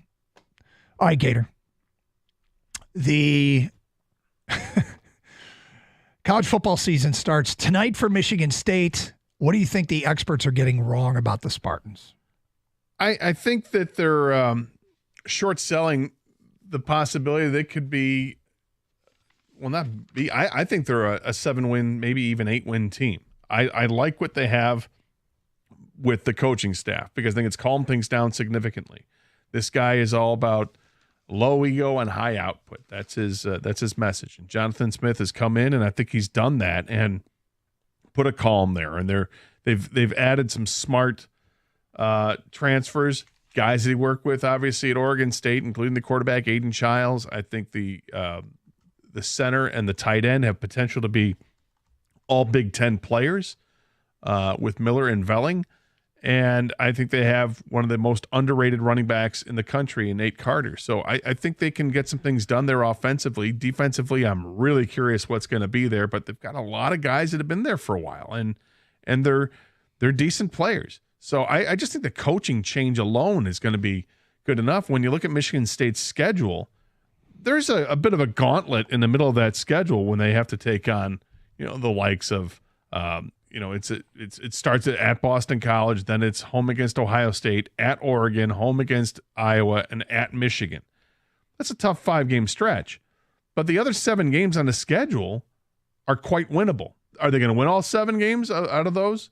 Probably not, but I don't know if they're going to lose all 5 of those tough games in the gauntlet either. So I'd like Michigan State to win more than 5 games. I think it's a 7 or 8 win team. I think you're right about Nate Carter.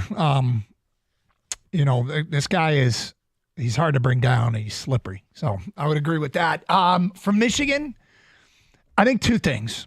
I went into the offseason I thought they had perhaps grave concerns along the offensive line. I feel much better about the offensive line as we get closer to the season. Miles Hinton is got a lot of playing experience at both Stanford and Michigan, transferred over, played some last year. He's at left tackle. You got Josh Preeb, who had all Big Ten honors at Northwestern. Getting him is probably a big deal.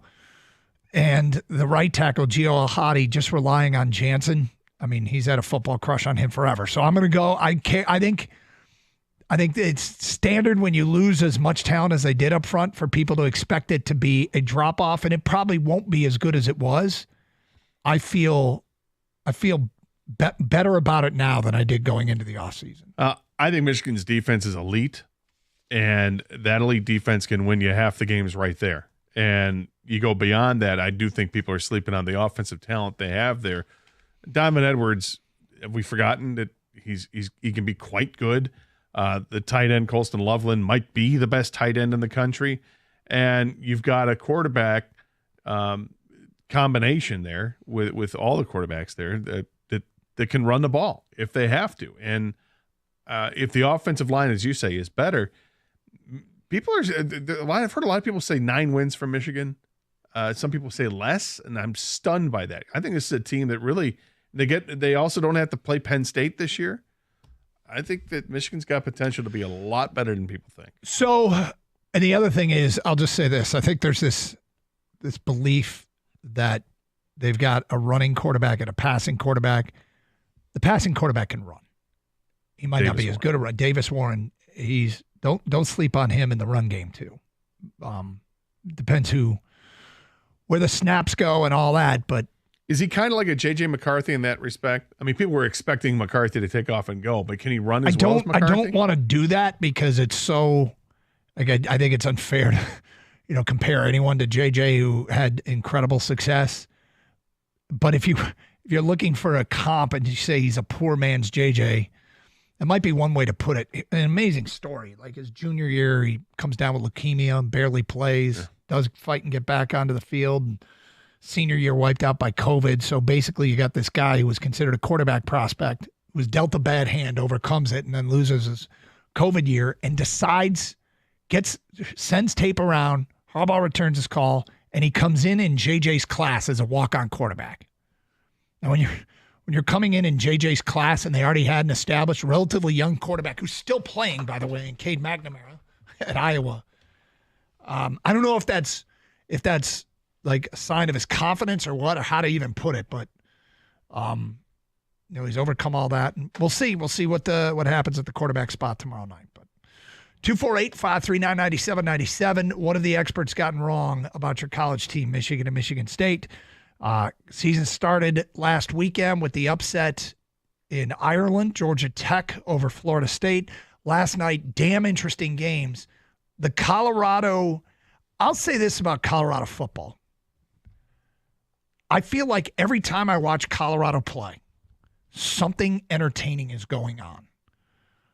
And that game against Nodak State last night was pretty wild. And Dion almost blew it at the end by throwing. Oh, I don't know if he did. Whoever made the call to throw, stopping the clock.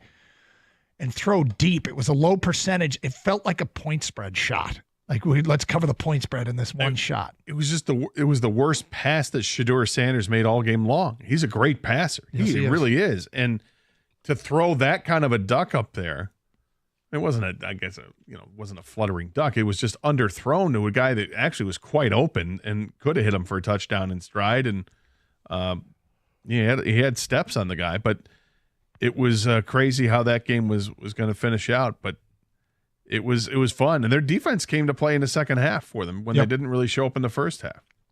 No, they did not. But and that catch that Travis Hunter made, they're already calling this is going to be a candidate for catch of the year, where he somehow reached around he was blanketed, completely blanketed, and walled off. Yeah. He was walled off. The ball was coming, and he had no physically human way to get to it, and somehow he did. It was that was quite a catch. Yeah, and he was like falling back while doing it. It was crazy. It's like Erica Erickson. Hey, well, who threw that ball then? Strong arm. Right, yeah. And Kang is like Shedeur Sanders. Yeah. I got a question for you guys about Travis Hunter, though. He played 129 snaps out of 131 last night. He cannot continue doing this throughout the entire season, can he?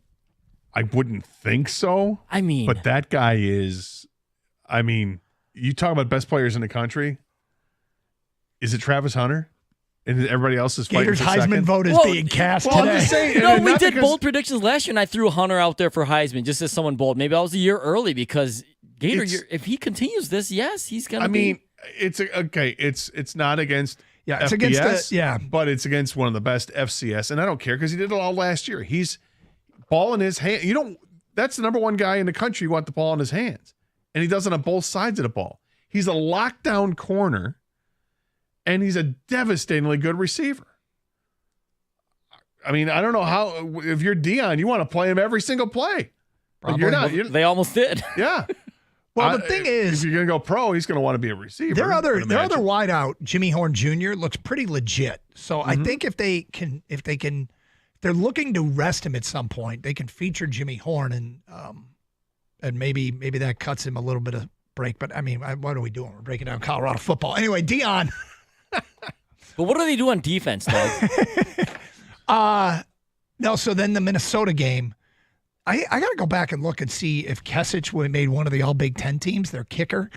He doinks like an 8-yard field goal off an upright early in the game. 8-yard field goal from 2 yards into the end zone. Yeah, and he misses the game winner at the end that would have beat North Carolina. I felt terrible because, look, Big Ten non-conference schedule, it's Minnesota. I wanted them to beat North Carolina, right? Yep. Let's go win the game. Good for the Big Ten. Yep. I have nothing against PJ Fleck. I'm enjoying what he's doing. I'm not going to root for him against my team, but I think it's if he were to beat Mac Brown, if they were to beat Mac Brown last night, that would have looked really good for Minnesota. And unfortunately, they didn't because the kicker missed 2 makeable field goals. That kicker, first of all, he's 6'4", like 240. He's a beast of a kicker. And last year, he was first team All Big Ten coaches and media. He was about as much of a sure thing as a guy could be, and he missed 2 critical field goals and a 1-point loss. He's like the size. Remember, Michigan State had the punter Josh Butland. Yeah. Who was from Troy, who was like 6'4", 250. Played against him in high school. Did you? Yeah. Did you guys win, Gator? No, we lost that game 28-0. 28-0. This one I remember because the running back was Barry Duquette. Carried the ball, I think, 12 times for 250 yards and 4 touchdowns. But if you take away the 4 touchdown runs, They didn't score. It was like 8 carries for 20 yards. We shut them down. On We those did our other 8 job. carries. Funnel it to the outside. Gone. Yeah. Get out there and funnel them to the outside. Okay, we're doing it. Gone.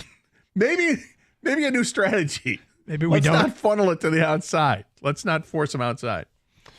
248-539-9797. We'll pick some games coming up today at 1:38. Here on Carson Anderson on 97.1 The Ticket. Summer's winding down, but the savings are still at Sarah Chevrolet. They're still hot at Sarah Chevrolet. Right now, you can lease a new Chevy Blazer for just $255 a month with only $19.99 down. You heard that right, $255 a month for 24 months on a Blazer LT front-wheel drive. Unlock the savings with a GM employee discount and Chevy lease in your household. Don't forget Sarah Chevrolet in Sterling Heights is your number one volume Chevy dealer. That means they have a huge inventory of Silverados, Equinox, Blazers, Trax, and EVs, electric vehicles, hundreds on the ground to choose from. Call 87-SAY-SARAH or go to saysarah.com. See dealer for details. Get there fast. Offers end September 3rd. Together, let's drive.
Share that on the air.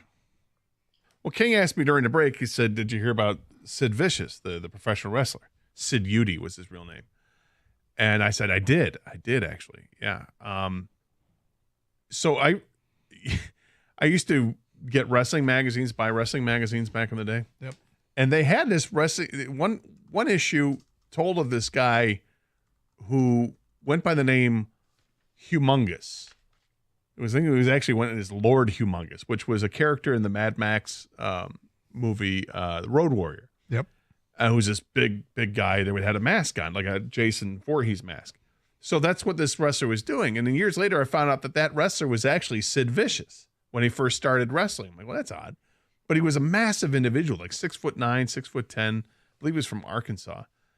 But just huge, like muscle, big guy. And he's the one that broke his leg in the ring, a horrible break, jumping off like the second rope against the Steiner brothers and snapped the leg, went all floppy, disgusting. But I had a chance I got a fist pump from Sid when he was in ECW, Extreme Championship Wrestling, and they came to town in 1999, I think 1998, 99, and I went to the show. We got great seats, like third row. And I was right along the railing when the wrestlers came in. So here he comes. Everybody's going nuts. And he's huge. And he's fist bumping everybody. And I'm like, all right, I'm going to do this, but I think he's going to break my hand. He had it down. And this should let you know, because professional wrestlers know how to pull the punches, right? Yeah. So he had it down where it looked like he's going to kill you, and he'd stop it right before it hits your hand. It just gently touches it. I was like, you're awesome. He was great. So to hear that he passed last week, that was sad. Well, hey, man, you touch greatness. I did. He had a brush with. With greatness. I did. Yep.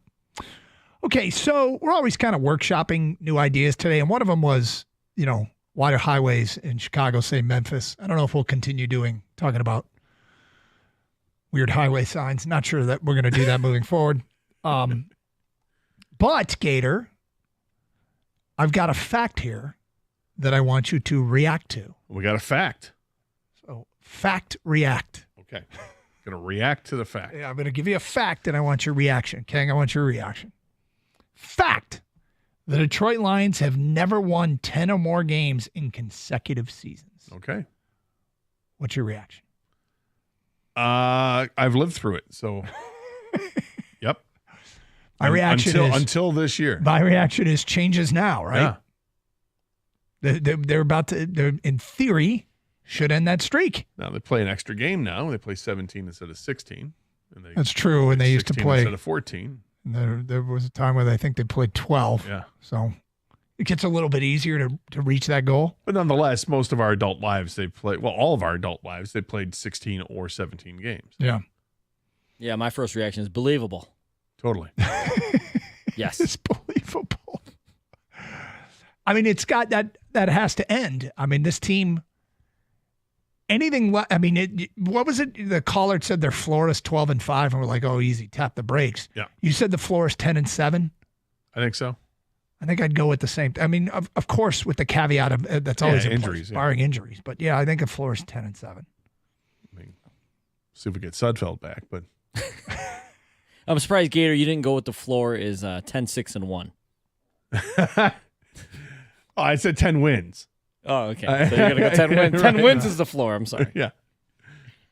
But we're so accustomed to anything positive that ever happened with the Lions. And they had some decent seasons, right? Yes. It was never. Didn't they have a 12-4 season? Yeah, it was never followed up. They've had 11-5 seasons. They've had 10-6. In fact, Wayne Fonts kind of perfected that, didn't he? Really good, bad season. Really good, bad season. There was a lot of that. Maybe more made out than really what was, but they did quite a bit of yo-yoing. Mm-hmm. But sustainability here is, I mean, I guess there are no guarantees with anything. The NFL is filled with surprises. Right now, there's a team with high hopes preparing for the season that is going to have a bad year. Sorry, Dallas. Gang, your reaction is just that ends now? No. Well, yeah, I think I just say that's believable, but this is a new team, new regime, new year, all that stuff, but it feels new. It's not you're not just saying it like in years past. It just feels different. I personally have never gone into a season where it's very realistic that you are going to play in the Super Bowl and win it. Like when Brad Holmes was asked the question straight up yesterday, they expect to win the Super Bowl. That's never been, not my, ever since I've been around rooting for the Lions, never been said realistically. I got the season by season up right here. The last time the Lions won double-digit games and followed that up with a winning season was 93-94. In 95, they went 10-6, 96, 5-11. In 2011, they went 10-6, 2012, 4-12. 2014, they went 11-5, 2015, 7-9. So what was that run was it the 91 season where they went 12-4? 1991, they went 12-4. And then 1990, then they had the 12-4 to 5-11 injury, Andelsek death, and then they went what the next year? 10-6, followed by 9-7. 10-6, followed by 5-11. 9-7, followed by 5-11. And 8-8. And 8-8, 9-7 was about the best stretch. So they had a really good 4-year run there. Yeah, pretty good. And then obviously Lions. Yep. Oh, chance to do something unprecedented here for them. Tigers open a series with Minnesota after losing Thursday 3-0. The wild card chase, they are down to they're at 5 games, but with Boston coming in at 3.5 games, I got to tell you, this feels like a huge weekend series, does it not? It's a big weekend series. Plus, we get Casey Mize tonight, I believe. Let's hope that Casey Mize is ready to add to this pitching staff and add some more stability, and maybe we don't have to do so much of the cobbling together that A.J. Hinch has done so brilliantly over the last 6 weeks. Yeah, they've cobbled a lot. If you take a look at the Boston starting pitchers for this series, and thank you for Stan and Shelby who told me to look this up. Tanner Houck, month of August, 5.16 ERA with a batting average against of 2.92. Nick Pivetta, 6.14 ERAs, giving up 6 home runs in 3 starts. Cooper Criswell, 6.43 ERA, on-base percentage against 397. They have had their starters for this series have had a rough August. And so maybe that trend continues. Well, let's get back on the winning train tonight, and it'll be good. What, a game above 500 right now? Yep. All right, you ready to pick some games? I am. All right, just college games this week.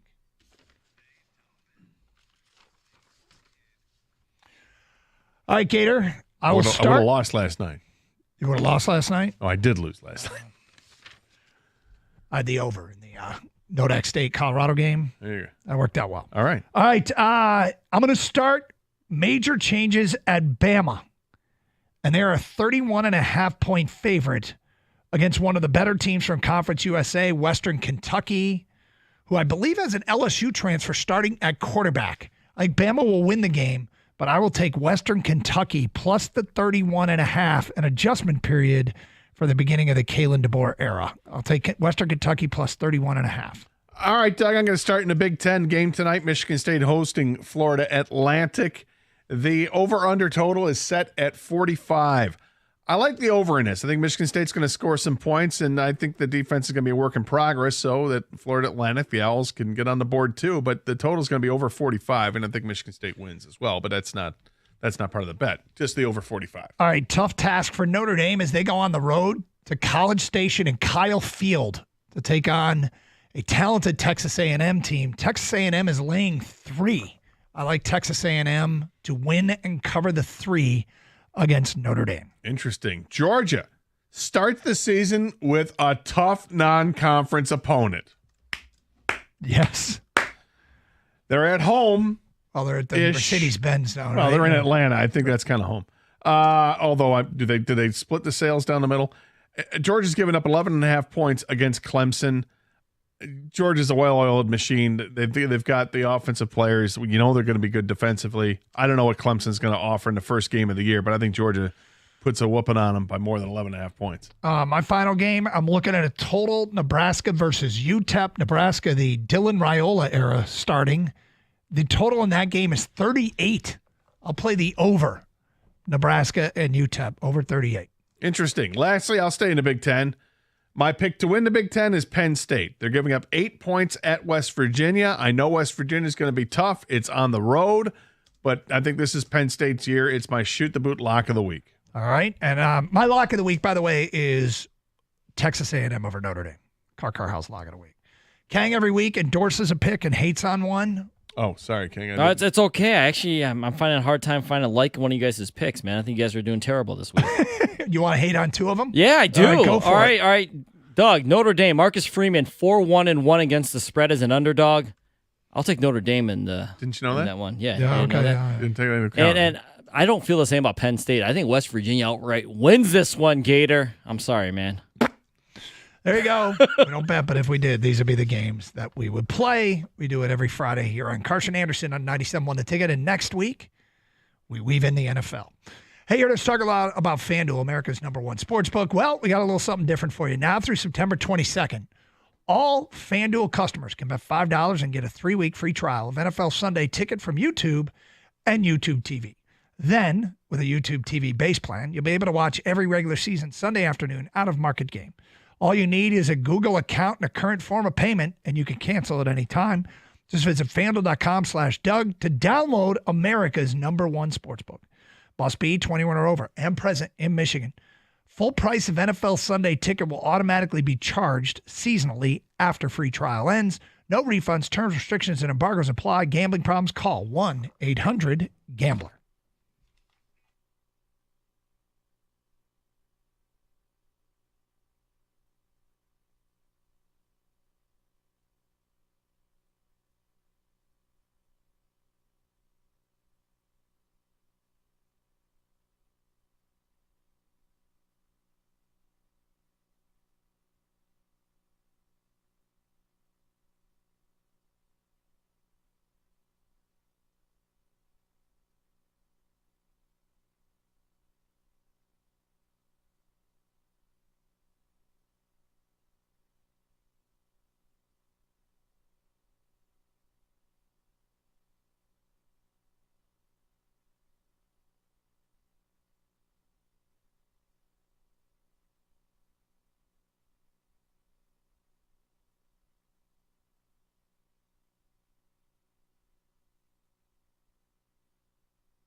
Doug Harsh, Scott Anderson, 97.1 The Ticket.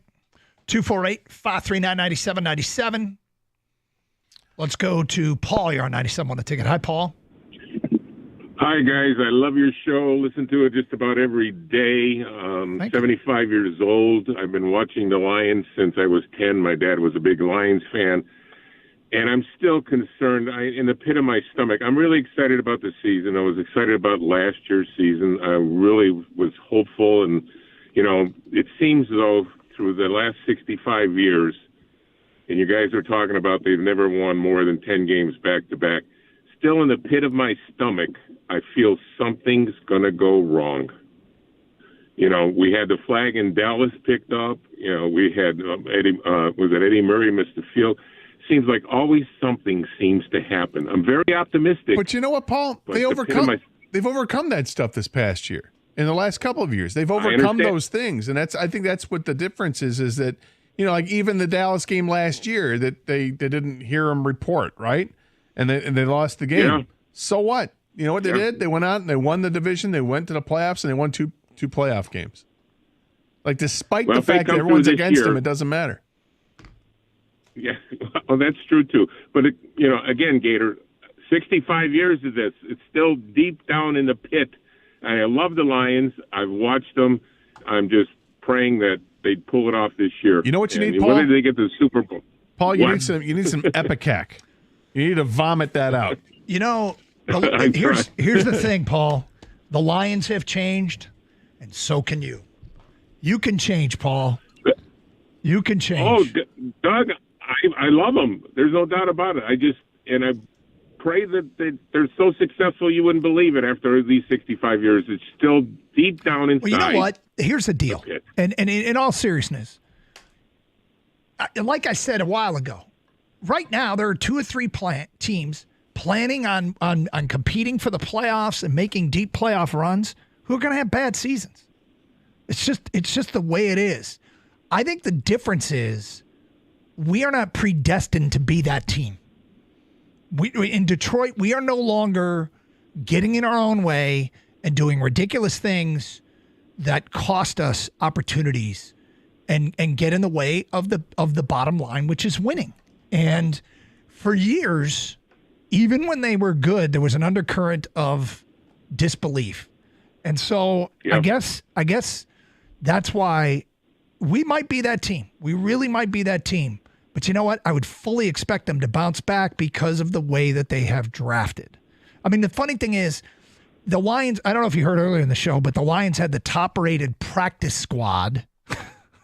CBS put together a list, and I thought this is funny, but NFL content gets clicks.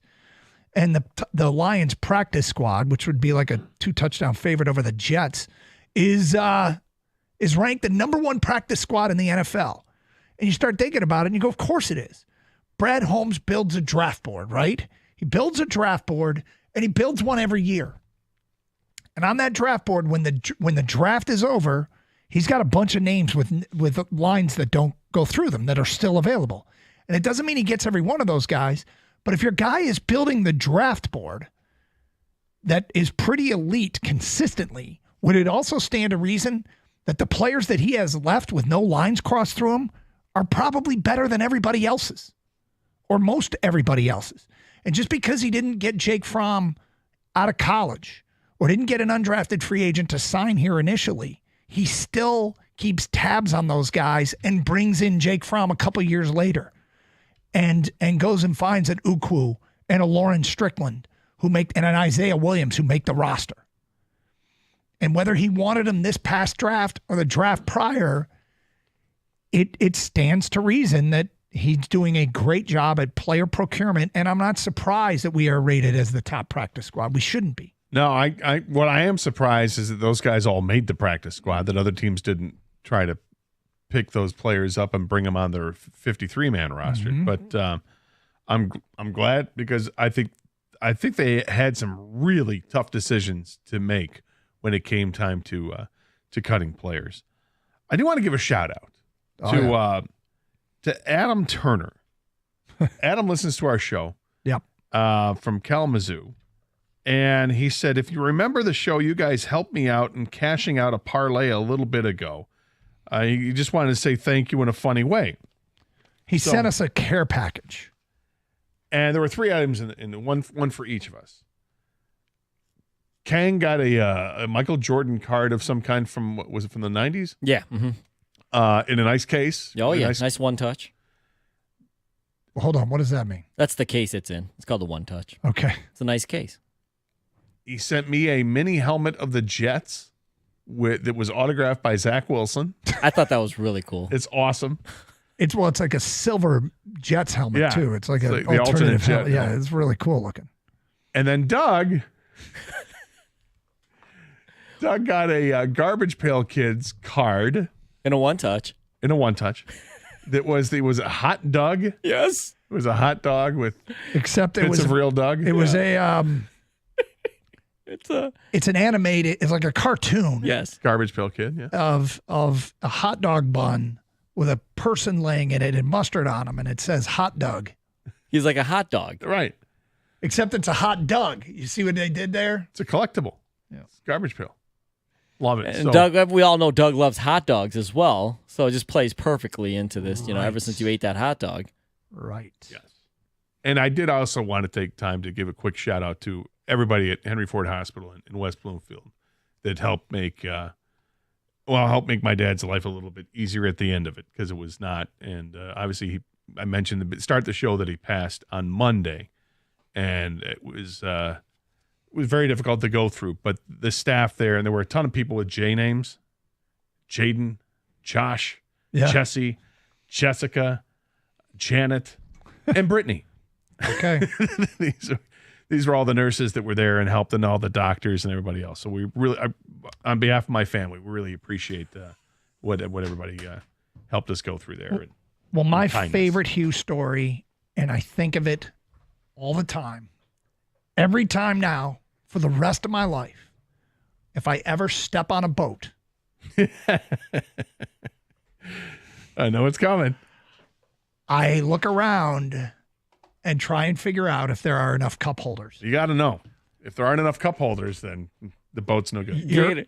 Your story, your dad at the boat show didn't want to buy a boat, was getting a hard sell, and told the guy no. Why? Not enough cup holders. Not enough cup holders. The guy was flabbergasted. No, your dad's line is so good that when I first had my first child, we went looking for strollers.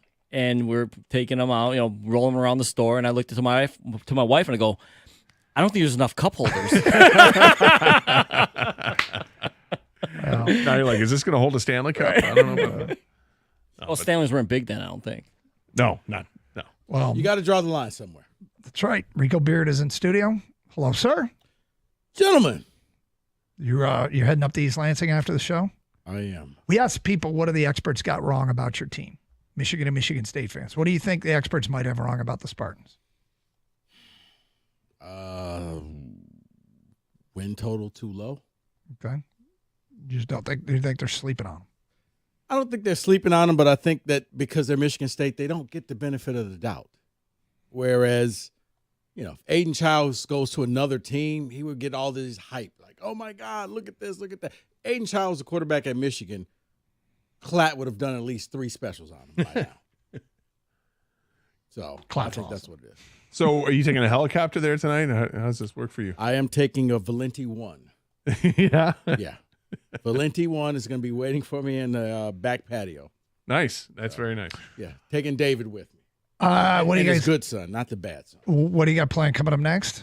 Football Friday. It's getting started. We got a lot of stuff, Michigan State, and we also kind of talk about that Brad Holmes Super Bowl or bust as well.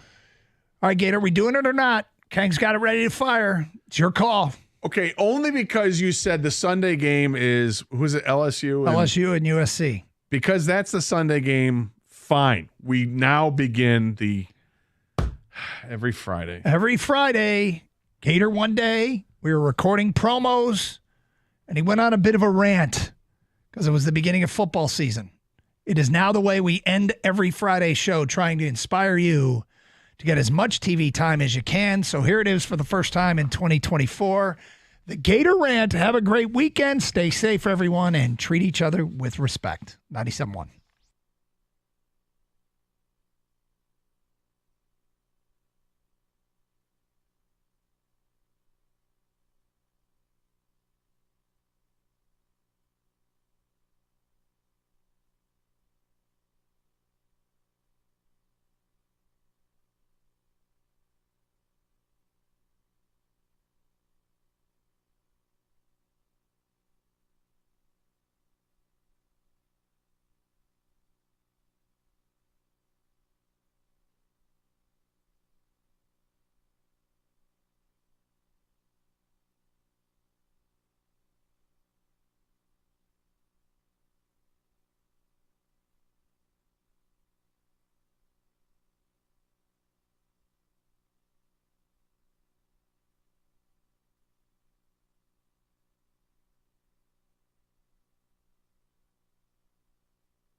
Jonathan Smith makes his much-anticipated debut for Michigan State football tonight as they host FAU at Spartan Stadium.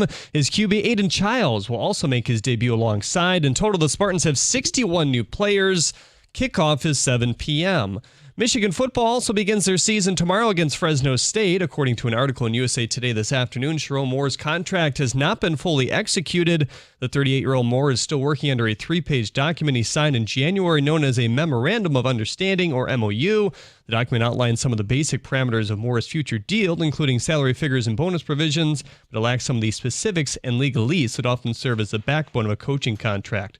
Michigan basketball has their non-conference schedule set. Their final piece was added to Tarleton State on November 21st.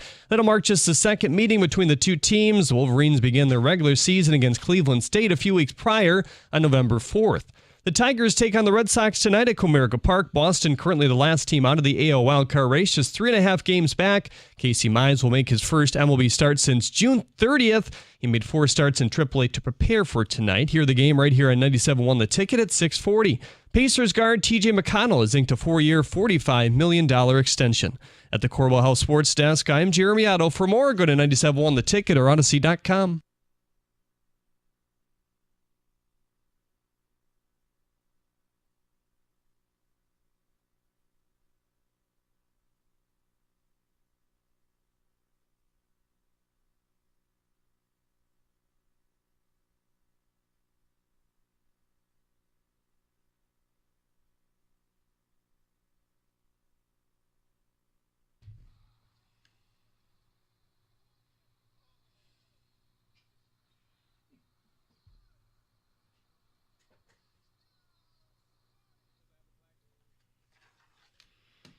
Oh, we have arrived, people. It is game day. And we have so much to talk about. It is our college football kickoff edition. And we may or may not have a few words of Detroit Lions later, but we do have to begin. I think there are a lot of people like Mr. Rico Beard who, whether it is tonight with Michigan State, tomorrow with Michigan, or wherever you root or matriculated, Rico has said tonight would be the night he would figure out whether he still loved the game or whether he is actually closer to where I'm at with college football. That the NIL and the portal, that really anything not related to gambling has kind of killed the zest for it all. So this is exciting. Now, you have your rows and you're headed to Spartan Stadium tonight. Now, who are you setting up to look like an idiot on TV tonight? Like you did to Cookies last year. Okay, for the record, who you setting up? I got Cookies in I upgraded his seats. It was just a coincidence that the cameras happened to catch Cookies eating sad pizza. Hey, Cookies and Lady Cookie. Hey, here are my seats. Upgrade. Cut scene. You look like morons on national TV. It was just a mere coincidence. Are you setting David up tonight? No. Maybe Hatchet Man will be in the building tonight. Maybe the bad son. I'm just waiting for Rico to say, hey, son, stand right here. It's a great spot on the sideline. Up next, steamrolled by a special teams gunner. We bring back the Spartan Chariot. David's kid caught underneath it. All right. Mistakes were made. So last night we watched college football. Now, you had a different reaction than I did, but I want to also involve the people. Look, maybe you're on your way up there now. I don't know what the new tailgating rules are at State. After all, it needs to be 1984 George Orwell at Michigan State. Can you just have fun today? I am. I'm having a great time. The point I'm making is whether you're driving up there right now or whether you're watching the game, is there an element of this where you're like, I need to see it to see what I still even have left, what I even feel about this sport? David, you're flapping your wings over there. You okay? What's going on? No, we're good. We're good. Only thing he was missing was the little cones to land the plane. I'm like, what the hell are you doing back there? But this is exciting for me. There's a lot on the line, especially you having to tell me, Mike, you're not totally crazy. Or you're going to get all of the feels. You're just going to be right back to it. So here's how we're doing The Bachelor. Okay. You either with your rose for college football. The minute Tim Brando, 7 bourbons deep, is on your television tonight, love at first sight. Take my rose. Let's get married. Choice B. There are some redeeming qualities, but we have to work on this relationship before I give you my rose. TBD? Or choice C. Bitch, set me up. You walk in and she's nailing Charlie Baker. So which of these 3 is it going to be for college football for you guys tonight?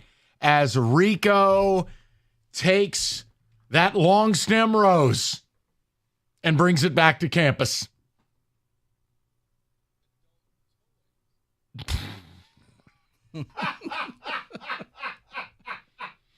I don't think Rico's handing those out at the game tonight. That's reserved for the dentist. So okay, you know what? You know what? No. You're going to be a problem. It's Friday. It's great. Which of these 3? Because last night, let's just get to it. Yeah. You were in love. Last night, Mike, if it's anything like last night, I'm probably going to go ahead and give the rose and say I'm back for college football. Because the reason being, I just got into the games. I'm just watching. Whether it was spite watching Colorado and hoping that North Dakota State could somehow they would put 1 more second back on the clock so that they could win that game. They should have put 4 seconds on the clock. I realized that I knew that I was back in when then I turned and I started watching the Carolina-Minnesota game, which was not a great game. Listen, if you had UNC -1.5, it was electric. But here's the one thing that really, I this morning when I woke up, I realized last night I didn't care about any NIL package. I didn't care about how much money some kid was making. I didn't care about where this kid transferred, how many times they've transferred. I just got into the game. I totally forgot about all of that stuff. And I just went back to it's college football and I enjoy it. And I want to watch it. Now, for Michigan State, yes, I'll be back in. Doesn't mean they're going to have a great season. But, yeah, I thought maybe it would affect my feelings. So far, no. If last night is any indication, I mean, I'll even go back to last week, and I thought maybe last week I'll let it go because it was just football being back. The Florida State, Georgia Tech game, like, okay, maybe I just haven't seen football in a while. But, man, I'm sitting here watching the end and watching Minnesota miss a field goal. You hate to see it. And I'm thinking to myself, yeah, this was fun. I enjoyed this. I'm bopping around watching different games, watching Illinois wax whoever they played 48-0. Like, yeah, it was cool to watch. All right, so I want to know from you guys. 248-539-9797 as we kick off in earnest college football 2024. Where do you stand with the sport? And if we put it in bachelor terms, does the sport immediately, the minute you get home tonight, let's say you're a State fan, and you see the aerial view of a mostly empty Spartan Stadium, do you just hand your rose over, I'm back, and fall into college football's arms? Or is there a little more resistance? I got you $1, but, you got to work for that rose. Or is it the worst case? You turn on the television, you walk in, and it's the end of the Fresh Prince of Bel-Air. There's no furniture. You're just standing there going, where's my college football I once loved and knew? Look, I'm at the other end of the spectrum. For me, if I didn't bet on the games last night, I wouldn't have given a flying you-know-what. I can't change it. Now, I'll be interested when I watch tonight is like, what level of engagement will I have with my own team? I don't know. 61 new players, and if you pressed me to name them, I might be able to get you 20. And unlike Rico, not that it's right and wrong, it's different. Some people like burritos, other people prefer tacos. It's not wrong. I do have a problem with like 24-year-old Max Johnson before his leg blew up, playing at his Fort school. Get a job already. Enough. This is ridiculous. So where are you guys going to be at as we start? And again, for Michigan, it's a bit of a different question based on you've had massive success. Forget about the off-field stuff. It's just football being back. Do you love it the way you once did? And it's totally okay if the answer is yes. I think a majority of people, it'll still be yes. But I think there are a growing number of people in the middle going, I like it. I just don't know if I love it. And then I know the minority is people like me, where it's like, man, F this. This is stupid. See, I think a lot of the people who like it, I don't know if I love it, will depend upon how well your team is doing. If your team is winning, you forget about all of this foolishness. It's in the really offseason. about the bets. Yeah. I mean, for how you, are the bets doing? It's the best. But I do think, Mike, you and people like you are in the minority where it's like, okay, yeah, you don't like the overall change because it has changed. But it's one where I think for most people, they may check out in February when the last football game is played and check back in the last week of August because I don't want to know about the offseason stuff. I don't want to hear about the portal stuff. It's just going to make me depressed. I don't want to talk about it. You going artisanal pretzel tonight or melting moments? Oh, melting moments. Oh, you are? Okay. Did you have to ask that question? I didn't know. You were the one who defended the Beakster and his stupid pretzel idea outside of Section 8. David, what do you have on the ticket text? Why is Bill Beekman taking strings? Unbelievable. It's great. I'm back in, but I might be biased. I was already in Ireland to watch Georgia Tech pop FSU in the mouth. Fantastic. Anyone who stopped watching college football or had their opinion change at all with NIL or anything are crybaby losers. Not going to go that far. I guess he never left. Really? Like, okay, but I'm a loser because I just disagree with a rudderless. Okay, it's where our society is. If you disagree with somebody, then you're the enemy. You don't have to be the enemy, Mike. I've never tried to sway you and say, Mike, you really should give it a try, because it's your feelings, it's your emotions. But that's where we are. I'm sorry, David. Continue. I watched a few football games last night and enjoyed it. Just different than baseball and exciting. I wanted to kill Greg Schiano, though, or whatever his name is. Oh, because they blew the cover, or if they had rubbed it in late and it blew the total and the yeah, that was a James Franklin move last night. I read about it, didn't watch it. Sorry, Rutgers and Howard didn't make my list. No, it was entertaining for about the first quarter or so. Then after that, now what I didn't like was the fact that the Minnesota North Carolina game was in a rain delay. Didn't need to see the Joel Klatt Sharon Moore interview. I was told about it and I stayed away from it. Like Evan texted me and I'm like, well, yeah, you've just insured. I'm not flipping over to that. But again, it is. I'm like, what is this? It's in a rain delay. That's a Mark Silverman production. U of M superfan, boss of Fox Sports. Here you go. Enjoy. Not doing it. By the way, interesting note on Sharon's contract. I wonder why it's like that. Weird. Okay, so yeah, I picked up on that too in the I'll leave update, it alone. So I'll leave it alone. David, continue. I used to prefer college over the NFL. Now with the transfers and the Lions being a Super Bowl team, I prefer the NFL. So I am not giving the rose. Nort from Pickney. See, it is interesting when you roll in the Lions. I mean, the Lions are a unifying force, whether it's Spartans, Wolverines, Buckeyes, or anything in between. The Lions not only being good but great. You do wonder if it takes away, because NFL, it's how do I describe it? Like, it makes college football look like a circus, if that makes sense. It's different, Mike. College football, except for like in states like, Georgia, where college is bigger, was always the appetizer. But in this city, you got filled off of appetizers because the pro team was no good. Or as Kenny calls them, whores divorce. Right. So, yeah, it was... the Lions was rancid meat. It was like, I'm not eating that. Where now it's good. So college football is kind of you take it for what it is. Okay. It's a different type of game. It's probably a more fun, high scoring, big plays. Because in the NFL, there's a lack of big plays. Whereas in college, you will, like the opening kickoff of Bowling Green gets taken back to the house. Like Shedeur Sanders, and as he escaped the pocket and throws it deep down the field to Jimmy Horn Jr. Like, there's plays like that you don't necessarily get in the pro. Rico's Rose. Is he falling back into bed with his ex? Magic 8 Ball says yes. Where are you at with college football tonight? It's not the ex. We just needed some time to talk about to work through your problems. Yeah. I want to know where you're at with it. Season begins tonight. You got a little taste test last night. It's just a matter of the Rose. I'm in love again. I think I'll end up getting there, but I got work to do, or I'm out, and the only thing that matters is the betting. 248-539-9797. We'll get your calls next, 97.1. Northville Lumber, oldest company in the state, largest Trex decking outlet in the country. Nobody stocks more, nobody sells more Trex than Northville Lumber. Last year, contractors, homeowners bought enough Trex from Northville to cover 26 football fields, and there's a reason Northville moves that much product. They stock all colors of Trex decking, railing, and lighting. Some of it as low as $1.59 a foot. And the best part is they'll intro you to a Trex certified pro.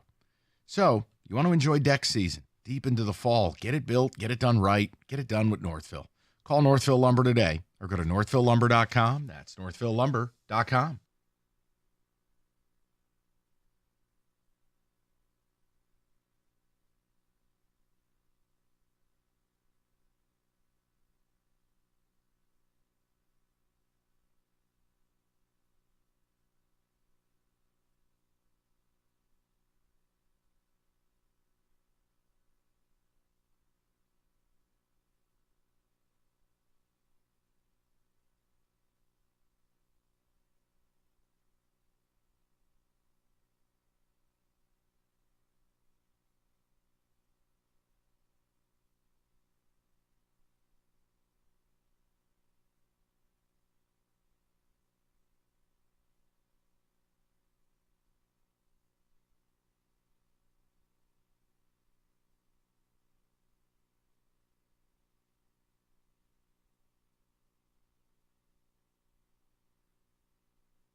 Unbelievable is next year, that'll be 10 years.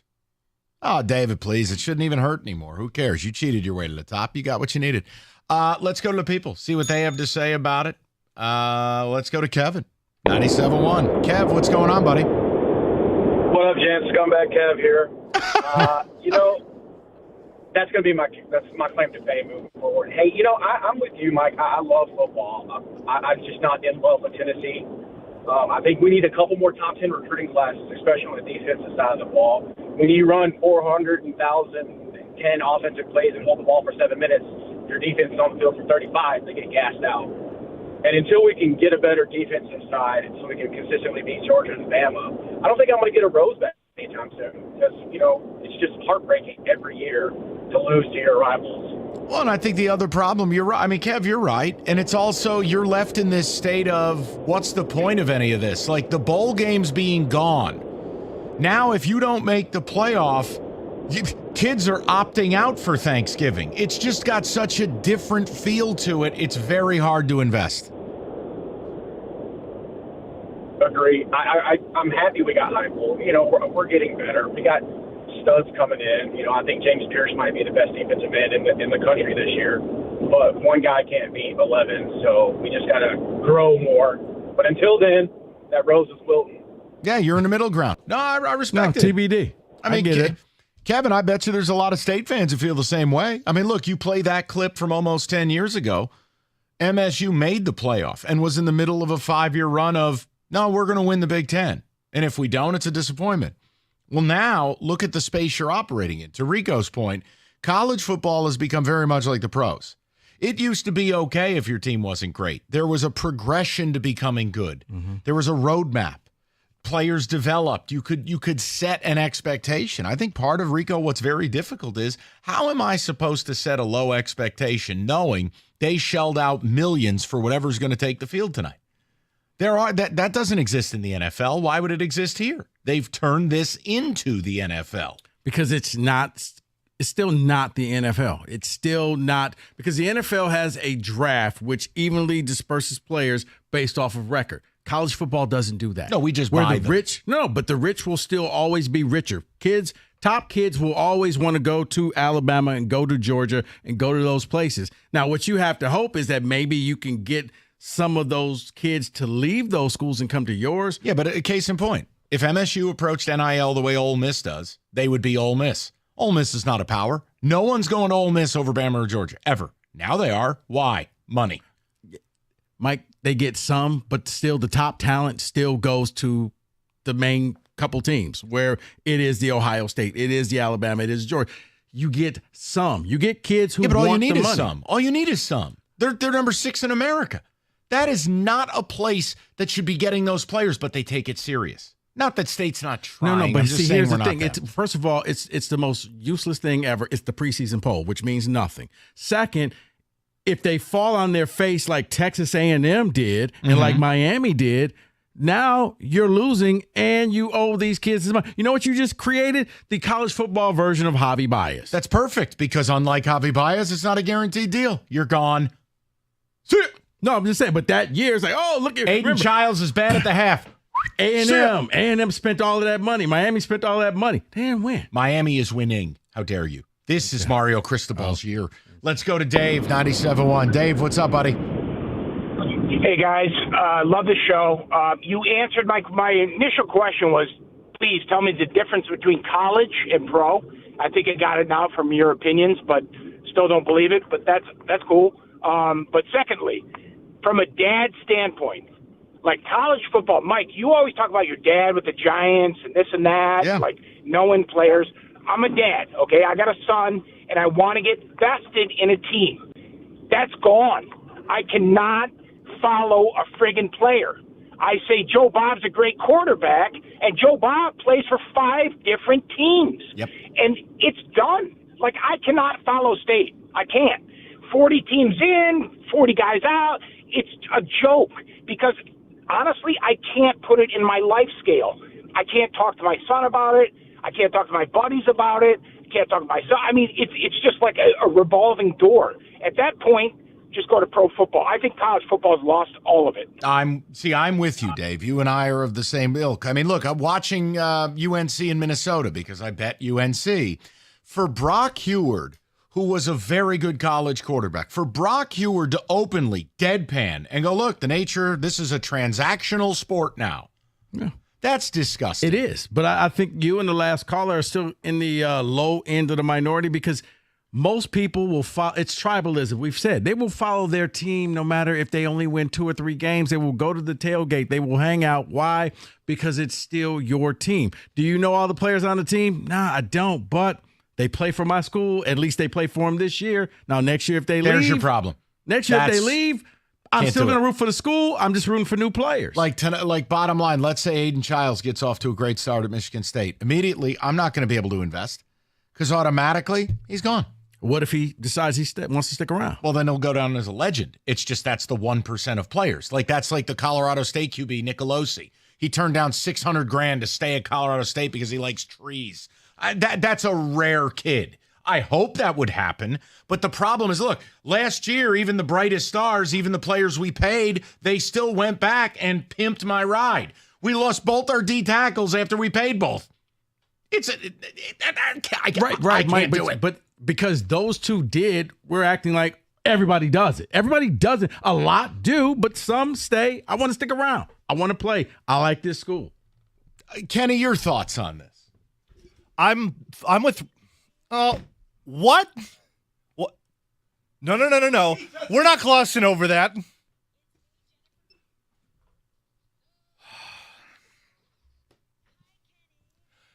Where did you get that? Don't worry about it. Where did you get that? Don't worry about it. I hate her. Football.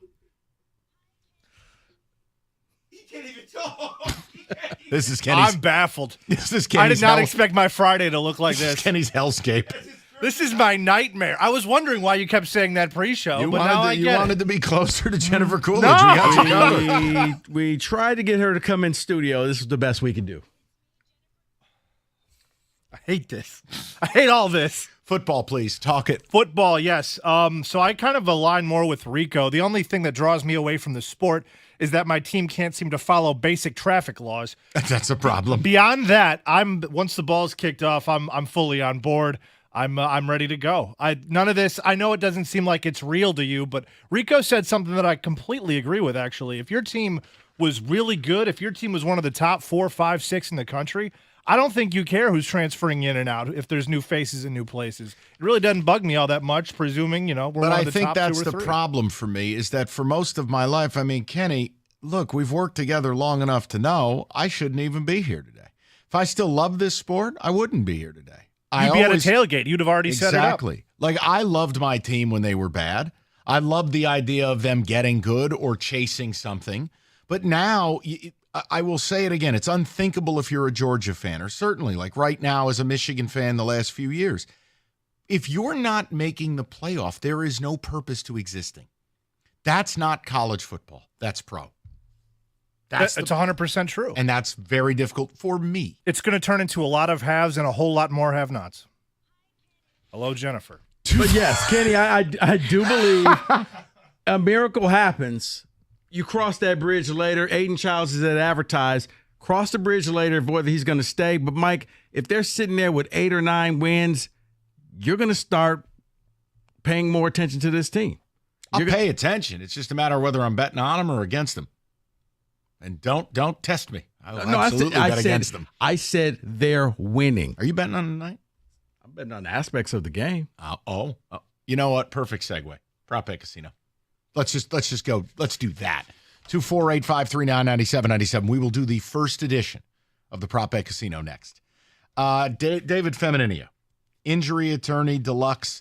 Listen to some of the results David has landed his clients. $3.5 million, $5 million, $11.5 million. It's almost enough to build Ohio State's roster. You need an attorney that will fight for you.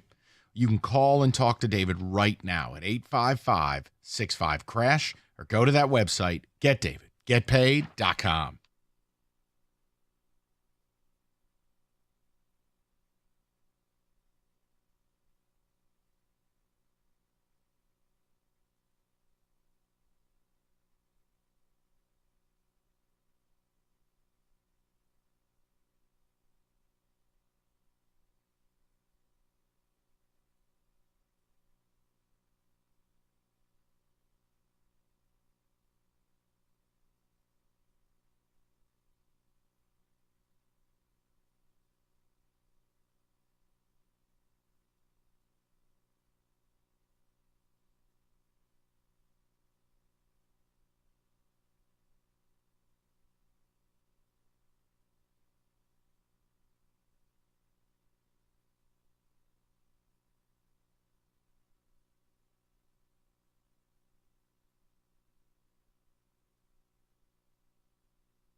All right, first time all year. Rico started out with a banger last night. Travis Hunter, 2 touchdowns, plus 440. It's a perfect segue into the prop bet casino.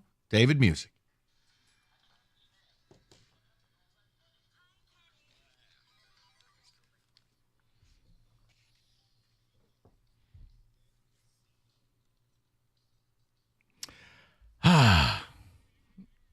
You know what? He's in the prop bet casino. He damn well better be. He's one of the only players they bring back. All right, let's head up to East Lansing, Mike. Yeah. Kenny David.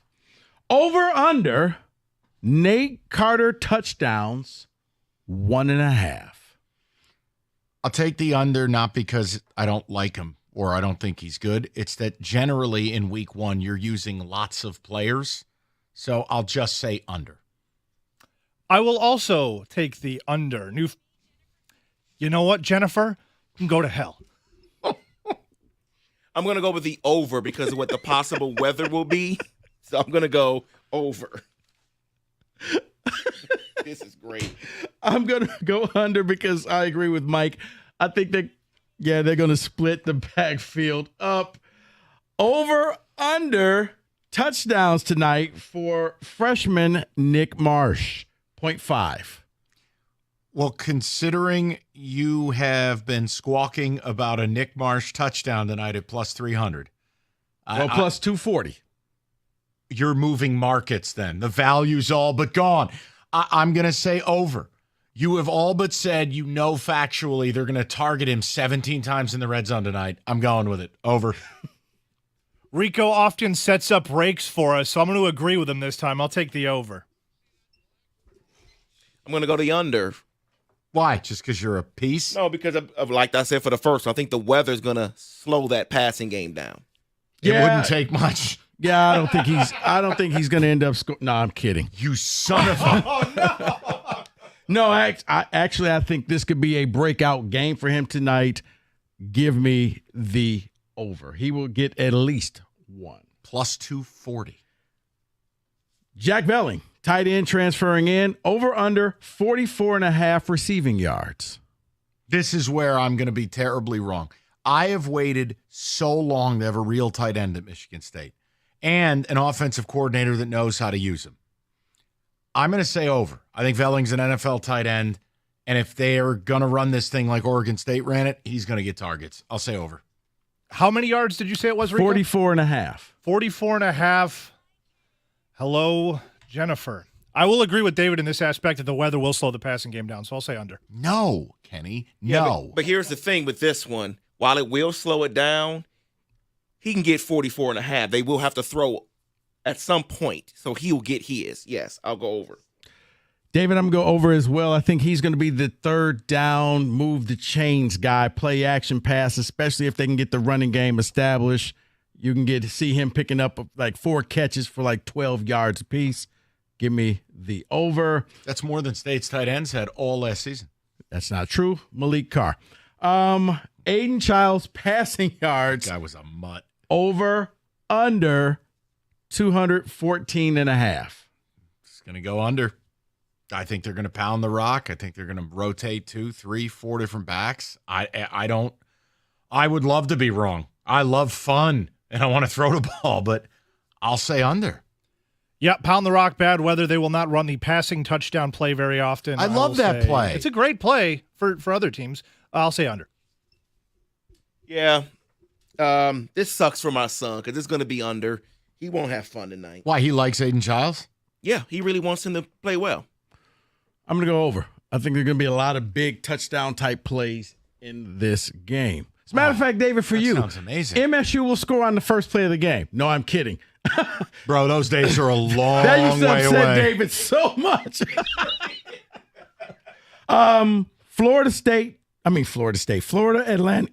Uh-oh, we're losing them. That's it. It's over. Florida Atlantic, over under turnovers, 2.5. They turn the ball over under 2.5. I'll just say under because all I know about Joe Rossi is it's not about turnovers. It's not about blitzing. It's keep everything in front of you. And again, we're going to be using how many defensive players? 20, 25, 30 different players. I'll say under. But with the quarterback that you and Cookies both. Fancher is trash. Okay. But so are we. I'll say under. I'll say 2 on the nose, so it'll be under for me. Good to hear from you, Jennifer. I'll go over on this one. Oh, it'd be amazing, David. David, Say I'm with more. you. I think Kenny's right. It'll be 2, but then late in the game, desperation heave, interception, pushes it to 3. All right. And finally, this is for you, Mike. Over under Nick Marsh receiving yards, 59.5. Under. It's nothing to do with him. It's just I really wonder about how much they'll be airing it out tonight. Under. Mike said it all. Hi, Kenny. Yeah, the tight end will get it, not Marsh, so under. Okay. You're going over, aren't you? I'm going over. Oh, boy, he knows something. He was in the install. All right, go to Michigan, Fresno. Donovan Edwards, over under touchdowns, 1.5. The Don. I'm going to say under. I got a sneaking suspicion he won't be the goal line back. I'll be your Huckleberry then. I'll say over.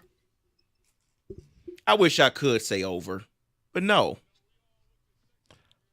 I'm going to go under. I'm going to go over. I think he breaks 2 20-plus yard runs for a touchdown. Alex Orji, anytime touchdown, rushing touchdown, 0.5.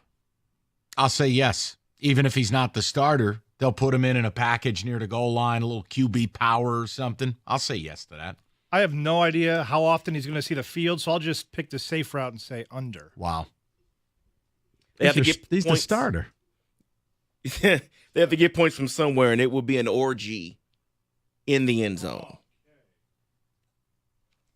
Just going to go to the next one. Loveland receiving yards over under 38.5. Over. He's their only legitimate receiving weapon, and he's a quarterback's best friend. I'll just say over. He's fantastic. I, again, don't know what the quarterback situation is going to be, so I will say under. Won't matter because he is their best friend. So, yes, over. Let's go. I'm going to go over as well. Finally, here's a fun one. Okay. More points scored. Fresno State against Michigan or Florida Atlantic against Michigan State. Oh, good gravy. Well, the problem is Fresno State's good. They're a good Mountain West team. But Florida Atlantic is a middling to bad AAC team. But Fresno State's going up against one of the top defenses. I know. But if MSU gives up a bunch of points to Fancher, my head's going to explode. Give me Fresno. Don't drop the chair on me, Mike. I'm going to say Florida Atlantic. I'm not. Kenny, how could I be mad? We're terrible. Better defense in Michigan. That's the line. I'm not a Michigan fan. I don't live in delusion. I'm very aware of what we are. Yeah, it'd definitely be FAU. You know what? I hope your kid has a terrible time at the game. I hope he does too. Now we're even. More points? Yeah, I think it's going to be FAU as well. We're going to move national. More passing yards. Number of wet wipes Gus Johnson will need. No.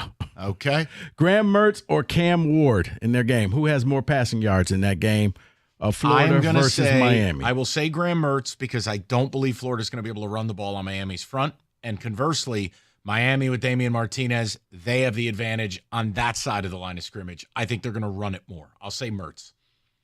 I don't, so I'm going to say Graham Mertz. I can't go with Mertz out of principle. Wait, you're taking Mertz or Ward? I'm taking Mertz. Okay, and you took Mertz. Okay. Ward. Yeah, David, I've seen Graham Mertz. I'm going to go with Ward as well. Clemson total points. Over under 20.5. Whoa, 20.5. Definitely under. I'll go under. Over. Wow. Klubnik better be a whole different quarterback if he plans on going over there. David, I'm going to go over as well. I think they can score 3 touchdowns. I will go over. Dylan Raiola passing touchdowns. Over. Over under 3.5. Oh, no. Under. I mean, if he throws for 3, that's a smashing debut for a freshman. 4? No. I'll go under. I thought you were going to say 2.5, but now that 3.5, I'm with Mike. I got to go under. I know it's UTEP, but still, I mean, Jesus. David, I'm with you. Over. I think they're going to try to send a message. This is our guy, as our freshman phenom. Finally, gentlemen, over under top 25 upsets. I hate when this weekend. How many total matchups are there? There are. Hold on. Oh, no. All right, listen. Upsets. So, like, for instance, I think USC could beat LSU. That's one. I mean, it's been chaotic. I say there'd be at least two. Hell, NC State, I thought they were going to lose to Western Carolina The last number night. is 2.5. Over under upsets this entire Give me the weekend. over, because I want chaos. If my team can't be any good, I hope everybody else is an effed up fall. Give me over. Yeah, the preseason ranks don't matter a whole lot to me, so I'll say over. Yeah, I think this is over easily, actually. Easily? Wow. Yeah. Jesus. Yeah. I am with you guys. I do think it is going to be over. As Mike, there are. Don't worry about it. We already 13. answered it. Okay, yeah, over. Yeah. All right. That's your prop bet casino for week 1, 97.1. All right, move your summer road trip game up a notch. Moran Buick GMC, you're packing the family up. Maybe you're heading to a game right now. Maybe you're heading up to East Lansing. Upgrade the tailgating 2024 GMC Sierra 1500 Crew Cab Elevation, $247 a month, 24 months. Or the 24 Buick Encore GX Preferred, $246 a month, 39 months. Sign and drive, no money due at delivery. New stock arriving daily. They'll have the vehicle you're looking for. And yes, Yukon Denali's are back in stock. It's Moran Buick GMC, where you always get the best price, period. It's on Telegraph, just north of Eureka and Taylor, or visit them online anytime at moranexpress.com. Moran Buick GMC, we are professional grade.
So coming up at 3 o'clock, college football kickoff continues.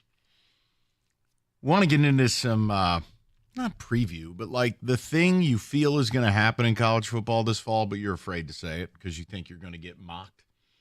And also just the idea of where you are with college football. Look, Rico's going up Spartan Stadium tonight. I am not. But all summer, Rico has said it. He's going to know right away if he still loves this game. Been a very tumultuous time for college football as a sport, certainly for Michigan State football. I'm at the other end of the spectrum. I'm not handing out a rose. I'm done. If I don't bet on it, I don't really care about it. Then there's the middle ground, which I think a lot more people are in, where it's like, I know I like it, I'm just not sure I love it. Then there's where I think a majority are. Nope, still love it, don't care, la, la, la, la, la. Before we get to the phones and do anything else, I want to do one segment on this because I'm not interested in being negative or mean.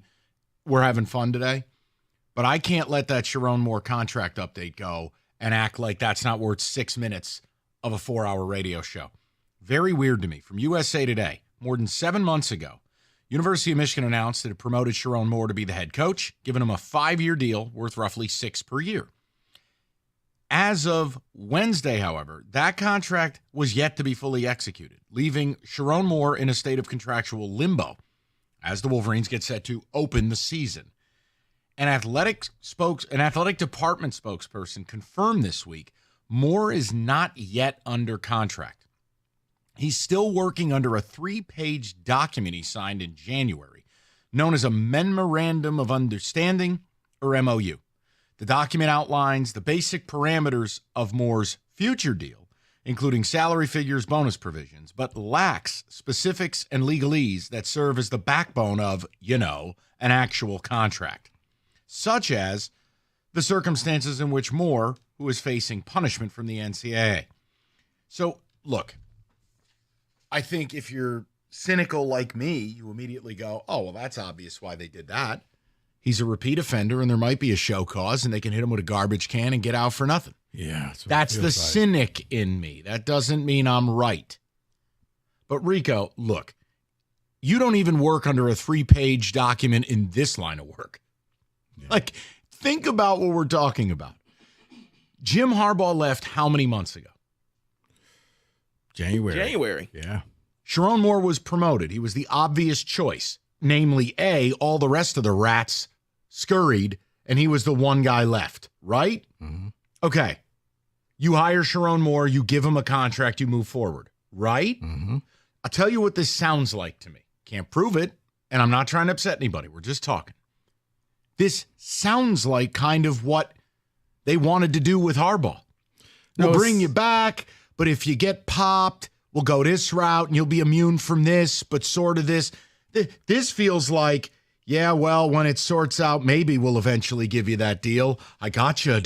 No, I was thinking it sounds exactly what happened. Remember, Harbaugh had supposedly the contract was sitting on his desk for an entire season. He just didn't sign it because I think it was, let's see where this all goes. Let's let it play out. And I think the same is for Sharon Moore. Your checks won't bounce. You'll get paid. But we want to cover ourselves because we don't want to lock you into a deal and then have to buy you out. Or we have to. So this rate, it's almost like he's working week to week instead of getting a salary. Is he getting his old salary? No, I think he probably got a raise because he is the head coach. But it's if we get clear of all of this other stuff, then we'll come out and we'll give you this deal where you're going to be making close to $7-8 million a year, like you should be making.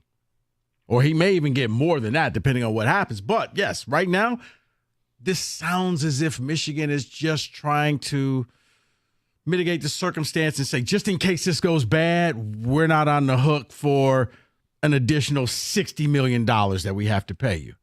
We don't want a lawsuit. We don't want you suing us. We don't want any of this stuff. We're just going to be able to walk away from you and move on and get another coach. And if it works out fine and he's okay, it would trigger the fully executable contract. Right. And then you'll say, well, we just, we were busy celebrating and he always knew he was going to get this deal and nobody was worried about that, but you media people. That'll work for Johnny Pork Fats. Don't sell that to me. I'm not interested in that. A program of Michigan's quality, of Michigan's reputation, albeit tarnished, of the power of Michigan.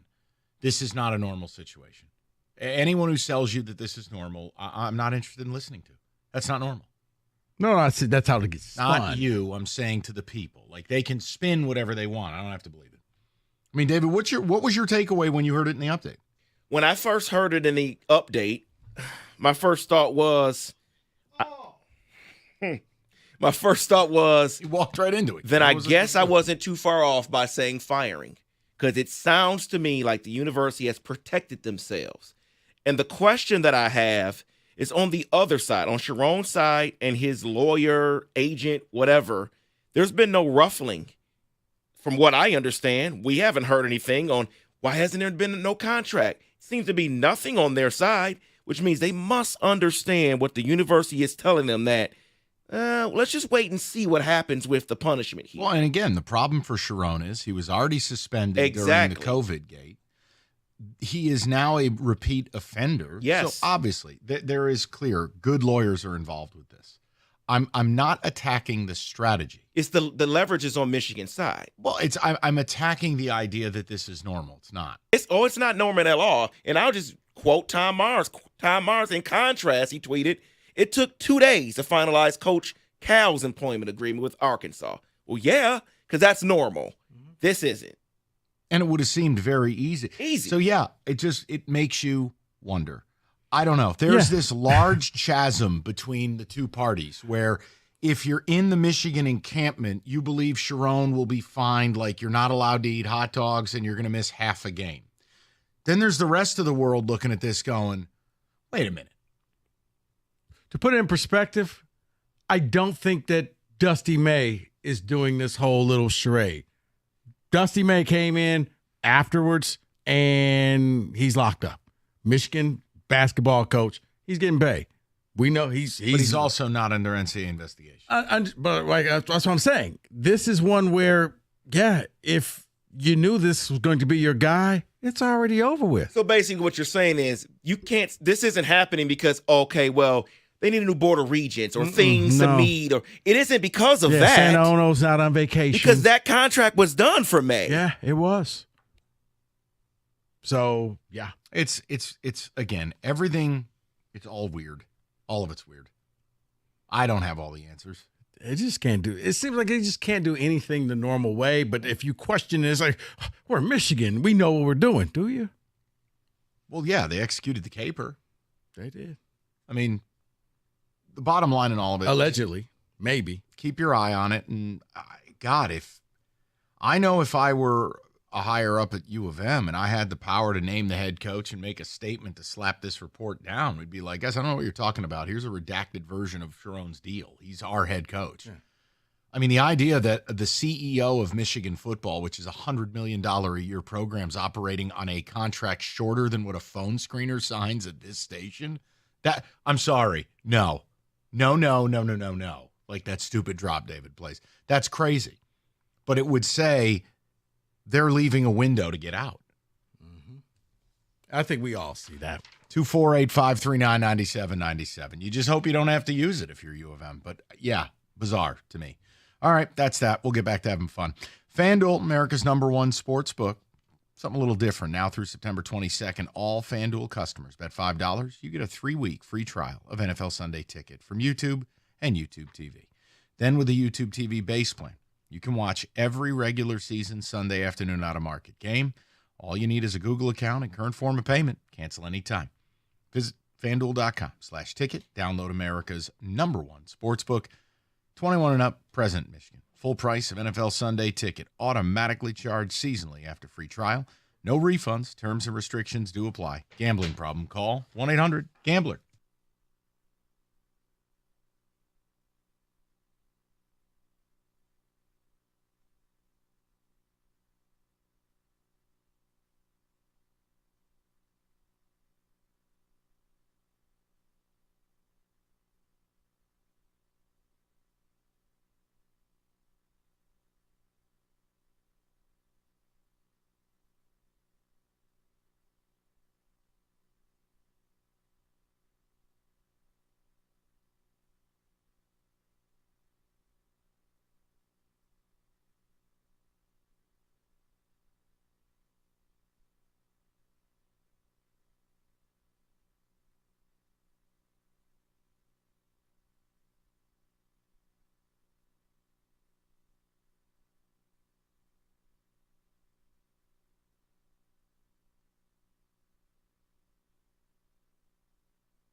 Brought to you by Twin Peaks. After coming over from Oregon State, Aiden Childs makes his debut for Michigan State football tonight at quarterback. Here's beat writer Madeline Kenny.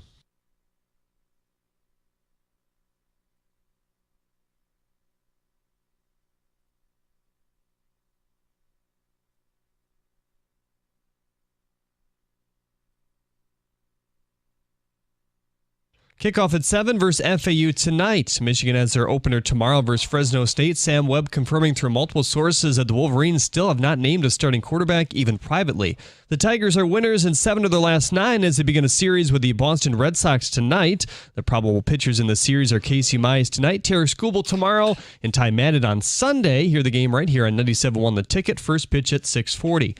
ESPN has narrowed in on 4 candidates for a third member of their top NBA play-by-play crew alongside Mike Breen and Doris Burke. The Athletic is reporting they're considering ex-Piston Grant Hill, along with Richard Jefferson, Tim Legler, and Jay Billis. NHL hockey players Johnny and Matthew Gaudreau were struck to death by an SUV while riding their bikes yesterday in New Jersey.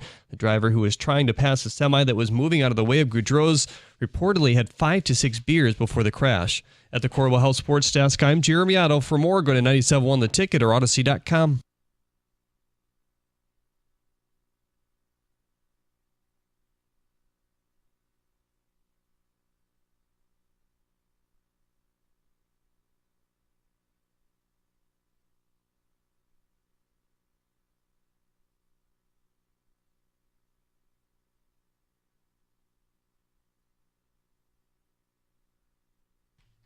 There you go, David. You happy with yourself? It's okay. You have every right. All right. So, in order to not be Heather with the news, we're not going anywhere near the Johnny Gaudreau story. It's unthinkable. It is so sad. It's so awful. We're going a different direction. Yeah, so many different layers to it. Yeah, and we're not unaware or we're not like ignorant. It's college football kickoff. It's 85 and sunny, and we're not taking the show that direction. 2 ways. One is, look, MSU kicks off tonight, Michigan tomorrow night. The QB thing for Michigan, welcome to dial in with it. I don't know where people are at. They haven't named a quarterback. Depending who you talk to, it's Orgy, it's Davis Warren. Maybe they play them both. I don't know. I'd love thoughts on that. I just don't know if anyone has come down off their high of winning it all. So you can go wherever you want with that. But what we've done is this.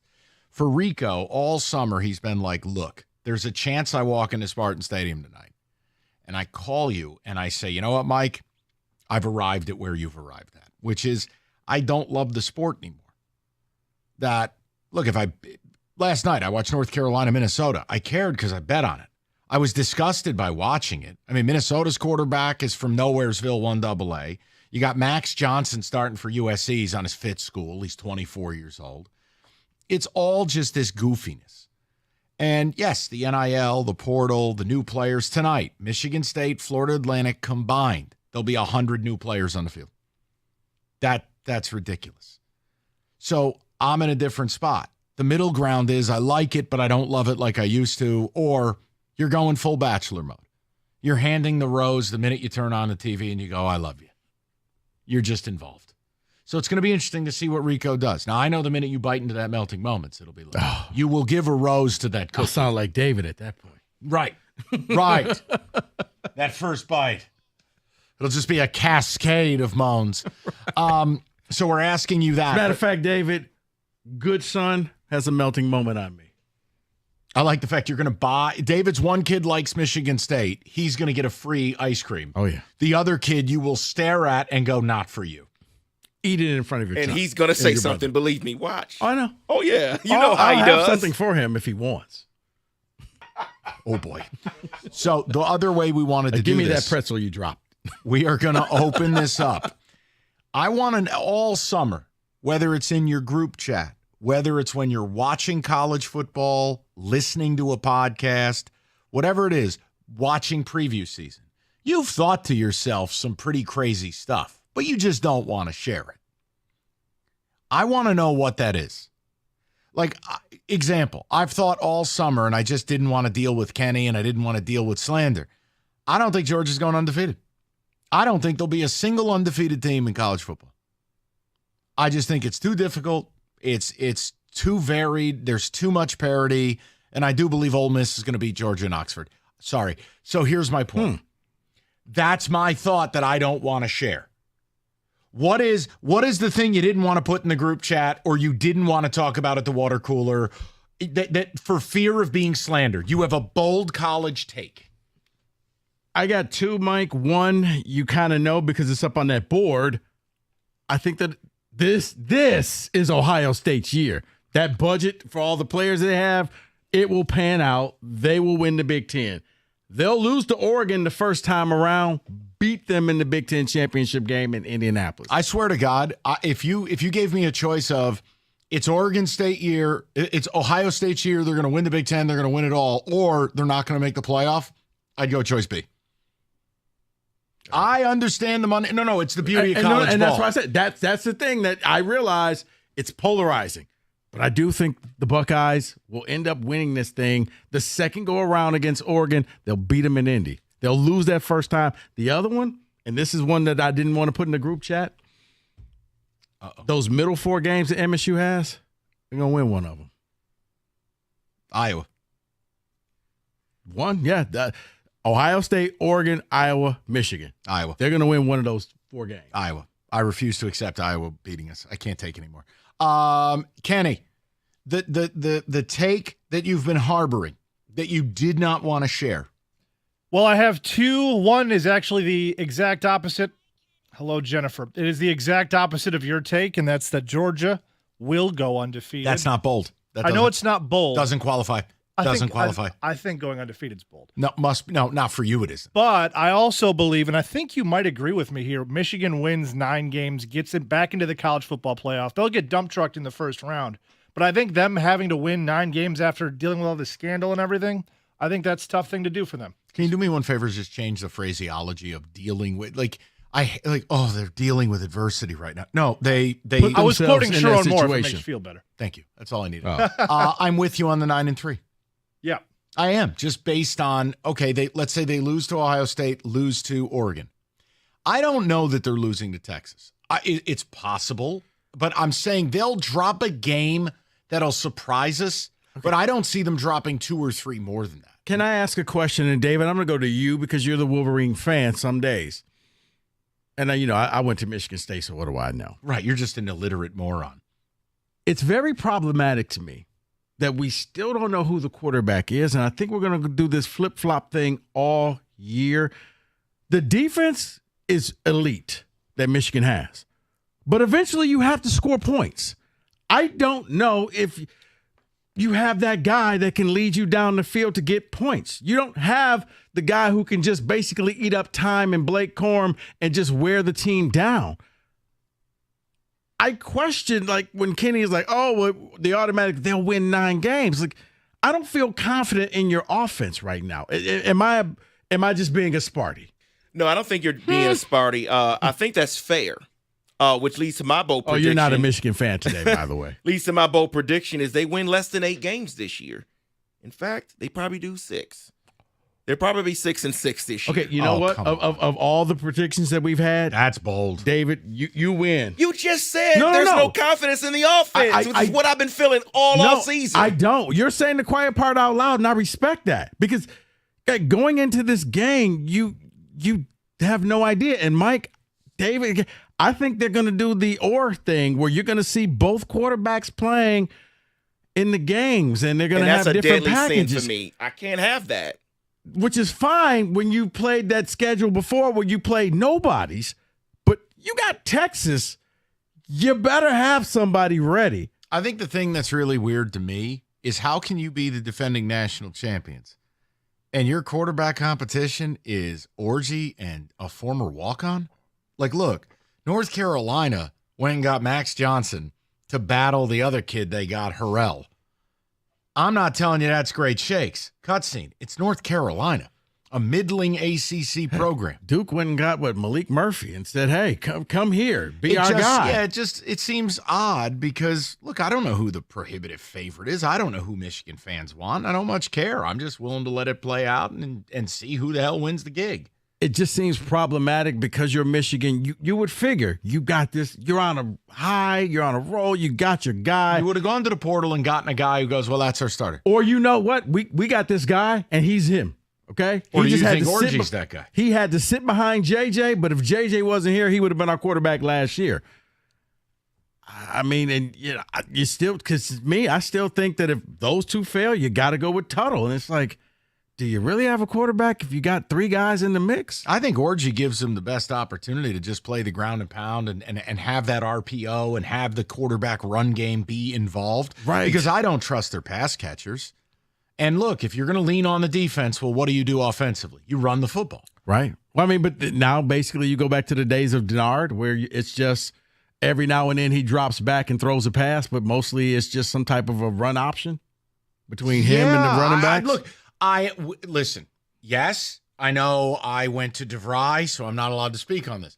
Yes, Rico, because what you don't want to do is end up like last night, Minnesota decided, hey, we're going to throw the ball. Look at us. Whee, cutscene. UNC had the ball for 13 and a half minutes in the third quarter. See, Michigan wants to run it, control TOP, lean on defense. And frankly, look, just because they lost all 5 linemen, I don't think the line will be bad. I just don't think it's going to be awesome. No, but like I said, and all of these guys, they played as a unit last year on the second team. So I think the line is fine. I just, it's the quarterback play. I don't know. And it sounds like Michigan doesn't know. And I get it. Oh, they're just keeping it to themselves. But the problem is with Texas next week, it's not like the last couple of years where they had the Michigan School for the Deaf and then Kenny's family reunion. They had time. Right, and then you'd play, 2 bad Big Ten teams to start. So really you had 6 games to get your quarterback. You got 1. So good luck with that. Look, they may have their next prodigy, next star. That's the fun of college football. You're asking me to tell you who. Look, former walk-ons can end up being good football players. Maybe Davis Warren is the guy. But from an athletic standpoint, an ability standpoint, physically imposing, and you know what they want to do with the ground game. But here's the other problem. Where are all the running backs? You have Donovan Edwards, who ran for a whopping 370 yards last year and can't stay healthy, and backing him up is a dude who's basically a fullback in Munnings, or whatever the hell his name is. So it is this bizarre combination of where's the rest? And David, wasn't he the one that would fumble the ball sometimes? He didn't have the shortest of hands early in his career. Okay, yeah. Who do you want the quarterback to be? I'll just say Orgy because he has the experience. He's been out there on the field a little bit last year. How about the idea Orgy because you can run him into the line of scrimmage and gain 5 yards? I'm saying he's built like a transformer. But I understand where everybody else says, oh, well, Davis Warren, okay, sure, he has a size, but I don't know what else he has. So other than basically, size. Michigan could win games, and trust me, if you win games, you don't care. That's right. But looks a lot like that second half of Penn State where we may not throw the ball, but 5 times in this game. Do we have the offensive line to do that? That's another question mark, offensive line. The 9-3, maybe it's lazy on my part. But I got to see it to believe it because here's the other problem for me. I don't respect the Big Ten the way other people do. I think the conference is largely crap. There's no good quarterbacks. There's no great skill players. It's a lousy conference. I mean, even this year, we're talking about, oh, my God, the Big Ten. Your best quarterback's Dylan Gabriel. After that, who is it? Is it Will Howard? Am I trembling in my boots over Will Howard? Drew Aller, who has like 2 air yards per attempt. Who? So I'm making a point, that's why I pay enough respect to Michigan that, look, I think they'll go 9-3. But it doesn't mean I'm right, and it sure as hell doesn't mean it's the most creative opinion. I'm willing to be criticized for that. But when David says 6-6, I go, oh, my God. 6-6, geez, David. That's bold flavor. That sounds like, are you winning tonight? I mean, tomorrow? Yeah, they'll win tomorrow, but I mean, there's no quarterback situation. The offensive line's a question mark. Edwards had a bad year last year, so is he going to be just a little bit? What do I get from that? Right, but David, let me pull up the Michigan schedule. You don't need to. 6. They're going to be favored in 9 or 10 games. So let's say, and I'm not knocking it. Let's just, we'll get to it next. Okay, then. Companies out there advertising BOGO on AC and furnaces. Look, nothing is free. You want a fair deal. Mastercraft Heating, Cooling, Plumbing, and Electrical's got you covered 24/7. Locally owned over 40 years. They back their work with a 5-year warranty. At Mastercraft, they are your one-stop shop for heating, AC, plumbing, and electrical. They'll beat any price. And now you bundle a new high-efficiency AC and furnace. You save yourself up to $2,000. Fast installation and great same-day service. Just visit mastercraftheating.com.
What fight song is this? It's Rocky Top, Rocky you ignoramus. Top. What's the matter with you? That's for scumbag caller Matt. Come on. David. Silence his mic. Let's go with the music. You said. Woo! All right. Come on, Kenny. You said 6-6 for Michigan. Yes. So let's just say Texas, and you're going to lose to Ohio State, and you're going to lose to Oregon. Yep. That's off the board. Yep. Where do your other 3 losses come from? David's imagination. Because David, here are your choices. You're saying you're going to beat Fresno State. Yep. Out of the next 7 games, you're going to lose. You got to lose 3. So pick the 3. Yep. USC at home. There you go. Okay, so that's 4. Yep. Minnesota at home. No, after what I saw last night. At Washington. No, David, there's no pause. Washington's going to be a 6-6 football team. Cut it out. Well, we're 6-6. David, Jesus. Don't make me defend your scumbag school. Stop it. At Illinois. Nope. Washington's the question mark for me. Okay, so that's 5, which means, let's just say Washington is that other team, which means that you now have, you said at Illinois? No. So now, between the next 3 teams, I know. There's Indiana, a loss. Northwestern. Michigan State. And Michigan at State. Indiana and Northwestern at home. You're saying they're going to lose one of those 3 games? Yep. Want to say which one? You better check that church wine. The hell's the matter with you? Go ahead and say it for the good son. You're wearing the hat. Oh. No, David, you're being provocative. That's ridiculous. Ticket text, I'll tell you what. Let's go to the callers, and then we'll get back to it. David's bold prediction, he thinks Michigan's going 6-6. I think he's crazy. Rico and I are kind of aligned here. I said there won't be an undefeated team in America. I think Ole Miss beats Georgia and Oxford. What's the bold take you just didn't want to share with your friends? Wait a minute. David, maybe we were both right. Because remember I said that Michigan State will win one of those 4 games? No. That could be one of the 4. Oh. Yes. Can you at least beat Florida Atlantic tonight before you start that vision Hey, quest? Mike, we said bold, okay? Okay, fair. Keys in Ann Arbor, 97.1. What's up, Key? Good, man. How you doing? Listen, what's up? I'm gonna try to stay on the topic about being tired of football. I rarely at all agree with Rico and Mike. He's more sensible, but he goes over the top. What everybody is tired of is it's no rules and regulations. But if you love football, I love football. I don't get into the draft football or the games or any of it because I go over top with both of them. So I just look at all the games. I like football. So people that love football, we're not tired of it. We wish it was, commercially more sensible. And another statement is, whoever who's got the most pressure, that Silo Sanders cat, that's the safety for Colorado. He's the football player for me to watch all year and see if he proves himself. I want to see all the games. Thanks for taking my call. Sure. I appreciate it, Key. I do agree. I think with all the off-the-field stuff and NCAA new rules and NIL and transfers, it was just something special watching last night as I'm going back and forth from games I really don't care about, but I couldn't get enough of it. And I wasn't thinking, oh, well, how much money is he making? It was like, oh, did the UNC quarterback just die on the field? See, I admit I do think about it because I treat it like the NFL now. Like, look, when Brandon Ayuk's out there, the first thing that comes out of your mouth is, you bum. You make $30 million a year. You miss that block. Like, there was supposed to be, and there always has been, a very organic separation between college and pro. Now, it's open season. It's free agency all the time. You had an announcer last night, Brock Heward, say, this is a completely transactional game right now. Well, that's fine. That's not for me. I mean, it is, but once the game is in the final 5 minutes and you're seeing teams go back and forth, third down, stop. Okay, you know what part of my problem is? That stuff I'll tell you gone. part of my problem. I don't think the players care the same way anymore. It is very hard for me to sit there and believe that these players have any give an F about the school they're at. And now you're going to make me defend somebody I don't want to. No, I'm not trying to set you up. As I'm sitting there looking at Shedeur Sanders at halftime and they're talking to him, that was a kid who wanted to win. That wasn't a kid. He's got enough money just from daddy alone. He wanted to win that game, and he knew we're out here embarrassing ourselves. He says we have to score on every drive. because basically he's saying our defense isn't that good. Like, you saw he wanted to win that thing. And yeah, they went out there, changed everything, and he's the poster child for this. If he's still caring, I still think the buy-in is there, Mike. And I like him. I just wish he'd stop with the watch garbage. He's tough as nails. He is. He got absolutely obliterated. He won't make it to week 6 if that continues. This is going to be a long season for him because his offensive line is just as bad. When the announcers are sitting there saying, well, I think it was the left tackle. Oh wait, the freshman. He's doing his job. He's kind of getting in the way. That's not your job. Yeah, but they lowered the bar so much. Well, he kind of got in his way. Yeah, and that's also North Dakota State, which is a quality 1AA program, but that is not a Big 12 school. So when I look at that and I look, you know what?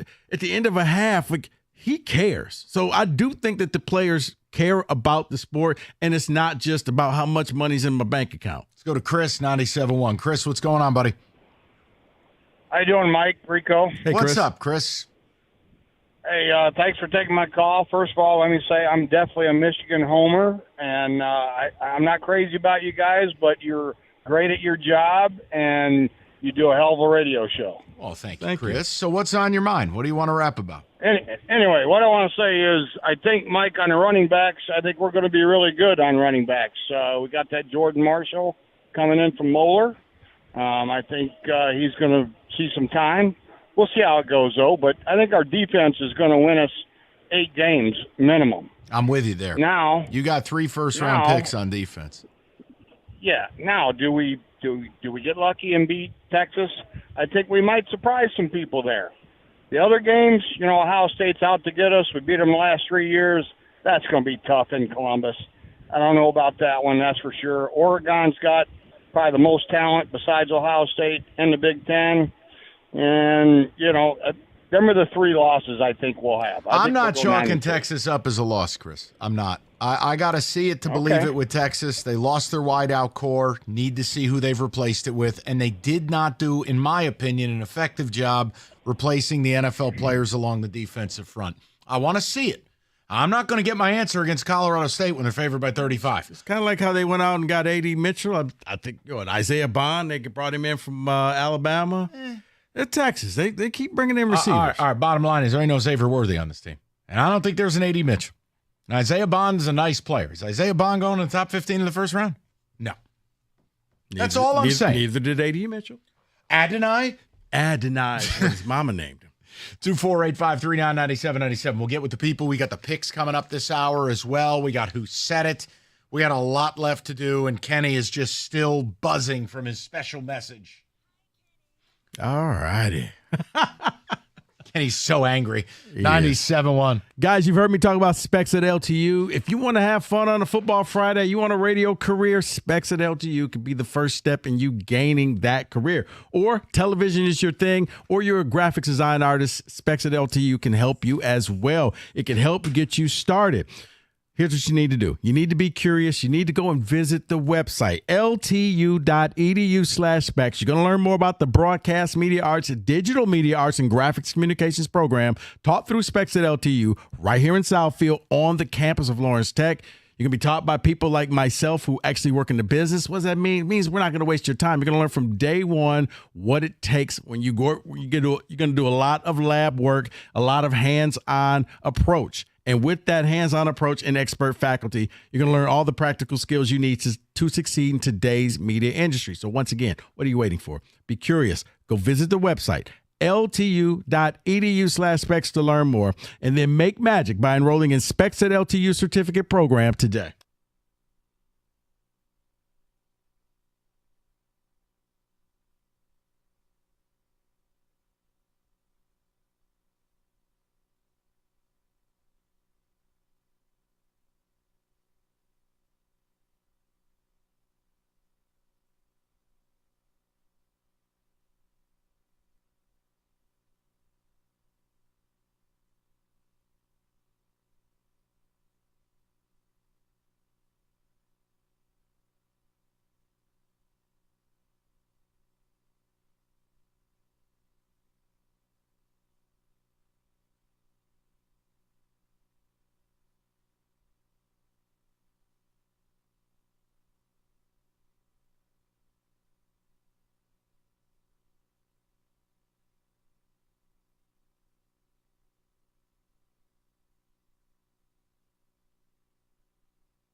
Brought to you by Lady Jane's Haircuts for Men. The Tigers have DFA Joey Wentz. Wentz had a 5.37 ERA in 55 innings of work this season out of the pen.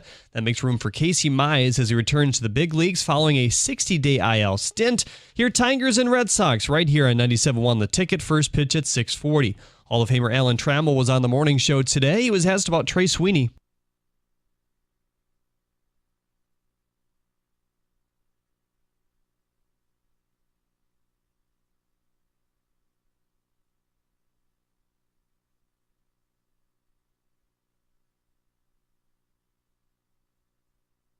That was actually Tram talking about the core. Cameron Dicker, the kicker, is now a top 5 paid kicker in the NFL. He inked a 4-year, $22 million extension today with the Chargers.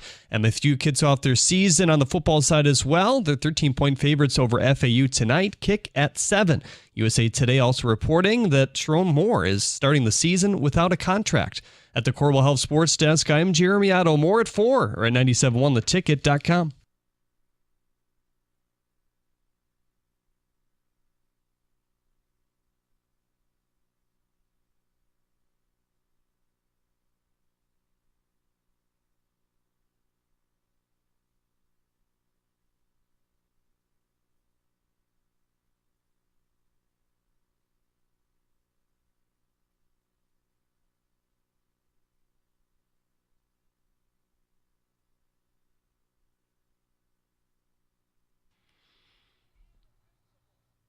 It's one of the greatest games I've ever watched. Here, you want to feel really old? That was the day I got high-def TV. It got installed in the morning, and I watched the first HD game of my life. It was the Rose Bowl, USC in Texas. That's a hell of a game to watch as your very first high-def game. Oh, my God. And it was peak USC, all the stars, all the legends, against Vince Young, who was a unicorn. And it was the Rose Bowl, and it was just... And now you realize that was 18 years ago, and I quit. Now I'm Vince Young crying at the club. I thought it's a real problem. I thought I was the only one that remembered. I got high-def TV. It was the Michigan-Ohio State 1-2 game. Sean Crable game. Yep. Oh, I just got it like the day before. Yeah. That was another great game. Just didn't finish right. I thought it finished beautifully. All right, David, some ticket texts, and we'll get to the people and then the picks. First one of the year coming up. Bold take, Colorado won't win another game this year. Matt and Troy. I will say this. It's a good thing they got that game last night, because when you look at their schedule, I don't think they're going to Nebraska and winning. Colorado State, you can laugh, but Colorado State had them dead to rights last year, and they're going on the road to Fort Collins for that one. You look at the Big 12 schedule, you look at any of those higher-level teams. I don't know how many games they'll be favored in this year. Good thing you escaped last night. And the other thing is, man, I don't know who the backup QB is for Colorado, because that was Shador. He willed them to that game last night. You put a backup in with that O-line. Oh, God. And that ticket texter will be correct. Actually, wait a minute. I know who the backup is. Kenny? No, he transferred. Oh, God, who is it? Oh, my God, he's at a new school. I just saw him. No one cares. I'm done thinking about it. I'm telling you, the backup left. So I don't know who the hell the new guy is. Right, that's what I'm saying.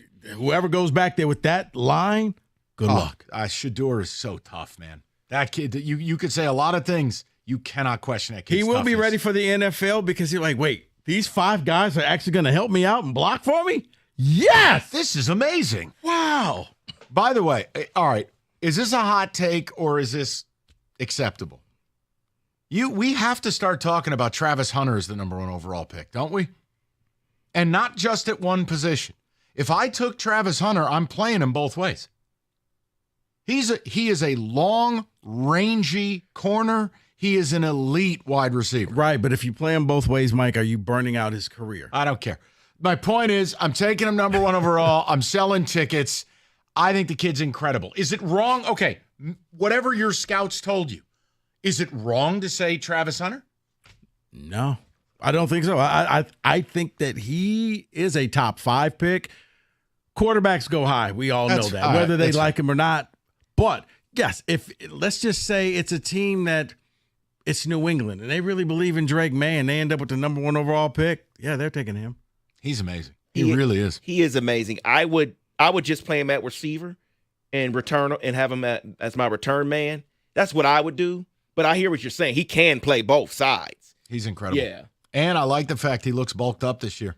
He looks to be a legitimate 210, 215 pounds versus last year he looked like a stick figure. It's weird to say this, but I think that injury did him some good last year. Maybe for him to bulk up and get ready for the NFL. I need to see him playing defense because maybe you treat him the way that they actually did Dion. You're going to return kicks, you're going to play defense, and we'll have 10 or 15 plays on offense that we're going to put you out there for. Problem is, when they look for him, he's catching it. I mean, that third touchdown catch, he couldn't even get 2 hands on the ball. He had to reach through this dude's rib cage. Yeah, guy hit him in the face mask. He even had to contort and basically like twist his torso around. He's got incredible ball skills. And it's like whether it's defensive or offensive, Rico, he's a freak. He is. Enjoy that bet last night. I did, and that's why you have lunch all next week, plus 440 on 2 touchdowns. It was like clockwork waiting for the text from Mike to come in. Bro, I told you I may hate the sport, but I'm all in on my bets. I was like, yep, the phone was buzzing. I already know who that is. Don't even need to look. I was like Mike Breen. Bang! Like, throw it to 12. All right, David, go ahead with the ticket text. Missouri is making the SEC title game. That is from Ed. That's my guy, Luther Burden. Theo Weiss. Come on. This one's for Kenny. Mookie Cooper? What do you know about Mookie Cooper? This one's for Kenny. Kentucky beats Georgia in Lexington this season. Okay. That is a bold prediction. That's Kenny. Half of the roster get DUIs. Like, what happened to cause that? Kenny might be at that game. There is a buzz in the streets. There could be a Kenny Cott appearance. I thought about it. At Kroger Field. It's a quick drive compared to going to Georgia, more affordable than Georgia. I got your dinner spot all set. That's you right. just tell me. I'll make a call What day for is you. that? What's that? What day is that game? That's a great question. It's relatively early in the year. What if we pick up Jennifer and have her ride with us? I will not be going to that game in that case then. Get out of the car, Jennifer. September 14th. Oh, it's going to be beautiful down there. Come on. Keeneland's not open, but you can still go have a good time. All right, let's take care of some business. I want to get to the picks. Very exciting edition of the picks. All right, distracted driving has become an epidemic. We see it. You might be seeing it right now. People not paying attention to the road, playing on their phones like dinglings. No one wants to talk life insurance. It's a conversation about, when you're dead. But you got to have it. Call Mike Papura, National Benefit Plans. Mike will help you find an affordable life insurance plan. Not only covers your family's needs, but is affordable. Call Mike Papura, National Benefit Plans. They'll shop over 70 different life insurance carriers nationwide. They guarantee you the best possible rate. And with over 30 years in business, National Benefit Plans brings the experience you need. Call Mike now. Don't wait. 877-734-2200 or on the web at nbphealth.com. Remember, National Benefit Plans would like to be your health and life insurance agency for a lifetime.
Well, it brings me a great amount of joy to say to you with a full heart, for the first time this season, it is time for the picks.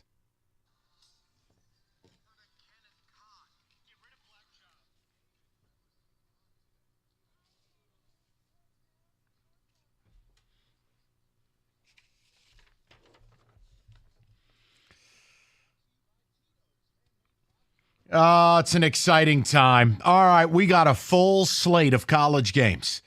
And we start out with an out-of-conference showdown, people. Oh, we've got Mountain West. We've got Big 12. Houston at home, laying 2.5 to the go-go running Rebs. We start out with Mr. Rico Beard. Oh, man, I'm going to need that on my board.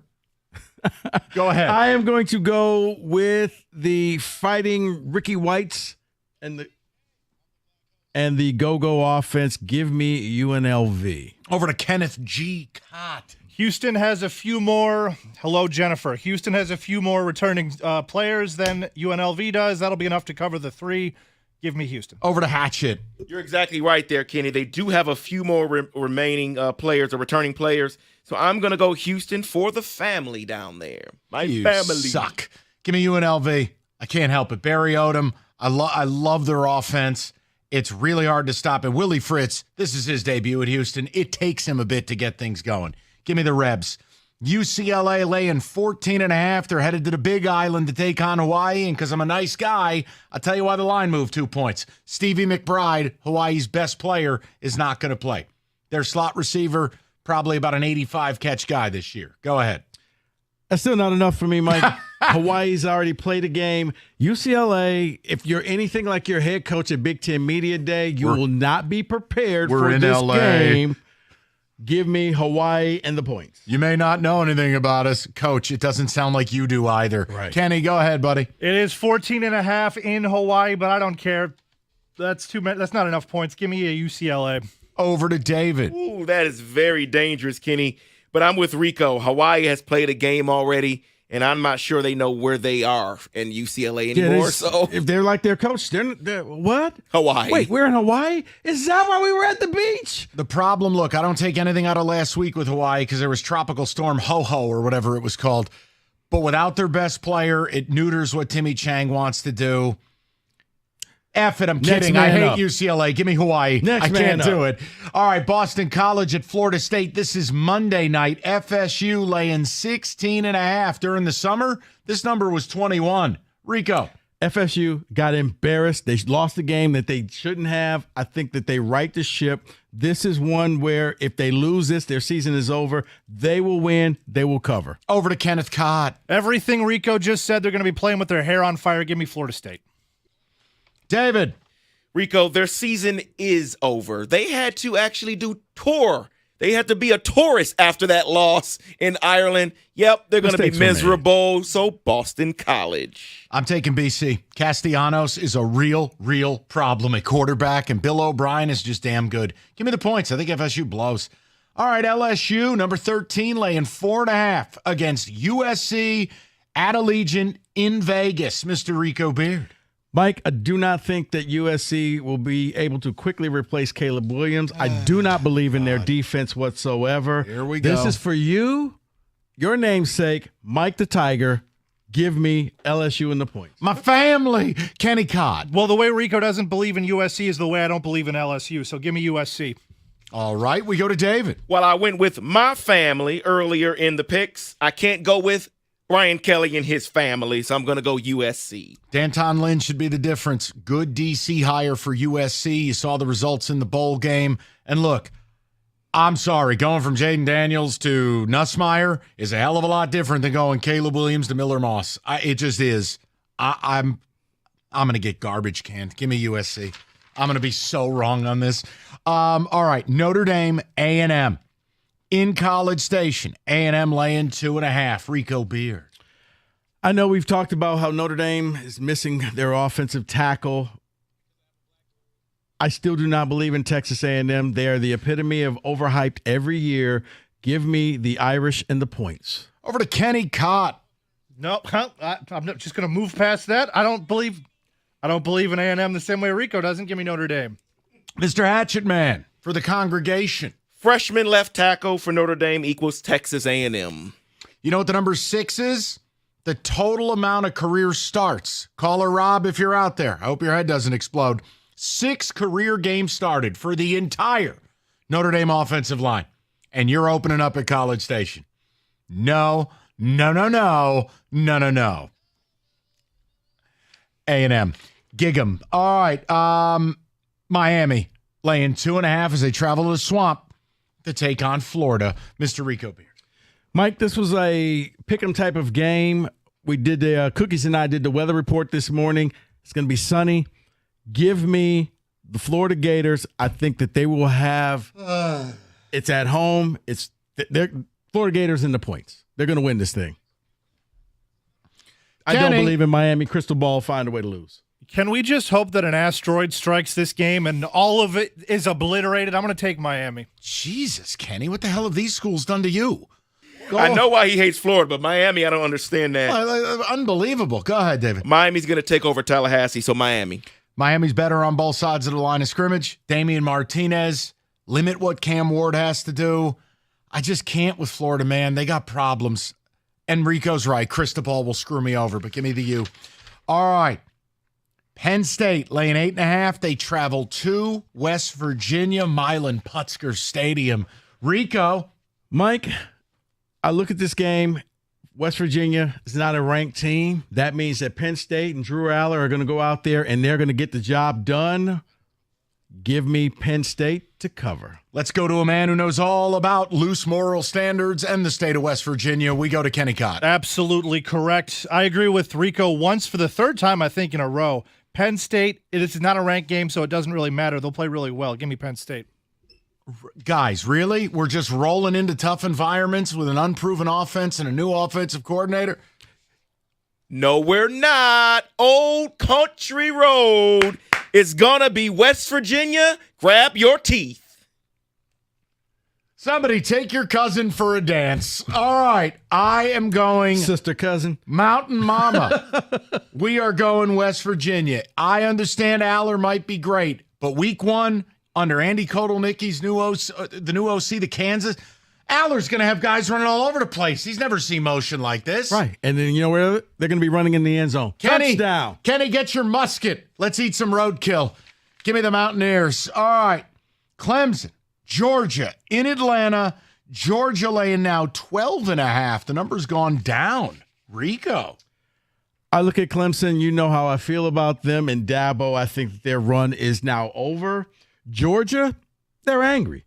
They have something to prove. They should have been in the playoffs last year. They were not. They're the best returning team in college football. Kenny, in honor of you, orbital ramming speed. Georgia.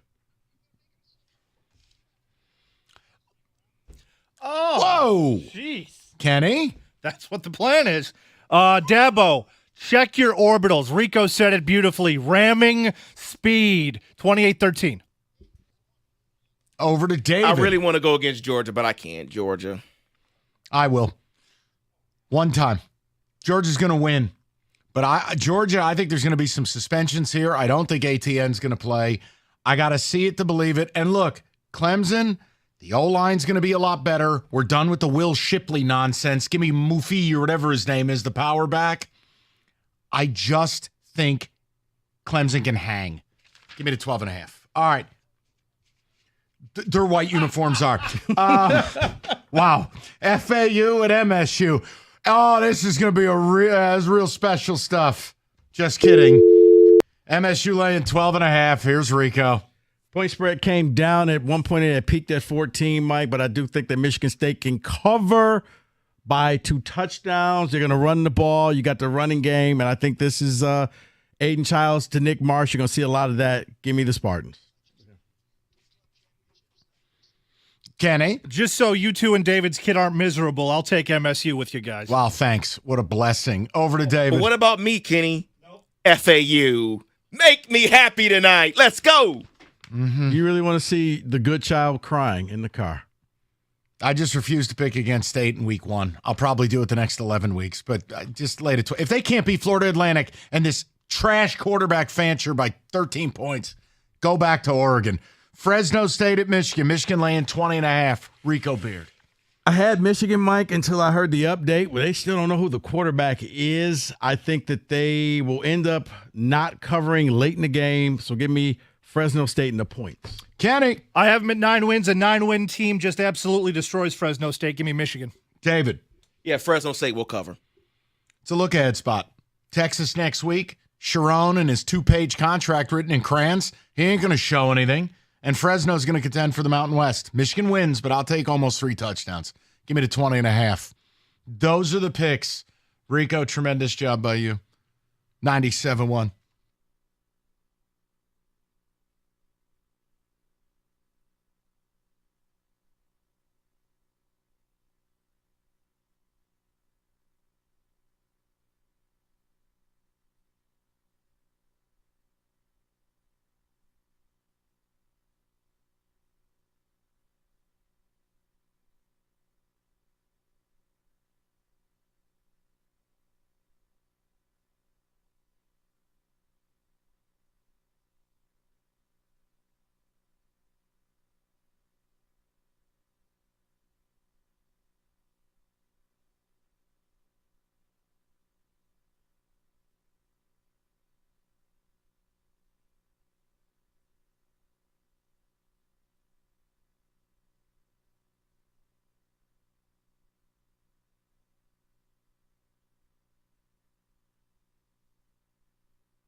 Brought to you by Cars for Kids. Michigan State officially kicks off a new era tonight in East Lansing. New head coach Jonathan Smith will make his debut. The Spartans are taking on FAU for their season opener at Spartan Stadium. Also new quarterback Aiden Shiles, and Smith told NBC this week that the youngsters got all the tools.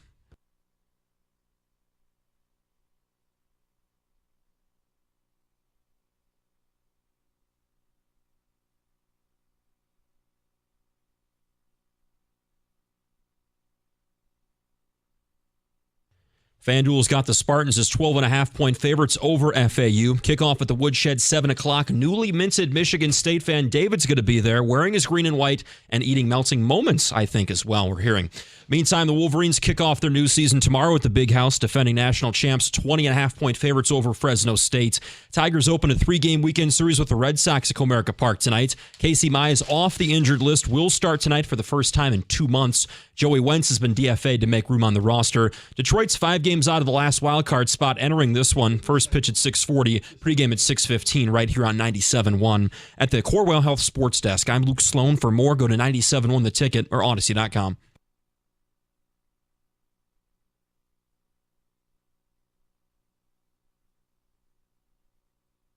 Four o'clock. Good to have you with us. We'll get to who said it momentarily. I was thinking about something. You heard it in the update there. I mean, Rico's heading up to Spartan Stadium. David's heading up to Spartan Stadium.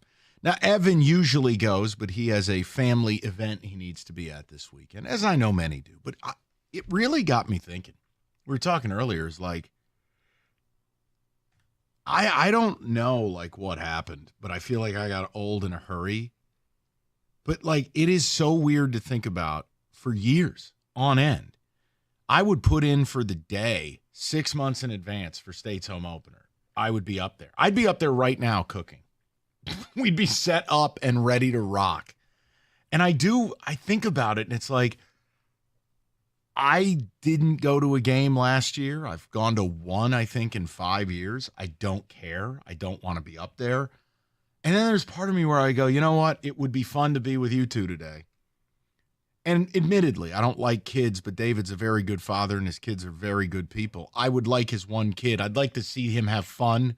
The other kid we'd throw in a garbage can and hurl it into the Red Cedar. But it's crazy. Because like Rico, we've known each other for 15 years. You for most of it, it was like, no, like I'll always see Mike up there. It didn't even matter who they were playing. They could be playing Northern Colorado. I would have been up there. Mm-hmm. Now it's like act of God for me to bother. Mm-hmm.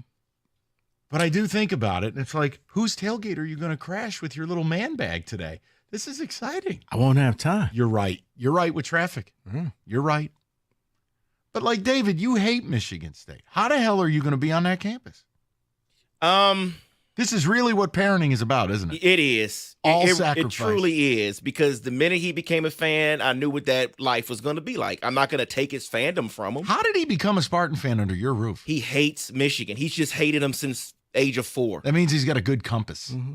Yeah, I like that kid. Since the age of 4, I took him out for the Ohio State-Michigan game, and he wore Ohio State colors because he just hated Michigan. I'm like, you understand what you're doing here? He says, yeah, I understand. So, yeah, it's like, from the beginning. Parents, you train up and raise your kids, and one becomes a world-renowned brain surgeon. The other ends up on Jerry Springer. Picks up roadkill.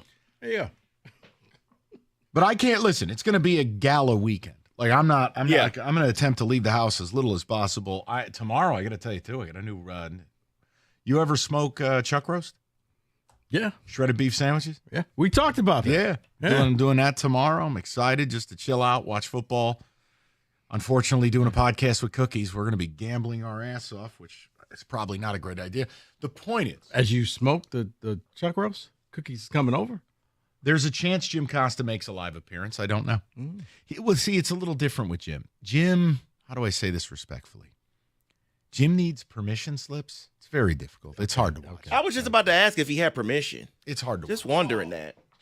It's hard. Jim is like one of the pets at the pet store that no one ever buys, and he's trapped in his little box. And he's like, man, I really wish I could be out there in the world. And, they close the shop for the night, and there's Jim. Cookies is just taking straight. Notre Dame and Texas A&M are playing, and, Jim's still in his little box. But no, I'm excited, but there is a part of me. I admit this to you.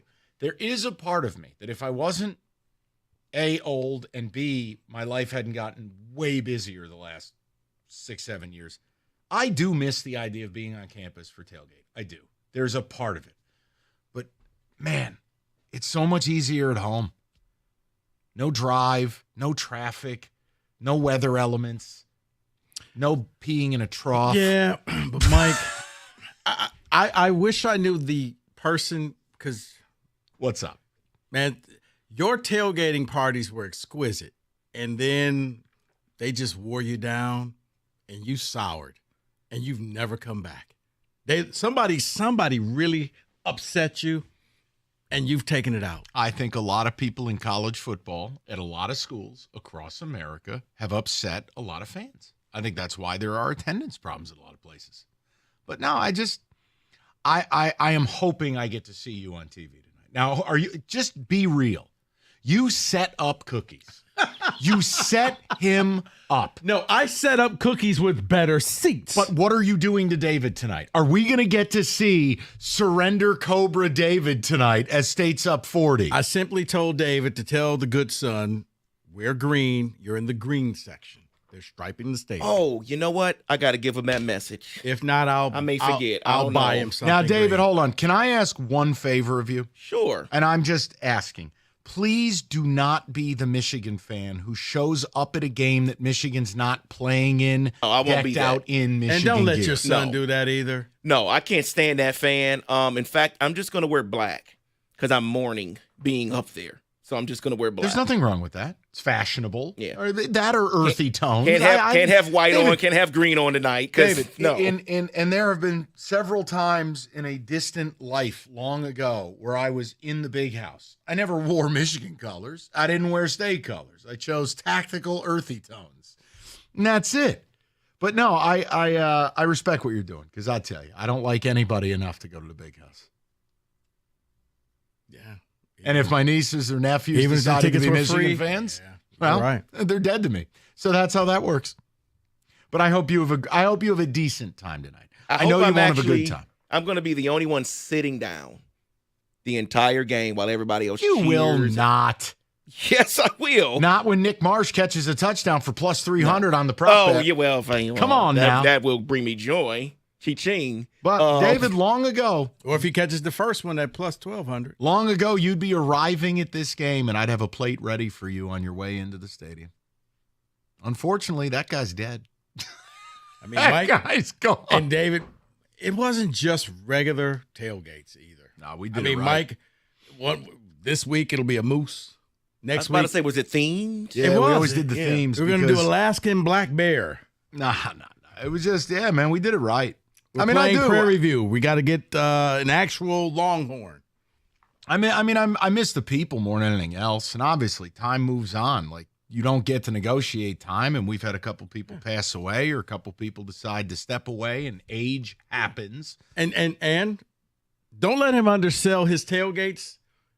What I did not know, there's a post-game tailgate. Oh yeah, totally different menu. Oh yeah, and it's not leftovers. There's brand new items out there. Like, wow. One day I just happened to I'm going to walk past. Wait, why are you out here? Wait, where'd this come from? Oh. Yep. Thank you, Heather. No, but I will tell you the one thing I am jealous of, and it's almost like I wish I didn't go to college when I did. I wish I went to college now because now the school's way nicer. Back then, they're like, here's your bowl of gruel. Now, kids, there's like an omelet bar. The point is, technology is at a point now for tailgating. Holy hell, man. Do you know what it took to get a TV going 10 years ago at a tailgate? Generators. Chaos. Now, oh my God. We could have been projecting things off the wall of the engineering building. Erickson. Yeah. I do wish where technology is gone. Man, oh man. Mike's broadcasting the game off the rock. We could have. Damn it, we could have, Rico. We could have done a live cast. We could have, buddy. But no, I'm going to be very interested. I am just watching because I know Rico's devious, David. You're going to end up on TV tonight. I'm prepared. I had nothing. I'm prepared to look with that. very miserable so everyone can see my misery I had on TV. nothing to do with that. That was just. It's still. No. You know what it was? Cookie showed up to the game. Him and his wife were CMU'd out. And they were the last ones that stuck around. She looked like a hostage. She didn't want to be there. Yeah, I knew it.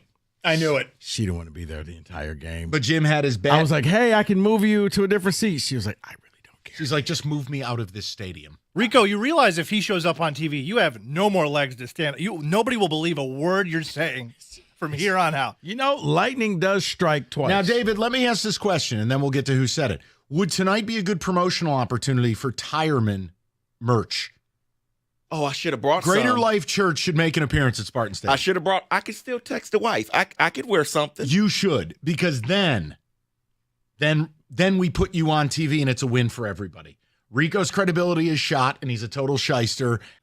You didn't sound very thrilled with it. No, that's City. Oh, I hate Ann Arbor. No, you belong I at State. hate You it up belong there. at State. You're not one of them. You're one of us. Ann Arbor's great. Okay. It's wonderful. Oh, is it? I was just there on Sunday. It's a great city. Okay. I'll leave it alone. 248-539-9797. Be looking for David tonight. If you see a black man asleep wearing a Greater Life t-shirt, you'll know it's David. We'll get to who said it next. America's favorite place to watch football. Stadium Swim, located Circa Resort and Casino. All the biggest games, best viewing experience. They'll have the state game on tonight. You know Michigan's going to be a packed house tomorrow. Bottom line, Circa Resort and Casino, downtown Vegas, 6 pools, 3 levels. It's Stadium Swim. Book your spot today at circalasvegas.com.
God, I miss Vern. Now we're stuck with bum-ass losers like Gus Johnson. All right, I digress. It's time for Who Said It.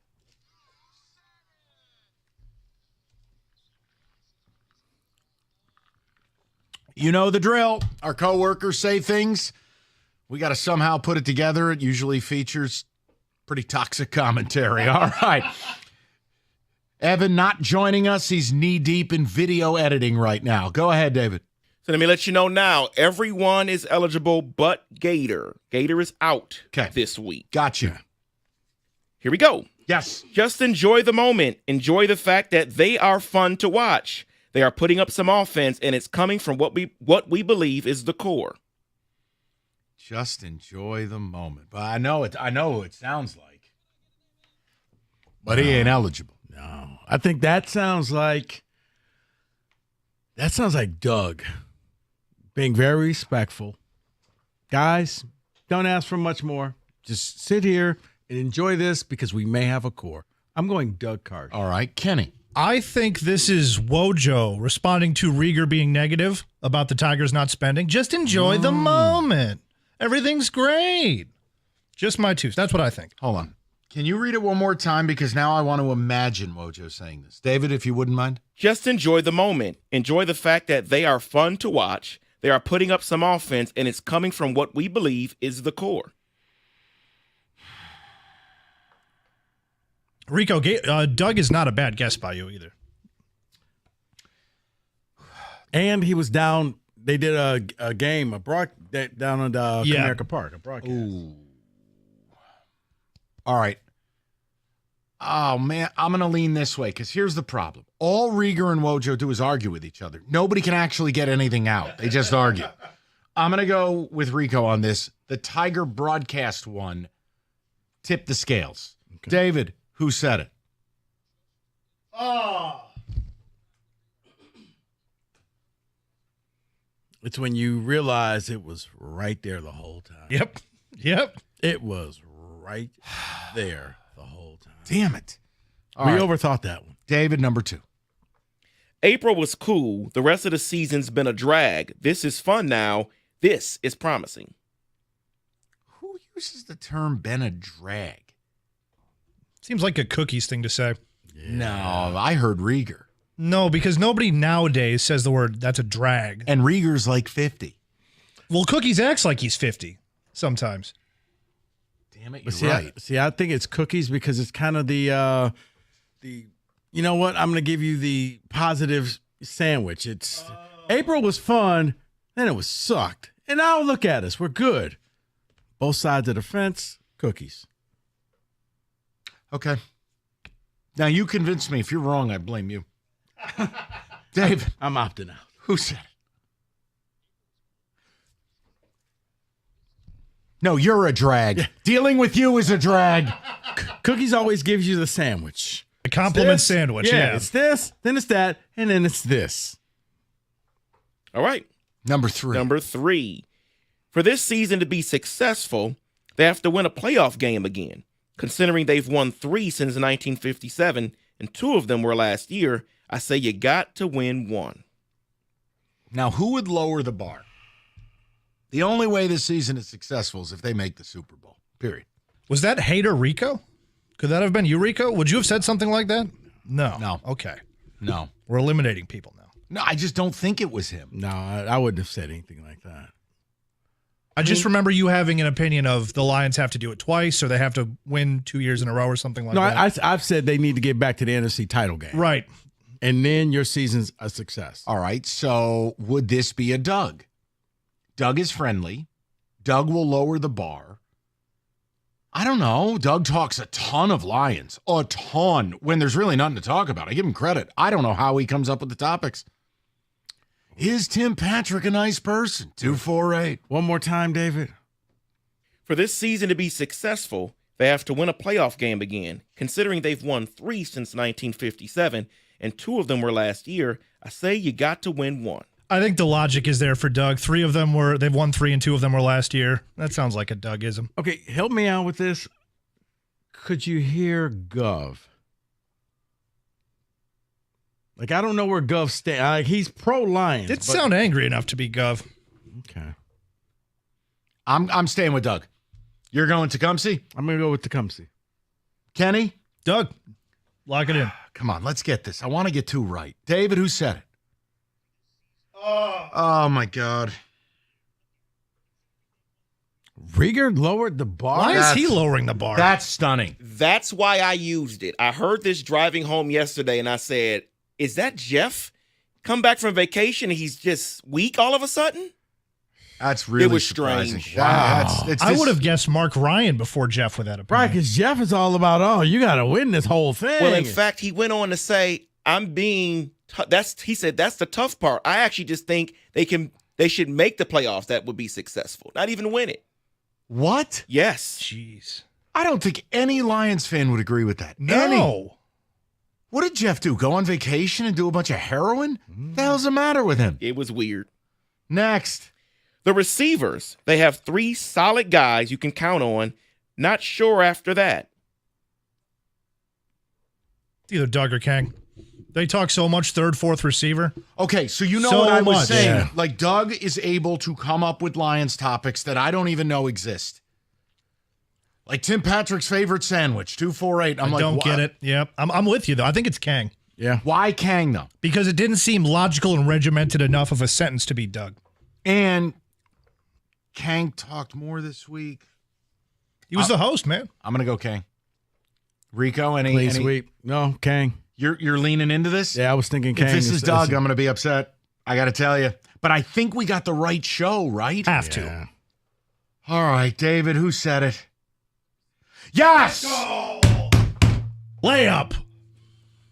Shut up. Yes. We will collect it. Yes. And I mean it. Look, we talk a ton of Lions, but not in the gray space between last preseason game and we're not, next week it's game week. Holy mercy, they talk a ton of Lions. The amount of times I had to hear Jake Fromm's name this past couple of weeks has been unbelievable. Who's the 3rd string kicker? 248. David, next. If you're 3 games out with that many games left to go, you're a series away from being in the wild card spot if everything goes your way. I think that could have been me. That could have been me. That could have been me. Let's all guess ourselves, and then one of us will be right. But hold on. We did one topic where we said, when is this a pennant chase? I think this was during that segment. Because I remember specifically saying 3 games. I know I said something about if you enter a series with a chance to then get that playoff spot, you're in it. I can lay on the sword. Maybe I said this. I think maybe I said this. Oh, Jesus. One more time, David. If you're 3 games out with that many games left to go, you're a series away from being in the wild card spot if everything goes your way. Yeah, I think I said that. I'll say me. Show first. Everybody gets themselves. This is the ultimate Spider-Man meme. All right, we're all guessing ourselves. Now watch. It'll be Cookie. This is historic, by the way. I don't think this has ever happened during Who Said It. And well, it wasn't a 4-minute clip.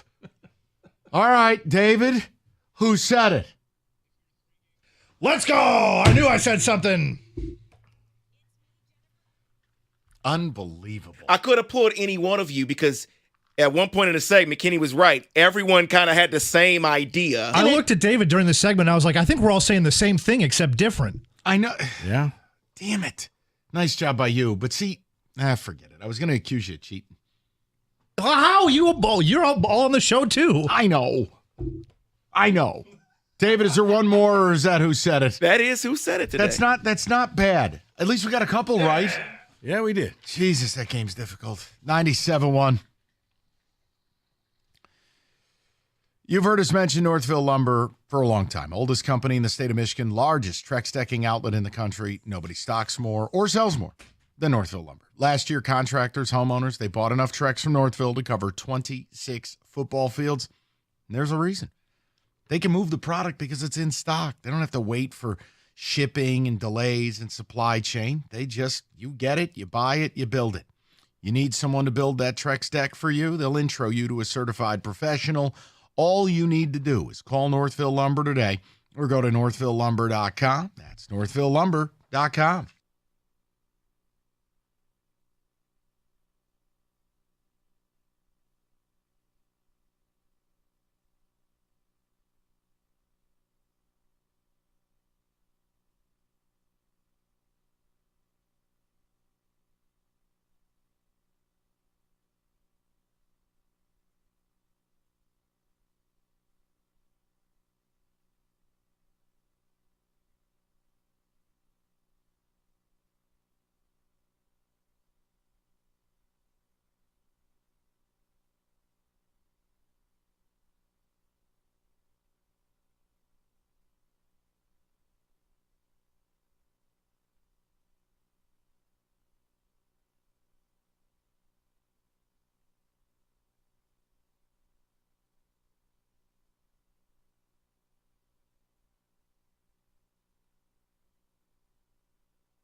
Brought to you by Lady Jane's. Walking anytime 10 to 8, 7 days a week. It's wicked awesome. The Tigers start a 3-game weekend series with the Red Sox at Comerica Park tonight, and it will determine the fate of Detroit's wildcard chances.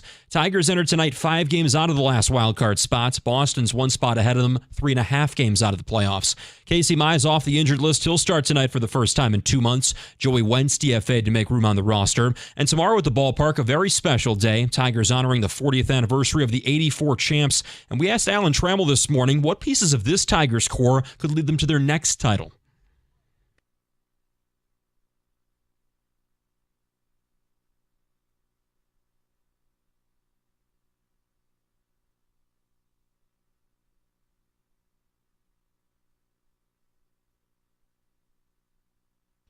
First pitch against Boston, 6:40. Pregame show at 6:15 right here on 97.1. And Michigan State, the Spartans open the Jonathan Smith era as 2-touchdown favorites over FAU tonight in East Lansing. At the Corewell Health Sports Desk, I'm Luke Sloan. More at 5 o'clock or at 971theticket.com.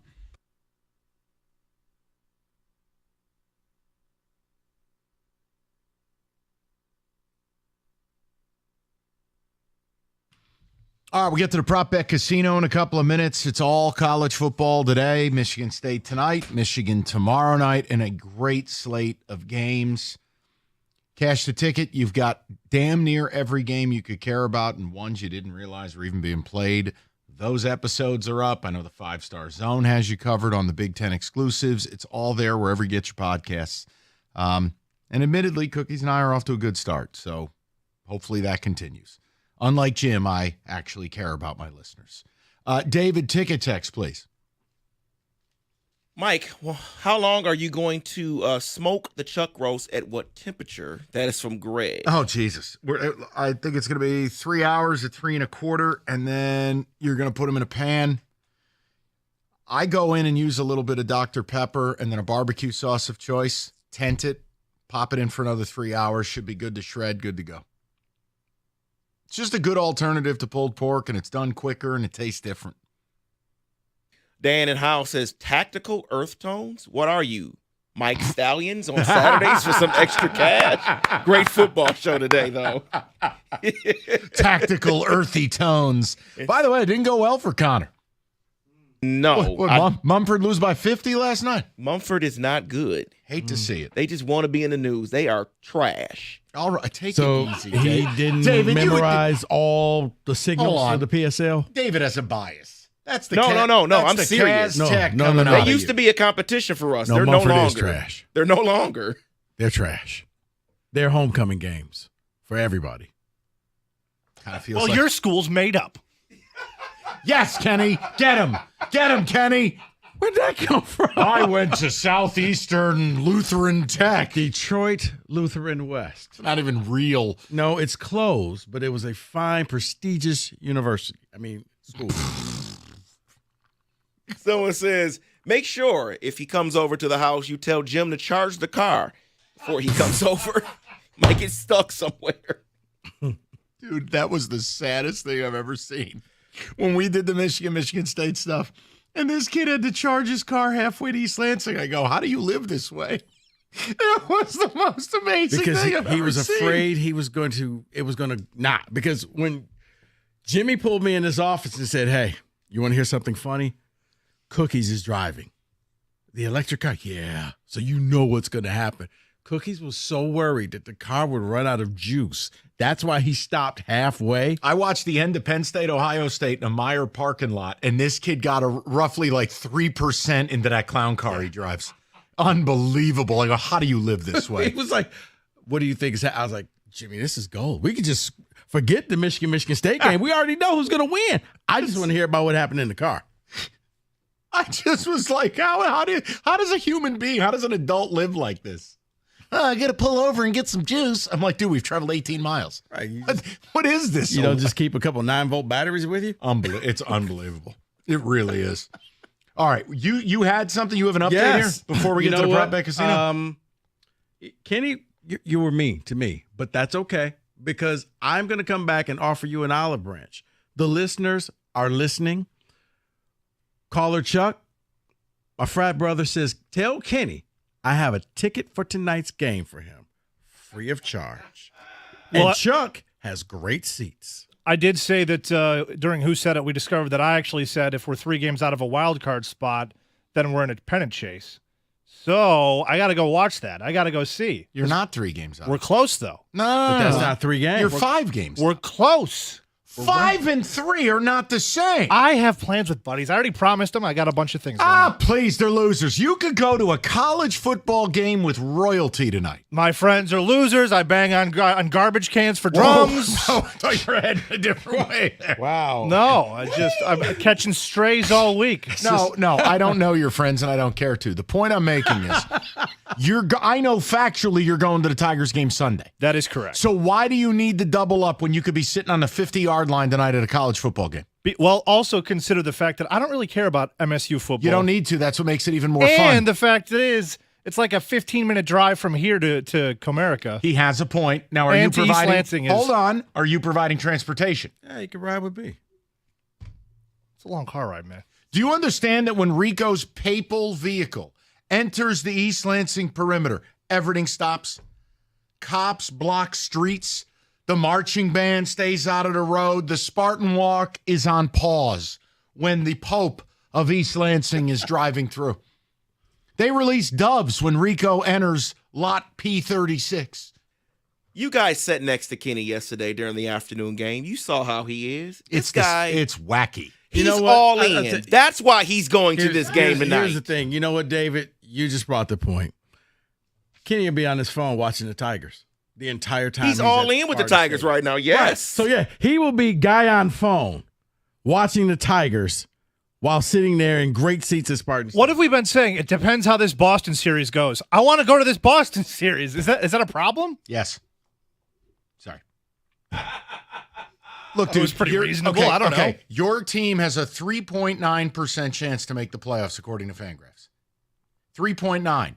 If you actually get within striking distance, do you know how many Tiger games you can attend between now and the end of the season? Kenny, I'll personally get you to half dozen games. You know what, Mike? I'm beginning to wonder. David, he doesn't want to go to the game with me and you. That's what it is. And you know why? And the trifecta is complete. Yeah, we know why.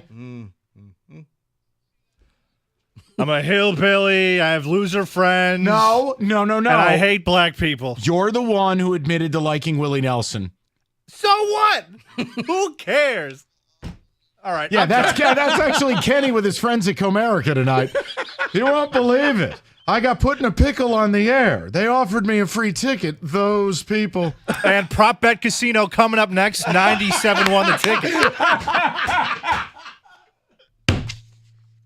Kenny, what's the replacement cost of tonight's game for you to make your debut at Spartan Stadium? How many games do I have to get you to? It's not happening. Because like you said, there's a 3.9% chance. There's a good chance a lot of those games don't mean anything. But the ones that do, Prop Bet's up next. He tried to pawn a ticket on me. It was a horrible dream. And some strange black man named Chuck. This is Kenny in the 1901 Society tonight. I can't believe it. Read something.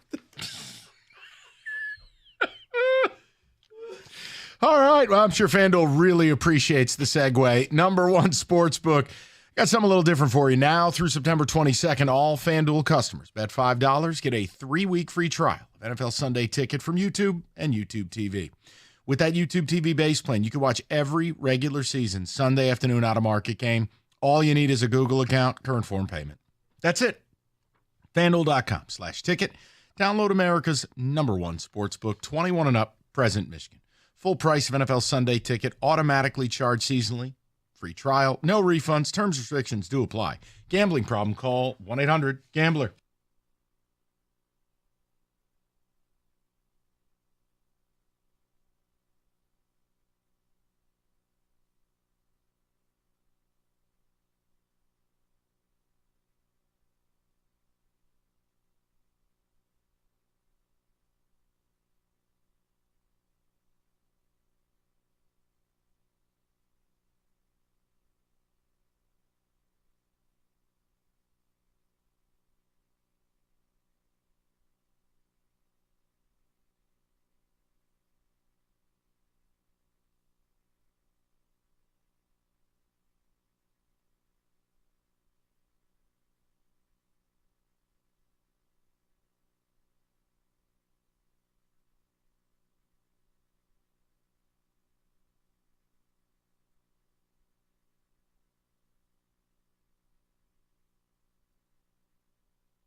Brought to you by 24 Seconds Bar and Grill. It's a new era for Michigan State. New head coach Jonathan Smith makes his debut tonight. The Spartans welcome FAU to Spartan Stadium. Running back and captain Nate Carter says the opener brings a ton of emotions, but the top one right now, the Spartans team has got a ton of positive energy.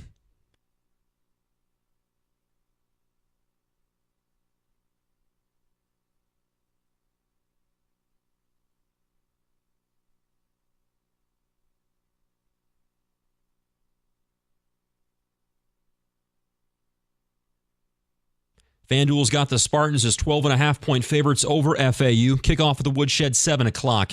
Meantime, the Wolverines kick off their new season tomorrow at the Big House. The defending national champs in Ann Arbor, 20.5-point favorites over Fresno State. Tigers open a 3-game weekend series with the Red Sox at Comerica Park tonight. Casey Mize is off the injured list. He will start tonight for the first time in 2 months, and Joey Wentz DFA'd to make room on the roster. Detroit enters this one tonight, 5 games out of the last wildcard spot. First pitch at 6:40, pregame at 6:15 right here on 97.1. At the Corwell Health Sports Desk, I'm Luke Sloan. For more, go to 97.1 The Ticket or Odyssey.com.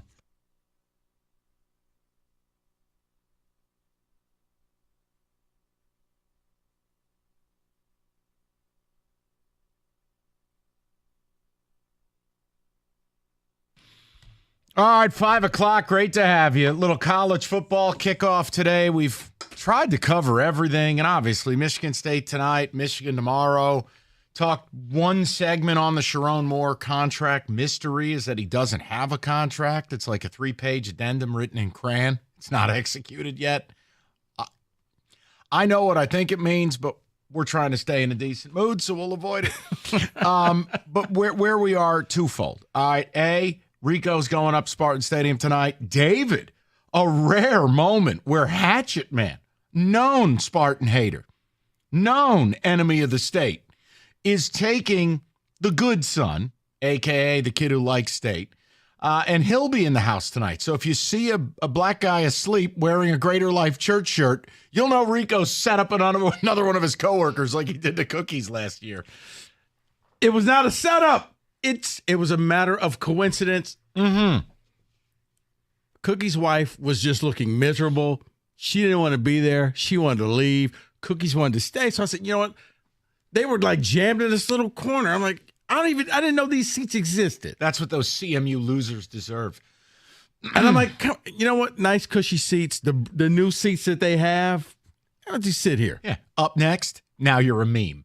So look, be on alert tonight, people. But the question was this. Look, Rico, we have talked about it in serious terms for a while. You're teetering. That you still love the game, but man, there's a lot where you're like, oh, Jesus, am I going to have to tell Mike I'm actually feeling the way he's feeling? Tonight, you'll find out. You're going to know the minute you enter the stadium. Not campus. Campus is magical. Right. But the campus is lovely. I was there yesterday. When you're in the building and kickoff happens, it is 3 phases of The Bachelor. Are you A, love at first sight, here's my rose, fade to black? Are you, I like you, but I'm not ready to give you the rose yet. I have TBD. Or bitch set me up. I've moved on. Yeah. Like there's no rose. You arrive where I'm at, which is who did I bet? Like you always make the joke, who's singing the fight song? Right. Who did I bet? Who do I need to care about? Right. So I just wanted to know for people. And look, you don't need to be going to the game tonight or tomorrow night for that matter. But where are you at with college football as we truly start and our local teams are playing? Maybe you're going to hit the couch tonight to watch the state game. Maybe you'll spite watch them. Whatever. Where are you at in the 3 silos of love for this sport? And again, look for David asleep in a Greater Life shirt in the fourth quarter, stayed up 31-13. 248-539-9797. Where you believe you're just going to be right back. After all the talk, you're going to end up right back in your ex's bed. Not the exes. We just had something to talk about. We never broke up. Didn't like how things were going. If it's anything like what last night, Mike, I'm caring about football games that I shouldn't care about. Carolina and Minnesota. And I'm glued watching the Minnesota kicker miss the last one. Okay, yes, I was hate watching Colorado, but I'm watching Illinois score like 58 points in their game. Yeah, I didn't care about whatever package deal you got from NIL. I didn't care where you transferred. I was just all in on football, and for a few hours, I forgot about all the controversy that happened in the offseason. It was just college football. Now, it was a little weird with the 2-minute rule. Like, wait, okay, I forgot. That's a new rule that you have. But I was in, man. So if it's anything like what happened last night, probably that first series, especially if it ends in a Nick Marsh touchdown, yes, I'm all in. Okay. David, talk to me. 3 phases of it. Where are you at with it? I would say this. Last night had me all in again. I really thought I was going to be resistant, but seeing Colorado, I had the 3 screens going, and it just felt like college football was back, man. Didn't it? And I enjoyed it last night. I know it wasn't the greatest games last night with Colorado and North Dakota State, Minnesota and UNC, but found myself having that 3rd screen up, watching that game, and I was like, okay, here we go. I am back in watching college football. Minnesota sucks, by the way. Minnesota's awful. Oh, they're terrible. Dude, Yeah, I told don't know you. what PJ Fleck is doing. Like, okay, He was trying to leave this offseason. I told you this. and the season before that, and the season before that, and Minnesota keeps putting up with this because the product he puts out on the field is.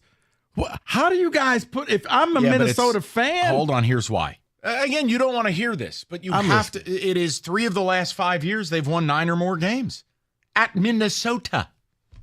Last time they had that, it was Glenn Mason. You're right. But I hear you loud and clear, and that product is awful. But no, I only cared because I had North Carolina -1.5. The game, when I hear an announcer go out and say, yeah, and the transactional nature of the sport these days, I'm like, that is just a complete bastardizing of what this is. So I just want to know where people are at with it. Now, part 2 is we did a segment earlier about the bold prediction you didn't want to share with the fellas in the group chat about college football. Like, you've been thinking it during preview season or while you were watching or listening to college football media, but you just didn't want to say it for fear of being made fun of. Mm-hmm. Bring it to the table. So I offered one. Now, again, how bold is this? I don't know. I don't think we'll have an undefeated team this season, and I think Ole Miss beats Georgia and Oxford. Is it bold? Is it stupid? Well, bold and stupid often go together. It's very hard to be right on things of this nature. But David took the cake, and Rico and I do not endorse it. So don't be playing that Sparty radio nonsense, because Rico and I are like, David, you're on crack. But David, go ahead. Release the Kraken. Yeah, Michigan's going to win 6 games. They have questions at quarterback, questions on the O-line. I don't see what the weapons are going to be like for the running back position because Donovan Edwards had a awful year last year. I understand what the defense looks like. But if you get nothing on the offensive side, then what else do you have? You have to score points to win the game. David, you will be favored in 10 of your 12 games. Okay. 9 But of your David- 12 games. But David, I think you're burying the lead because in order to get to 6-6, and we did the scheduling breakdown, there's a team you have to lose to get Correct. to 6-6. Correct. Now, I said my bold prediction, one was MSU has 4 tough games in the middle of their season. Ohio State, Oregon, Iowa, and Michigan. And I said my bold prediction, they're going to win one of those games. God be right. David and Please I be can be right. on the same page because David has them losing to who? Michigan State. You're out of your damn mind. I do. Okay. All right.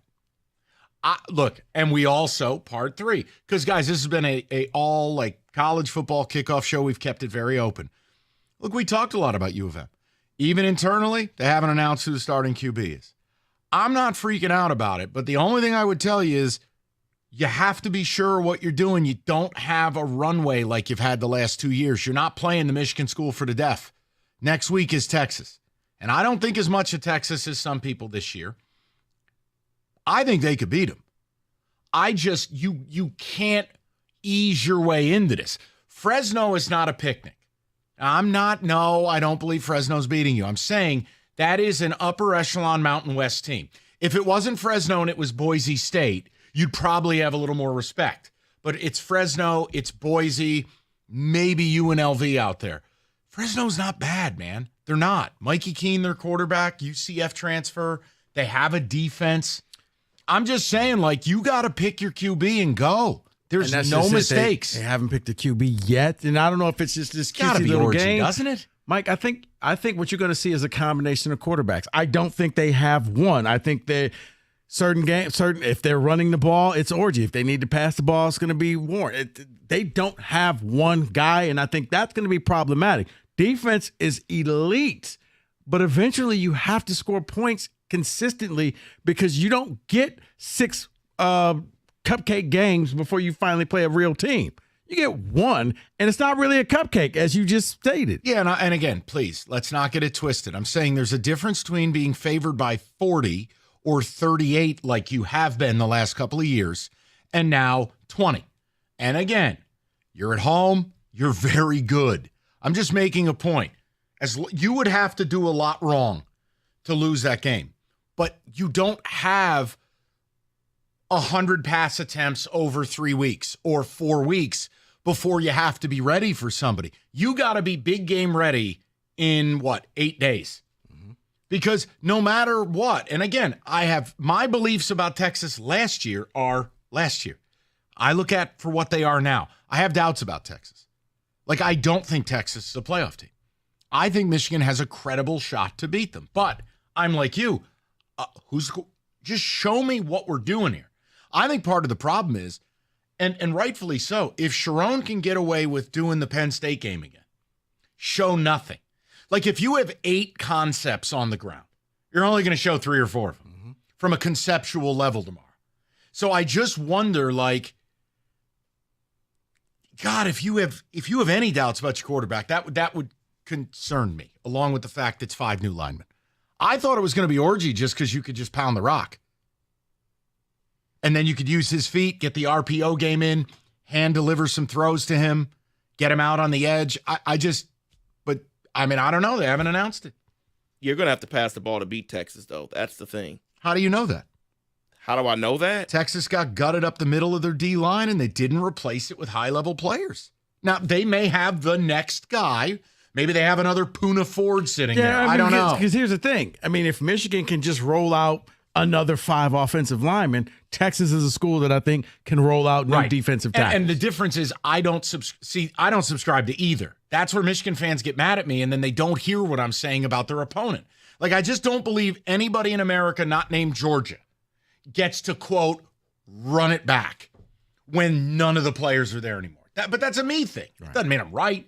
Hell, Michigan's 5 O-linemen, maybe it'll be like the Steelers O-line. MSU's got 61 players. What are we supposed to do? That's true. I don't know any of these people. I'll bring you back a program. I'm going to be learning on the fly tonight. Who? 248-539-9797. Get to your phone calls next. Being number one, not easy. Takes years of experience, dedication, determination. The number one mattress purchased by millions every year. It's Serta. They got the experience, 111 years of it, in fact. They make the best mattresses. They do it right here in the state of Michigan. And right now, during the Labor Day sale, save up to $1,100 off an iComfort adjustable mattress. Go to Serta.com. Find a retailer near you. That's Serta.com.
All right, straight to the people. Some bold predictions. Michigan QB undecided. Michigan State, nobody knows anybody on the damn team. And you're honestly, where are you at with your love for the sport? It's all there. College football kickoff day. We'll get to the picks in a little while as well. And take you to Tiger Baseball, as Kenny Cott will be in the house live. Let's go to Rob in Brighton, 97.1. Rob, what's going on, buddy? What a great day, guys. I heard you call me. I would like to just mention one thing about Notre Dame, but I wanted to, for all the Michigan State fans going to Spartan Stadium tonight, as someone that is very objective to Michigan State, I love the program. They're one of my customers. I had the opportunity. I work for a commercial and residential moving company, and we had the opportunity to move every family from Corvallis, as well as Coach Rossi and Coach Martin from Oregon and Minnesota. And I had the chance to meet them and their families, and Michigan State football, whatever happens this year, is in great hands. I just looking at it from a personal standpoint, the coaching staff is phenomenal. Great people. They're going to be great recruiters. They're going to do great in this state. Just someone who's a diehard Notre Dame guy, I got to know them. And Mike and Rico, I'm sure, Rico, you know, but they're just great guys, and they're just football guys. And Jonathan Smith is a very cerebral, on-point Coach Mahalchek, the offensive line coach, I think is one of the best in the country. Joe Rossi, I wanted him at Notre Dame 8 years ago when Brian Van Gorder left. I just think Michigan State is in really good hands moving forward. If that puts anyone, for all the people going to Spartan Stadium, now I'm really looking forward. Now let's talk Xavier Watts. Let's get to the meat of the deal here. Rob? Man, come on. The man gave us an olive branch. No, I love Rob, but it's going to take Jonathan Smith time. And my concerns about Jonathan Smith and staff are not who they are. I don't believe their approach that they had at Oregon State can work at Michigan State. Not now. This isn't 2015. There is no 5-year rebuild. So that's my only concern. But Rob ain't here to talk about that. Rob's here to talk about the 12th man. Now, come on 100%. Now, Rob. You're heading down there, correct? Negative. Sold the tickets. What? Pops isn't doing well. Oh, jeez, Rob. I'm sorry, brother. I apologize. So, a little worried about him driving, or flying. But okay. In any regards, I gave you guys 2 players to watch last year before Ohio State, and this year I got number 88, our tight end. I think he's as good as number 18 in Ann Arbor.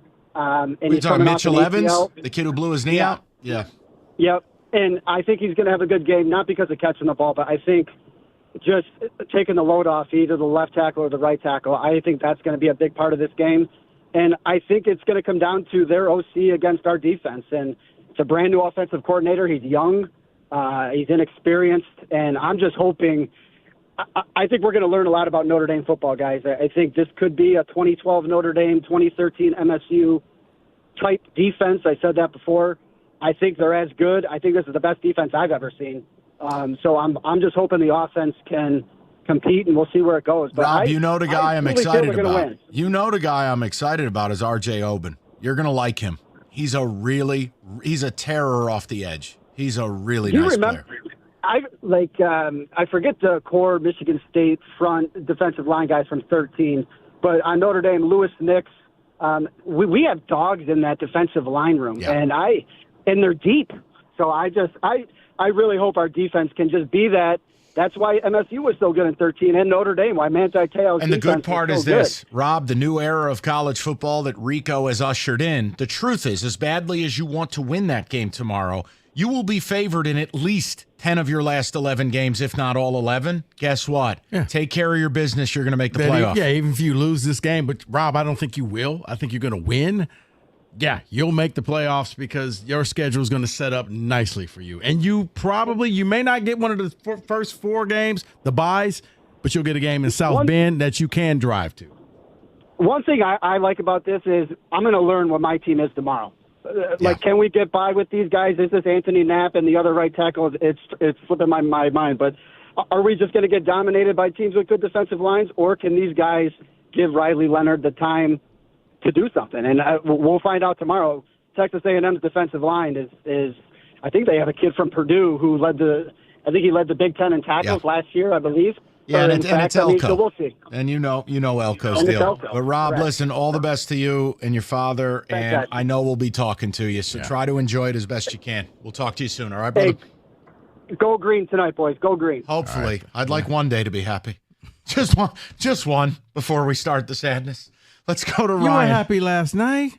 Yeah, because I had UNC -1.5. That's it. I don't have a bet on this game. Just saying, put some money on. Go to Ryan in Dearborn. Ryan's up next. Hi, Ryan. How you doing, buddy? Good. How we doing, fellas? Good. What's on your mind? So just two things. I'll make them quick. One, it's going to be Warren starting at quarterback tomorrow. Okay. Heard it here first. Okay. Not really from me, but it's all over social media. Obviously, the school hasn't said it or the team hasn't said it, but it's going to be Warren. How do you feel about that versus Orgy? I think he offers more stability. I love Alex Orgy as an athlete. I'm still a little wary. We might see them both play tomorrow if the score gets crazy, but it's going to be Warren. He's a great kid, great story. I love him.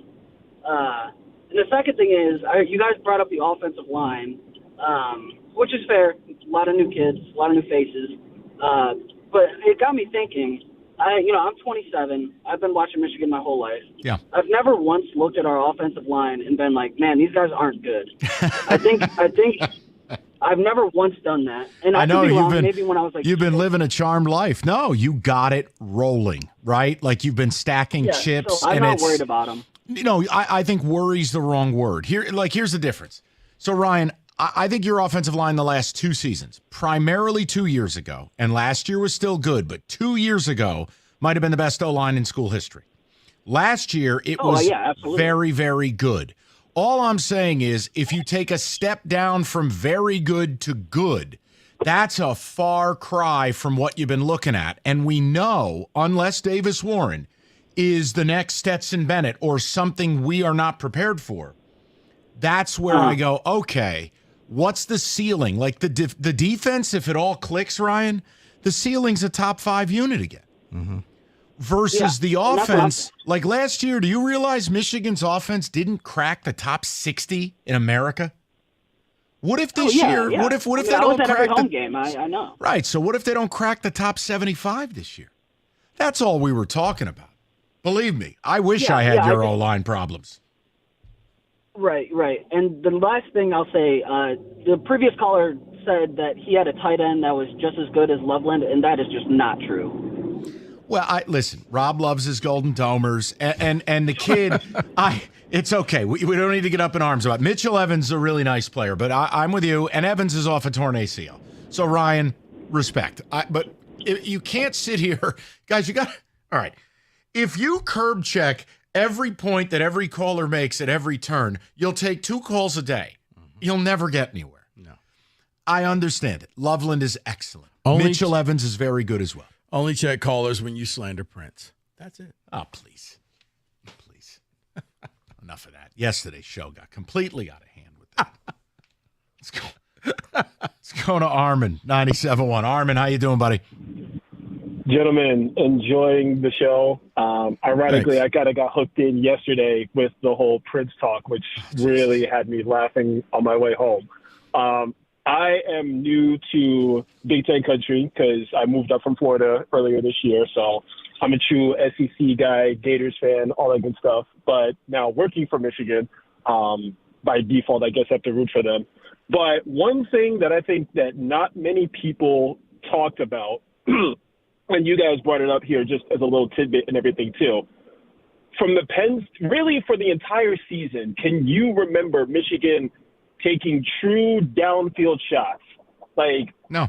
7-step drop, foot in the ground, we're throwing the deep ball, we're throwing the deep post. Everything was very much controlled passing game, especially from Penn State on.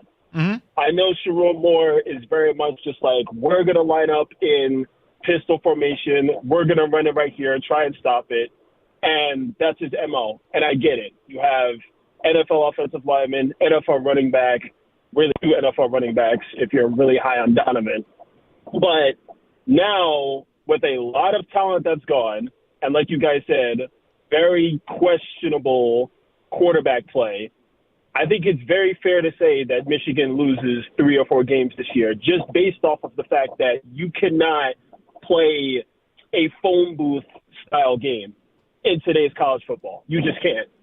Even looking at Colorado's game last night, North Dakota State went in there with the same game plan. We're not going to get flustered. We're going to beat you up. We're going to run it here. We're going to play sound defense.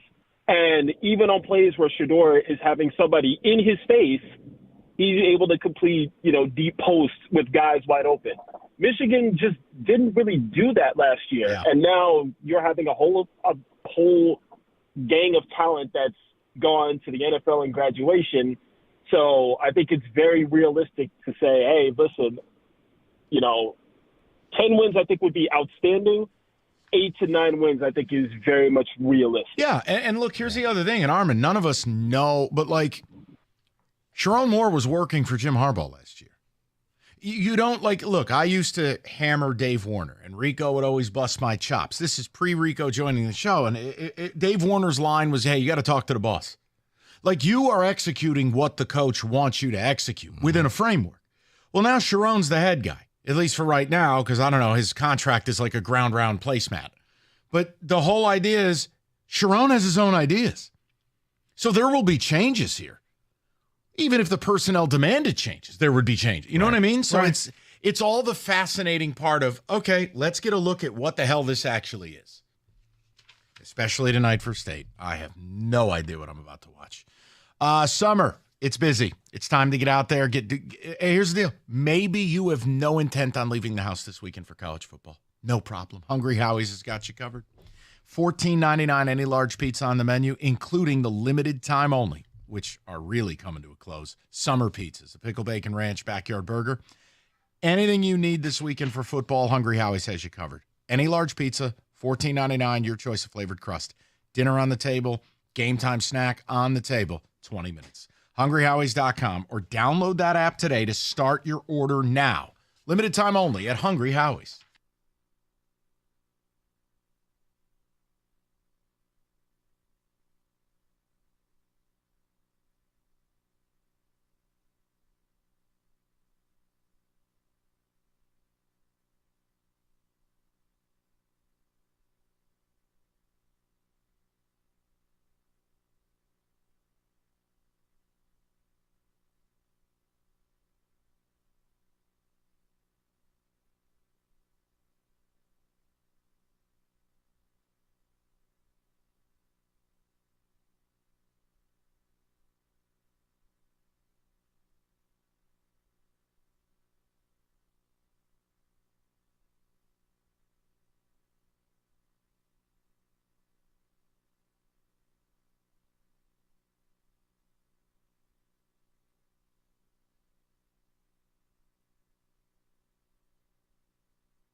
All right, couple notes. If you guys are cruising home or you're heading up to the game, all cash the ticket episode.